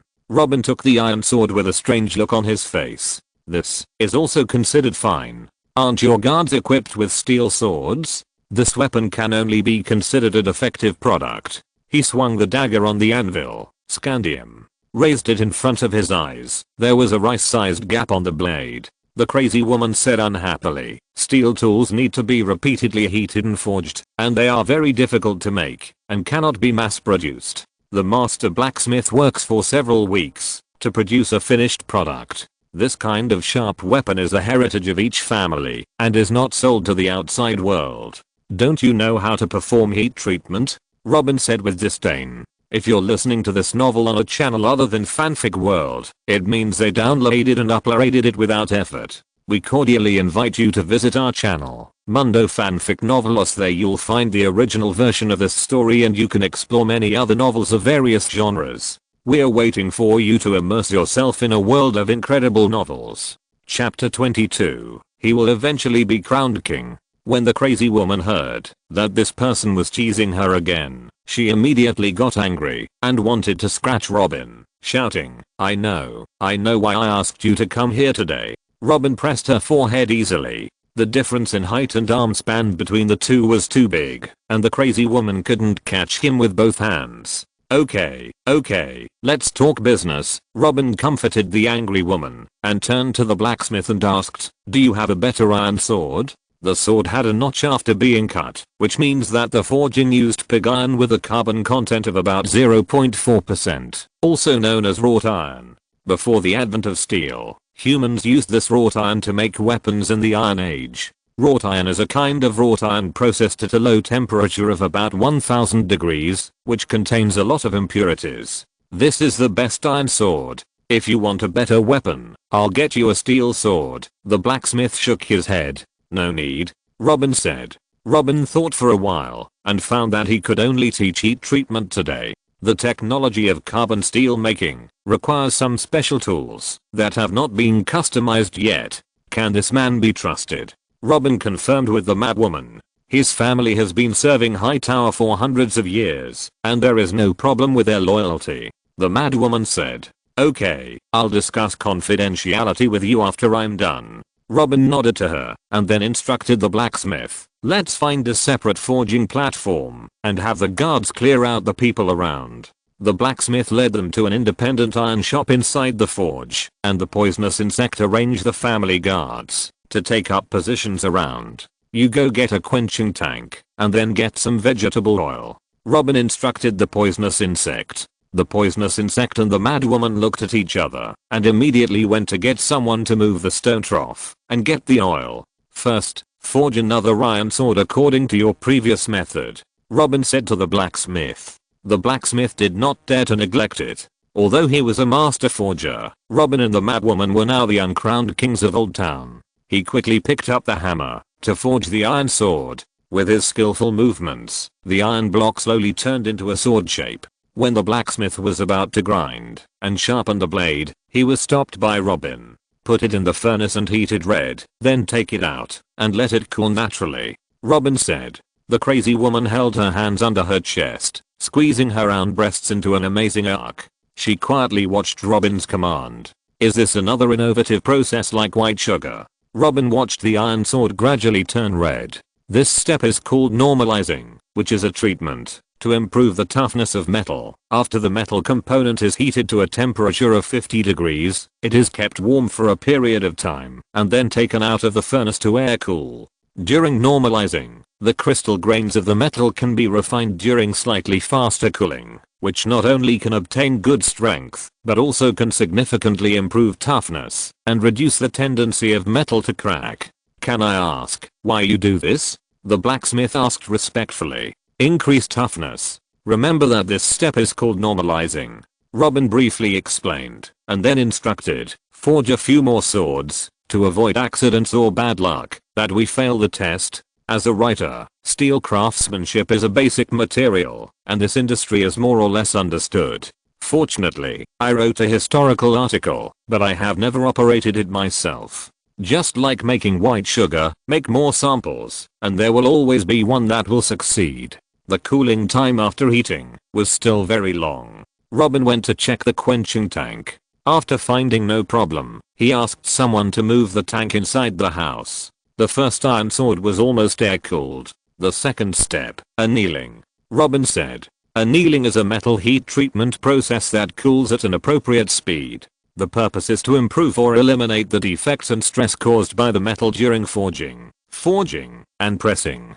Due to limited conditions, Robin asked someone to get some clay, wrap the sword body except the blade, put it in the fire, and let it cool slowly in the furnace. This time is very long, so Robin and the crazy woman withdrew from the forging room. Let the blacksmith guard the furnace to avoid accidents. The three of them sat down to rest in the tea shed next to the forging room, and the servants took the initiative to help them serve herbal tea to quench their thirst. We have to continue to purchase blacksmith slaves, Robin said to the crazy woman. How many do you need? The crazy woman asked. At least 400. We want as many as there are in Slave Bay, Robin said. The crazy woman opened her mouth, but didn't say anything. She had a certain immunity to Robin's big appetite. There is also the issue of confidentiality. The forge and all the factories will be moved to a deserted island near the sea. Robin said seriously, the loss of any of these processes will be a huge loss for us. Should the sugar be moved there too? Rose asked. I mean everything, Robin emphasized, and then said some key points. Give the workers a piece rate wage system, set performance bonuses, and negotiate personal goals. In short, we need to improve their enthusiasm for work. Seeing their puzzled expressions, Robin explained the concepts of piece rate, KPI, and OKR in detail. Piece rate. The piece rate wage system refers to calculating the remuneration based on the number of qualified products produced, or the amount of work, and the predetermined piece rate unit price. KPI. OKR. Rose took a notebook and swished, copying and recording. She looked at Robin timidly. As a business expert, she instantly understood what these management systems would bring to these workers. This was the ultimate exploitation of the workers from the physical to the mental. So the master is so terrible. Is there a demon living in his head? That's all for now. I'll tell you slowly later. Management is a big subject, Robin said with a dry mouth. He looked at the sunset. I estimate that the iron swords are almost annealed. They returned to the forging room again and completed the complete heat treatment process under Robin's guidance. Robin picked up the newly forged iron sword and said,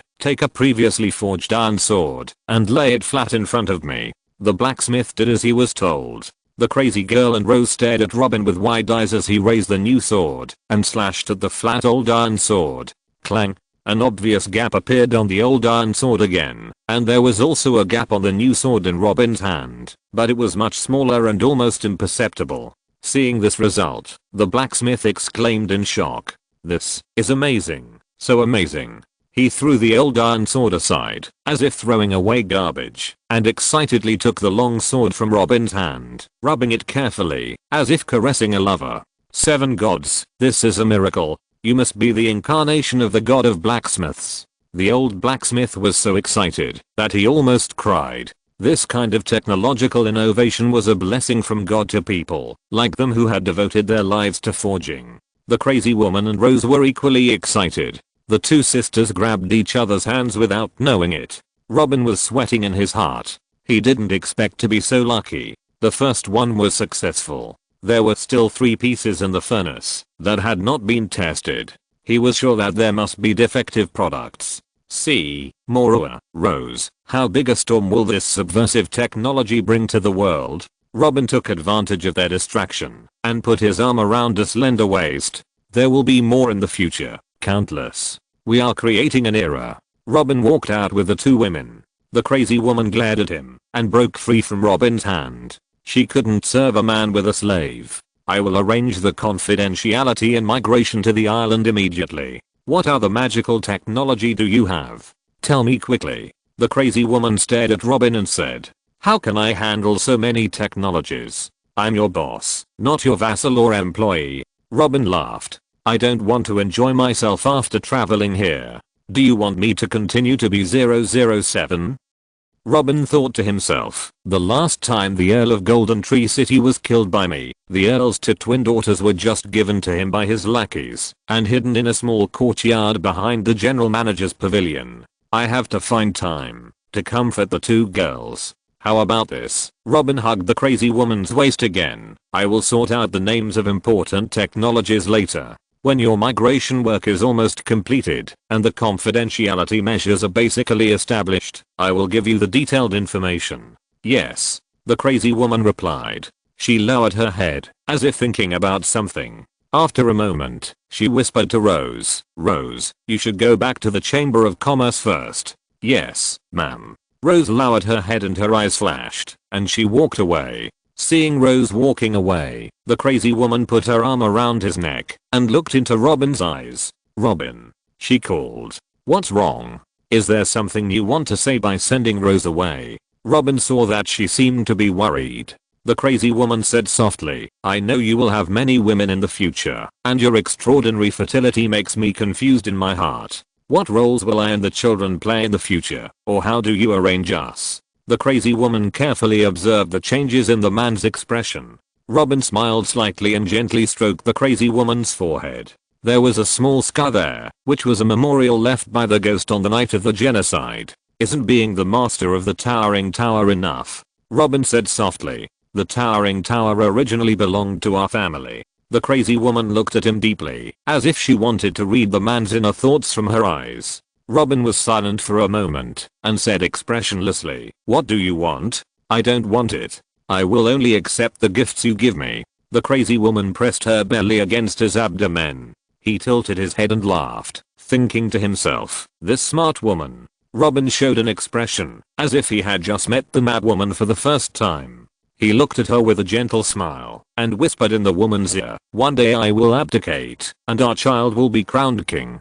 Chapter 23, The Brave Garland. Chapter 22 has been reviewed and should be released today. Are you serious? The mad woman smiled. But you don't want to marry me. I will never get married. Marriage is a cage for me. Robin kissed her forehead. As you said, I will have many children. Confirming the heir early can also prevent internal strife. I love you. The mad woman gave him a kiss. The grass between the small woods on the outskirts of the city was green, like a green carpet covering the ground, and the 2 of them walked casually in it. But, you have to be careful of plotting. Standing in the front means becoming a target of others' attacks. Robin looked into her eyes and said, since we seized power, I have been poisoned once, and we will encounter more in the future. After all, our acquisition of power in Old Town is not glorious. and the means we will use to conquer the continent in the future may be similar. HMM. The crazy woman stopped and leaned on his chest. Didn't you say that with those technical cornerstones, it would be easy for us to conquer the continent? We don't need to use some shady means. I can't wait. Even if we use the normal military force to conquer the continent, it will take at least 10 years. Robin looked at the remaining clouds in the sky. How many decades are there in a lifetime? I only seize the day. As the sky gradually darkened, the two returned to the forge and took a rickshaw back to Old Town. When they arrived at the citadel, Robin said that the Chamber of Commerce had some problems to deal with and would not return to the tower to rest. The crazy woman left disappointed. She thought Robin was going to accompany Rose. In fact, Robin went to find the twins. It is rumored that the Rowan family originated from Rowan, the daughter of Garth, the Green Hand, and the Golden Tree. The descendants of this family are all born with extraordinary beauty. Robin walked into the yard and saw that they were indeed worthy of the name. Both sisters have long light golden hair, one tied to the left side and the other hanging from the right. The two dazzling beauties wore the same blue corset dress. The hem of the skirt was slightly lifted by the breeze, and they looked comparable to the princesses in the opera. My lord, the two sisters greeted in unison. When they were captured, they already understood their fate. If they were not sold into a brothel, they would be taken as lovers by some powerful person. Robin couldn't tell who was the elder sister and who was the younger sister, so he had to communicate in depth to understand. Rose Avenue. This is a road starting from King's Landing, heading southwest through the river bay to Old Town. There are people coming and going on the road, and vehicles are constantly flowing. From a distance, these little people look like marching ants. A large caravan is particularly eye-catching. The caravan in front of them took the initiative to make way. When they saw it, a golden rose was erected on their leading carriage. It was the convoy of the Tyrrell family, the guardian of the southern border. This was Garland's team going to Old Town.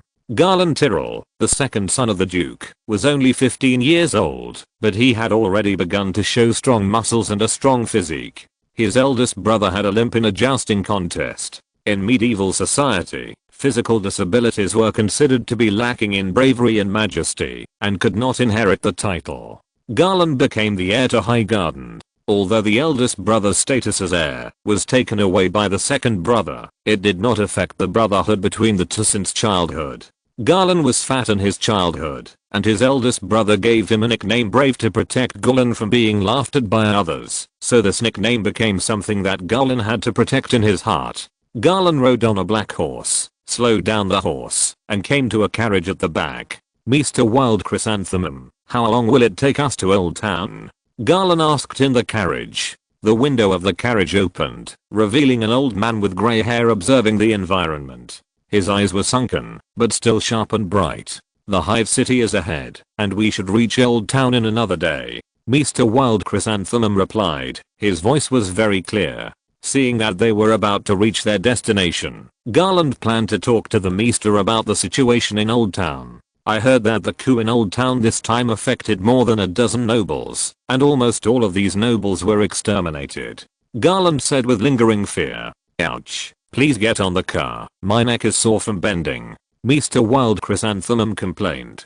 Garland smiled apologetically, quickly flipped from the horse's back to the door of the carriage, bent down and got in. Although the carriage was not spacious, it could still seat several people. There was a coffee table in the middle, and a pot of wild chrysanthemum tea on the coffee table exuded a fresh fragrance. Mr. Wild Chrysanthemum handed Garland a cup of tea, but in his heart he thought of the instructions of the Queen of Thorns before leaving. Educate this child well. As the helmsman of power, he should have the basic qualities. The bachelor understood that what this meant was that Garland's basic political literacy was not up to standard. In the families of the great nobles in Westeros, the education of the eldest son and the second son was completely different. The eldest son would generally educate the superiors on the means of power and monarchy, while the second son would educate the knights on the virtues of justice. The result of this education method is that the eldest son will become a suitable leader to ensure that the family will continue to win in the politics full of conspiracies and intrigues. The second son will become a silly knight who will sacrifice his life for the family and charge into battle. Under normal circumstances, this education method is perfect, but if the eldest son is unable to inherit the position of the patriarch due to an accident, the problem will be big.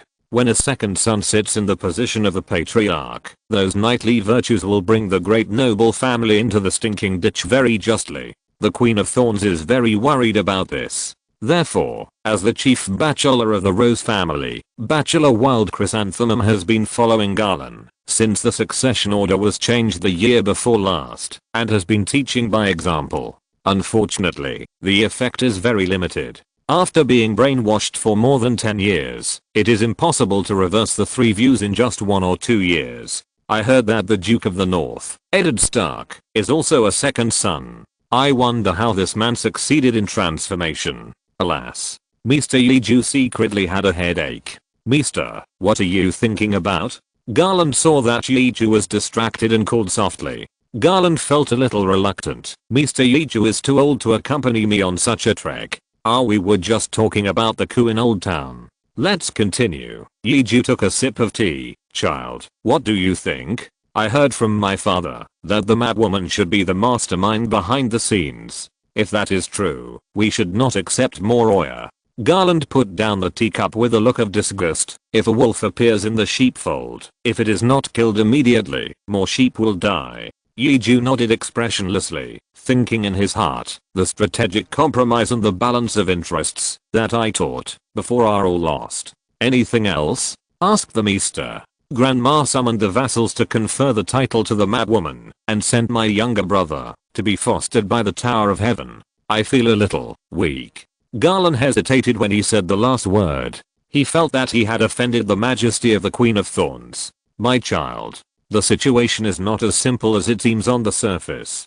Don't be blinded by right and wrong. Wild Chrysanthemum held one of Garland's hands and taught him earnestly. Why did Old Town change overnight? Why did the royal scandal spread to the 7 realms? There must be an invisible big hand manipulating it.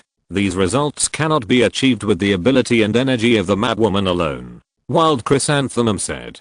Do you think there is an external force involved in Old Town? Garland asked in surprise. Wild Chrysanthemum nodded and refilled the tea. In fact, Old Town has never been affected by our family. Now that all the men in the Tower of Heaven are dead, it is just right for us to infiltrate the authority of High Court. The egg will flow out of the delicious egg liquid only when the shell is pierced. Garland listened carefully to the words of the Meester and tried to understand the truth. So, more oil is a goal we must fight for. This may be a struggle between us and a third party. Do you understand now? Yeju looked at Garland again. He only said half of it and did not mention the impact of the overall situation in Westeros. Yeju hoped that this second son would come to his senses and figure out the situation by himself according to his thoughts. Somewhat understand, but also a little confused. Garland scratched his head and muttered to himself, since there is a third party, why not send a large army to destroy the third party? Alas, Yeju really wanted to pick up the tea chopsticks and knock hard on the boy's wooden head. Whoops. The coachman suddenly stopped the carriage. The chief guard of the Rose family reported outside the carriage. Sir, there is a group of people who claim to be victims of the Old Town kneeling on the ground in front. Yeju smiled slightly. The intelligence delivered to the door came. Let's go and take a look. They came to the front of the caravan and saw about 30 people dressed as knights blocking the middle of the road. The 2 knights kneeling in the front saw Garland, who was dressed in luxurious clothes, and immediately crawled over excitedly and shouted in front of Garland, please, sir, do justice for your vassal. Who are you? Garland asked. Sir, I'm the son of the Earl of Honeycomb City. The grey-haired knight on the left said. I'm the son of the Earl of Golden Tree City. The blonde knight on the right said. I'm the son of the Baron of Hardston Island. There were also people behind who kept shouting to introduce themselves. Didn't the news say that your family was exterminated? Garland asked in confusion. We are all Buddha flowers. The grey-haired knight was a little embarrassed to speak. Buddha flowers represent illegitimate children in the River Bay. Garland and Wild Chrysanthemum looked at each other, and Wild Chrysanthemum nodded slightly to him. Garland bent down and helped them up. Can you tell us in detail what happened in Old Town? We don't know what happened in the coup. There are only some rumors that your family was massacred. Ghost. It was the wizard's ghost who massacred our fathers. The grey-haired knight said sadly. Are the rumors of witchcraft true? Yi Ju asked in disbelief, eyes wide open. Among us, there are family guards who jumped into the sea and escaped by chance. They witnessed the tragedy with their own eyes. The grey-haired knight called a guard from the back to come forward. Tell Lord Garland your true experience again. Yes, sir. The guard gestured. Ghosts, men from high tower, wizards colluding with mad women, massacre. After a long while of talking, Yi Ju and Garland continued to ask questions to the guards to verify. Things are getting tricky. Yi Ju's white eyebrows were tightly knitted together. This disgusting evil black magician. Garland shouted angrily, and then stepped forward to pat the grey-haired knight on the shoulder to comfort him. You go to the caravan to rest first, butler. Help them arrange a carriage.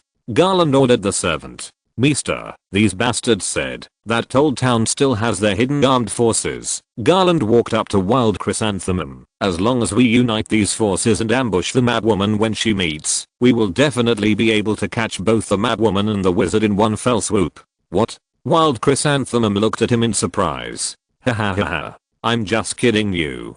Garland laughed out loud. Wild Chrysanthemum was so angry that he wanted to hit Garland on the head, but Garland dodged it nimbly. Stinky boy. Wild Chrysanthemum laughed helplessly. Old Town, the backyard of the butler's tower. The next morning, Robin came out of the yard refreshed. He had a deep understanding of the twin sisters of the Golden Tree family. The big and white one is the elder sister. The white and big one is the younger sister. Chapter 24, Failure of Demon Ascension. Robin had a happy expression on his face, as if all his worries and troubles were swept away. He was adjusting the buttons of his clothes with his hands and thinking about more exciting ways to play in his mind when his hands on his chest paused. Something seems wrong. Robin's smile froze on his face. Why is my right breast so much bigger? Exclamation mark. Robin turned back to the yard in fear and closed the door with a click. The two sisters thought he was not satisfied and wanted to come over to serve him, but Robin scolded them seriously and sent them back to the room. Robin opened his inner shirt with trembling hands and saw a pair of extremely asymmetrical breasts with a towering mountain standing on the right chest. Fuck. Robin cursed angrily, and his emotions seemed to be very broken. I was corrupted by Slanesh, he murmured painfully in his heart. The two girls were trembling in fear of the neurotic Robin in the house. I don't know what happened. Robin was obviously very comfortable and satisfied last night, and he also taught them a lot of new knowledge. The bisexual god Slanesh, also known as the Lord of Pleasure, the youngest of the four strongest evil gods in the warp. The energy that nurtured him/her is happiness, indulgence, pleasure and even love. The corrupted form of this great evil god is characterized by bisexuality. No, I can still be saved. Robin immediately ran into a room, closed the doors and windows, took out the poison dagger on his boots, and crushed it into his chest without any hesitation. The more direct injection of toxins caused Robin to die in a dozen seconds. Black particles rose from his body, and some strange energy with purple light was swallowed up in an instant. The moment he opened his eyes, Robin checked the condition of his chest. The perfect chest muscles were like solid stone sculptures polished by years. I'm back again. Robin laughed after surviving the disaster. After tidying up his clothes, Robin walked out of the door and walked towards the general manager's pavilion. Robin always thought that the blessing, when he customized the achievement, was one of the local gods in Game of Thrones. Unexpectedly, reality gave him a big sack, and he was almost corrupted and degraded without knowing it. Is he still himself after being corrupted? There is no need to think about this question. It must be another personality. Thinking of the exciting and evil thoughts that popped up when he was with the twins, he now felt cold and shivering all over. Robin sorted out the information he had obtained so far. If this is a fantasy universe, then is there any connection between the warp and the magic of the Game of Thrones world? Is the god of Game of Thrones really a local god, or an evil god of the warp? The resurrection ability of the subhumans is biased towards the rules of matter. In the Warhammer universe, there is only one kind of creature that masters the rules of matter. Star God. It just so happens that the physical rules of the star god restrain the power of the warp. What am I? A fragment of the star god? Too many specious inferences made Robin's brain ache. I can't figure it out. I'm like an ant looking up at the starry sky. There is no meaning. Pushing open the door of the chief steward's office, Rose was sitting in her seat helping him process documents. Rose had her long grey-brown hair tied into a ponytail today, wearing an exquisite white corset top, with a white corsage on her chest, highlighting her tender and lovely figure. "Master, you are here." Rose stood up and greeted. Robin nodded. The girl seemed a little depressed. She had been working too hard recently. It seems that a department similar to the general staff should be established to free the core leaders of the umbrella organization from trivial matters. Is the organization's cash flow healthy? Robin rubbed her head and smiled. This is the financial report I learned from you. I tried to make one. Can you take a look? Rose took out a stack of papers and handed it to Robin. Robin took a rough look and found that it was not much different from the 3 major financial reports in the company in the previous life. The funds consumed by the Cornerstone Consortium for various departments were sufficient. Not bad. Robin smiled and returned the report to her. We need to organize a special financial and auditing department. You can't handle these things alone. I understand, Master. Rose was still very happy to be recognized. No need to call me Master anymore. Robin stepped forward to hug Karen and teased. You are already a mother, but you are still so distant. Yeah. Rose's pretty face was flushed by the teasing. She was a little embarrassed and couldn't answer for a while. I will talk to Morua and include all the assets of Old Town Hightower in the Umbrella's asset list. The financial department must be established as soon as possible. Robin said. Madam, you won't agree, will you? Rose took the opportunity to give the crazy woman a look. Robin smiled. Yes, you just need to do your job well. Okay. Rose grabbed the hand that was doing the trick on her body and said softly, don't stay here. Let's go to the lounge. Knock knock. There was a knock on the door. Is the butler here? Madam Mora invites you to the tower to discuss something important. The voice of the servant came from outside the door. Rose looked at Robin with dissatisfaction. Robin shrugged his shoulders and replied to the outside. Yes, let's go. Restrain your indulgence and stay away from lust. Rose stamped her feet in anger. When Robin arrived at the port, he found that the crazy woman was already waiting outside the black stone pedestal. There is a floating bridge between the Isle of War and the port of Old Town, so there is no need to take a boat to travel back and forth. Last time, Robin rode to the back of the Isle of War for concealment. They met at the entrance of the pedestal, and the madwoman said, the Tyrells have arrived. When they arrive, we will follow our previous decision. Is there any problem with calling me here? Robin asked in confusion. They ask me and you to go to the gate of Old Town to welcome them. The madwoman smiled and continued. They said they have a gift for us. Giving gifts is popular now. Haha. Robin smiled and raised his eyebrows at the madwoman. The madwoman glanced at him. This gift is not easy to take. It has something to do with those traitors. The heir of the Rose family said that he will help us draw out the hostile forces still hidden in the city. Bron has gone to lurk around the city gate. Let's go too. The madwoman took Robin's arm and pressed her soft body against him. The luxurious carriage used by the Hightower family for formal occasions is pulled by 4 handsome horses, and the horses' manes flutter in the sea breeze. The carriage was not only high-end and classy, but also had excellent defense. There was an iron sheet sandwiched between the wooden boards. The two got on the carriage. The carriage arrived at the city gate with a thump. The huge convoy of hundreds of people from the Tyrell family had already camped on a lawn not far away. Only the dignitaries and important guards would enter the city, and low-level servants and soldiers could only wait outside the city. There were many onlookers gathered near the city gate, and the crowd was crowded. A big city with 300,000 people suddenly had a big celebrity. The enthusiasm can be imagined. The luxury car of the Hightower family moved at a constant speed under the escort of many guards. The city guards under Bron had already arrived, but Bron was not seen.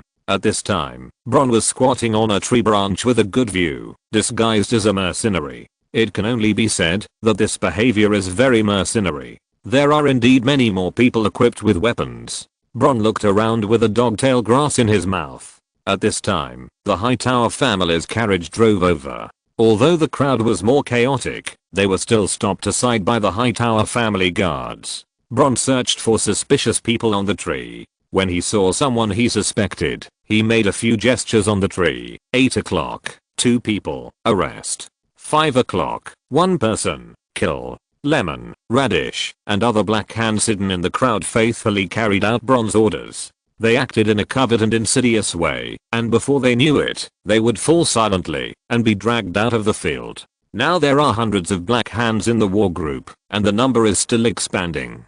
These idiots have drawn their swords. They are really afraid that others will not see their ulterior motives. Bron complained in his heart. He now only kills those rebels who are not obvious on the outside, so as not to alert the enemy. Robin tied a steel sword on his waist and turned over to get out of the carriage. He held the hand of the mad woman to prevent her from falling down when she got off the carriage. The mad woman wore a hat with a veil, which made it difficult to see her specific appearance. This was a substitute prepared by the mad woman in advance. Garland and Mr. Wild Chrysanthemum also came out of the carriage at the reminder of the servants. He came with 2 Tyrrell knights, followed by more than a dozen servants. 2 of the servants with grey hair and blonde hair followed behind with their heads down, walking a little unnaturally. Sir Garland. The fake crazy woman greeted him in a whisper, making it hard to hear clearly. Good afternoon, Lady Morua. Garland kissed his hand. Robin looked at the 2 armored knights guarding Garland, squinted his eyes, and looked at them. This guy doesn't want to make a fake play real. Bron saw the rebels crowded in the front row, and knew that the time had come to catch fish in the jar. He drew out his long sword with a swish, and pointed the tip of the sword to the sky. This was the order to start the siege. At the same time, countless shouts came from the crowd. Kill. Kill the demon wizard. Kill. Rebels. Puff. Puff. Puff puff puff. Chaos broke out in an instant. The defense line of the Hightower guards was broken, but was filled by more city guards. The black and white hands of the war group were making dumplings in the back. Bron jumped down from the tree when the sword command took effect. He dodged left and right in the crowd, slaughtering the rebels who had been aimed at for a long time. His face was as cold as the god of death, and his movements were crisp and clear. He swung his sword like slaughtering chickens and dogs. When the chaos sounded from the rear gate, Garland looked at Robin with a smile. He retreated to the middle of the 2 Iron Knights, and was protected to retreat to Tyrrell's guards. Clang clang clang. With 3 sounds of swords being drawn, Robin and the 2 rebellious bastards entered the battle state together. Robin looked at the 2 people with disdain, half crouched to make a standard sword stand, held the steel sword upright at his side, and raised his head to them provocatively. The grey-haired man spat on the ground. He and the blonde looked at each other, and the other gritted his teeth and nodded. The 2 men held their swords flat, and rushed towards Robin. Ha! Robin roared. The muscles of his waist moved his shoulders, and the 2-handed sword was swung like a whip in his strong hands. At that moment, the weeds on the ground were swaying in the whistling wind of the sword blade. The grey-haired man had to use his sword to block this fierce attack. The steel sword blade violently cut into the blocking iron sword. Although it deflected in direction, it still slashed towards the grey-haired man's face with the remaining force. Kral. The blonde exclaimed. At this moment, he was stepping on Robin's left side, wanting to take advantage of Robin's momentum to attack, but he was shocked when he saw his companion's crisis. It can't be saved. I didn't expect Robin to dare to attack with all his strength when he was fighting 1 against 2. He stabbed Robin's chest and ribs fiercely. In a flash, Robin's steel sword cut half of the grey-haired man's cheek, and a shrill scream rang out. The grey-haired man fell to the ground in pain and rolled over, losing his fighting power. Robin looked at the blonde sideways. His eyeballs twitched twice in the corner of his right eye, first glancing at the attacking longsword, then staring at the blonde with bloodthirsty madness. He twisted his waist and inhaled, shrinking his chest, and the moment he turned around, it seemed that his chest collapsed a few inches. This exaggerated movement made his waist and spine make a cracking sound, as if he could not bear the heavy load. The iron sword pierced into Robin's robe on his chest, leaving a bloody mark. The blonde stared at Robin's profile in shock. How much confidence was needed to dodge like this? It was completely dancing on the tip of the knife. Ding. The remaining force of the steel sword slashed on the stone slab on the ground. Robin used this reaction force to swing the steel sword again, to slash at the blonde. Robin's body leaned back, but he did not fall. Instead, he used centrifugal force to stabilize his body and turned the steel sword into a part of his body like a spinning top. The silver streak drew a graceful arc and hit the target. The blonde's head flew in the air and spun, and then rolled down at Garland's feet. Chapter 25 Garland's Dream. Robin sat down on the stone slab with his back tilted because of the exhaustion of centrifugal force. He looked a little embarrassed. Garland looked at the head at his feet and was in a trance. He didn't expect Robin to kill the two illegitimate children so easily. After thinking about it, he realized that, although he could kill the two men, it would take a lot of effort. He couldn't learn the madness of risking his life. Garland shook his head, kicked the blonde head away, stepped in front of Robin, and stretched out a hand to Robin to pull him up. Garland smiled like a son and said, "Mr. Wizard, this is our first meeting. You can call me Garland directly. I'm sorry that I didn't see your magical ghost magic." Robin looked at Garland's eyes and was a little distracted. At this moment, Robin remembered what Cobham said to him. The more direct the blood of the nobles, the better their adaptability to the seeds of life, and the greater the strengthening effect. Robin tightened the hilt of the sword in his hand. Now seems to be a good opportunity, as long as... Mr. Wizard? Garland's hand was a little sore. Yeju seemed to read something wrong from Robin's narrowed eyes. That was malicious intent! Exclamation mark. Galen, be careful. Yeju shouted anxiously. Swish, the cold steel sword was swung by its master again. With Garland's scream, a long cut was cut on the young man's chest, and blood flowed out, dyeing the gorgeous outer robe with two roses printed on it red. The guards of the Tyrell family changed color and rushed over with a roar. The two Iron Knights even made a double jump slash at Robin. The heavy blows from the attack were like two Titans pressing down on the top, and Robin had no choice but to roll on the ground to avoid it. At this time, Bronn had just finished killing the rebels at the city gate. Seeing that Robin was in danger, he came forward to support him without saying a word. One man and one sword blocked the subsequent combo of the two Iron Knights for Robin. Although Bronn has a lot of shortcomings, he really does things for money. Thousands of city guards followed Bronn's actions and came to Robin's side, confronting the guards of the Rose family. "Stop!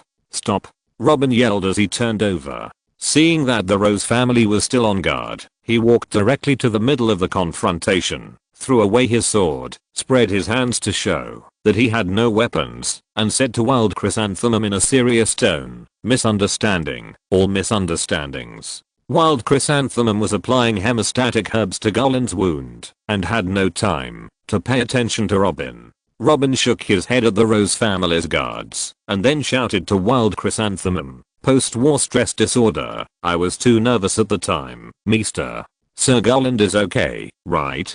Garland was still conscious at this moment, but the herbs he applied were very painful. He looked at Wild Chrysanthemum. "The wound is not deep, and has not hurt the internal organs." Wild Chrysanthemum said with a frosty face. "What should we do with this wizard?" Garland asked in a low voice. "He has a perverse personality, and may be a lunatic." Wild Chrysanthemum commented. "What if he is not a lunatic? Then he is a giant-like figure." Wild Chrysanthemum sighed. Because the number of the Old Town army was several times that of the Rose family, the Rose family's guards did not dare to act rashly, and the situation was still in a stalemate. Robin pondered for a moment. He couldn't let this experimental material run away, and he couldn't fall out with him. He might be used later. "Garland, don't you want to see my witchcraft?" Robin called to Garland, who was surrounded by shields. "Come out, let's shake hands and make peace. I'll show you. Let's shake hands and make peace. There's no need to bleed for a misunderstanding." Garland pushed away the shield. His upper body was still wrapped in a bandage made of clothes. He said expressionlessly, "How can I trust you, wizard? If I really want to kill you, you hiding inside is also a result," Robin said with a smile. Garland became interested. "You mean ghost witchcraft? Is it really that strong? Want to experience it?" Robin kept smiling. Yeju pulled Garland's clothes on the back and whispered, "Promise him, wizard, let your ghost out and prove your strength. if you can really meet me under heavy protection. Garland hesitated. You will be an ally of the Tyrrell family. As soon as he finished speaking, he was grabbed by the neck by the ghost and lifted up. Put me down. Garland struggled. The guards were in an uproar, looking at Robin, as if he were a monster. Garland was thrown to the ground, coughing and coughing repeatedly, because of lack of oxygen. A layer of cold sweat broke out on Yeju's back. Things are not a difficult problem. Now things have become completely uncontrollable. Could it be another conqueror-like figure? Garland pushed away the Iron Knight beside him, and ordered the guards who were still on guard, let go of your guard, and go back to the camp to rest. Yes, sir. The captain of the guards received the order. Garland rubbed his throat, and walked to Robin. After a moment of silence, he spoke to Robin with a respectful title. Sir Robin, Garland, the heir of the Tyrrell family, the guardian of the South, greets you. Robin showed an appreciative smile on his face, and reached out to pat the young man on the shoulder. Wizard Robin. Robin, Sir Garland, you. The crazy woman came late. It's okay, it's just a little misunderstanding. Robin shook her head and smiled. The banquet has been prepared in the Tower of Heavens. Please, sir, the mad woman greeted. Garland nodded and got on his own carriage with Wild Chrysanthemum, following behind the High Tower's carriage. Wild Chrysanthemum looked heavy in the carriage. Meester, am I too much of an exaggeration to give wizards and Tyrrells equal status? Garland was a little unconfident, afraid of being blamed by the queen, when he returned to High Garden. Wild Chrysanthemum sighed. I'm afraid this man's ambitions are more than that. In the High Tower family's carriage, the mad woman giggled. Did Garland disrespect you, so you just cut him? No, I'm not that petty. I need Garland to do an experiment. Robin whispered. Tower of Heavens. The mad woman summoned the main dignitaries of Old Town to the banquet hall on the 6th floor to welcome Garland. Robin only drank 2 glasses of wine and left the banquet hall. He came to the 103th laboratory of the Blackstone base, where Mr. Coburn usually works. Coburn was not doing experiments at this time, but summarizing the experimental data, burying his head in the experimental records, thinking about what to deduce. Teacher. Well, the heir of Tyrrell is here today. Aren't you going to accompany the guest? Coburn looked up, then lowered his head to look at the information. The two of them have always been casual with each other, and their relationship doesn't need those polite words. I don't like those hypocritical social events. What's the latest situation of your seed of life experiment? Robin walked to the table and picked up a piece of experimental information to take a look. The record was very fragmented, a small module of a large project, and he couldn't see any results. Seed of life is not suitable for ordinary people. The success rate of noble implants has stabilized to 50%. And in theory, it can enhance human physical fitness to the limit of ordinary people. What about the side effects? Robin asked. Lifespan will be shortened with enhancement. When the mutation reaches the limit, the vitality will be almost halved. Coburn put down the materials and asked in confusion, you want to do implant evaluation now? Robin nodded and found a very suitable material. Who? The brave Garland. Robin smiled lightly. As night fell, a full moon hung in the sky, casting a silvery light. The sea breeze blew through the vents of the towering tower, making a humming sound, as if some indescribable creature was whispering. Several strange servants pushed a huge pulley cabinet in the towering tower. That's the heir of the Tyrrell family. I'm a little scared. Butterfly lowered his voice and whispered in Qyburn's ear. Qyburn looked at him expressionlessly. You should have been prepared for this when you joined the umbrella. Robin happened to hear their conversation, and he smiled and teased. Don't worry, there is no opponent in front of us. Brom, you will find a way to deal with the guards at the door. Robin said to Brom, who was walking in front. Okay. This job will be counted as Blacken's task. Brom replied. Go to Rose to report. Brom grinned with satisfaction. The next corner is Gulen's room, and Brom asked Robin and the others to wait here. He carried a plate and pretended to be a servant. When he approached the guard at the door, he calmly took out a piece of linen and wiped it on the plate. The moment he passed by, the linen covered the guard's face. Hurry. There is only half an hour to change the guard. Robin urged in a low voice. Bron had already started to change the guard's coat. Coburn took out the blowpipe with smoke and inserted it into the gap of the door to blow the smoke in. Several people applied the plaster prepared in advance to their mouths and noses. Then Robin took out the key to open the door and pushed the rectangular cabinet into the room. This cabinet was a simple surgical toolbox with several surgical knives, pliers, cotton thread, jars. Robin assisted Butterfly in sorting out the surgical tools and putting them in a convenient place for him. Cobbin pulled open Golan's chest, revealing the wound that Robin had cut today. Butterfly grabbed a silver scalpel, his hands trembling a little. This is the future master of the River Bay. Robin and Cobbin looked at him at the same time, and Butterfly nodded and started to work. Robin watched Butterfly's skill in butchering a cow, and he was worthy of being a big shot in the medical school. When Butterfly opened Golan's chest, Cobbin carefully took out a glass bottle filled with transparent liquid from the cabinet. A drop of semi-solid like a ruby was slowly changing its shape. This drop of semi-solid thing was the seed of life that they had obtained by spending countless funds and consuming hundreds of noble illegitimate children.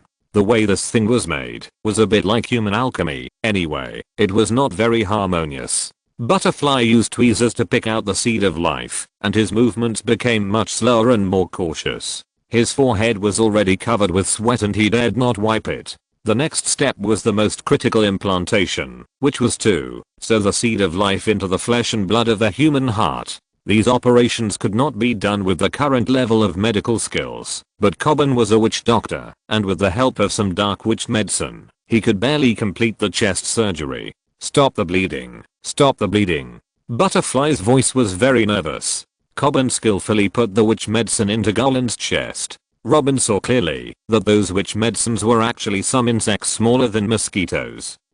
Butterfly exhaled a foul breath. The biggest risk was past. The suturing work was not difficult. After the chest was sutured, they covered the wound with wild chrysanthemum herbs again. Clean up all traces in the room and restore it to the way it was before they came. The guard was pretending to be sleepy and sat in the corner by the door by Bron. Call it a day, retreat. Early morning. The faint light shone through the window into Garland's room like a golden ribbon. Garland opened his eyes in a daze. He seemed to have had a nightmare last night, in which a group of muscular men surrounded him, stuffing things into his body. End of this chapter. Thank you very much for reaching the end. Don't forget to like. Looking for more exclusive content and immediate access? Subscribe to our Patreon. Remember, every like, subscription, or donation encourages us to continue. Thanks to everyone. See you in the next video.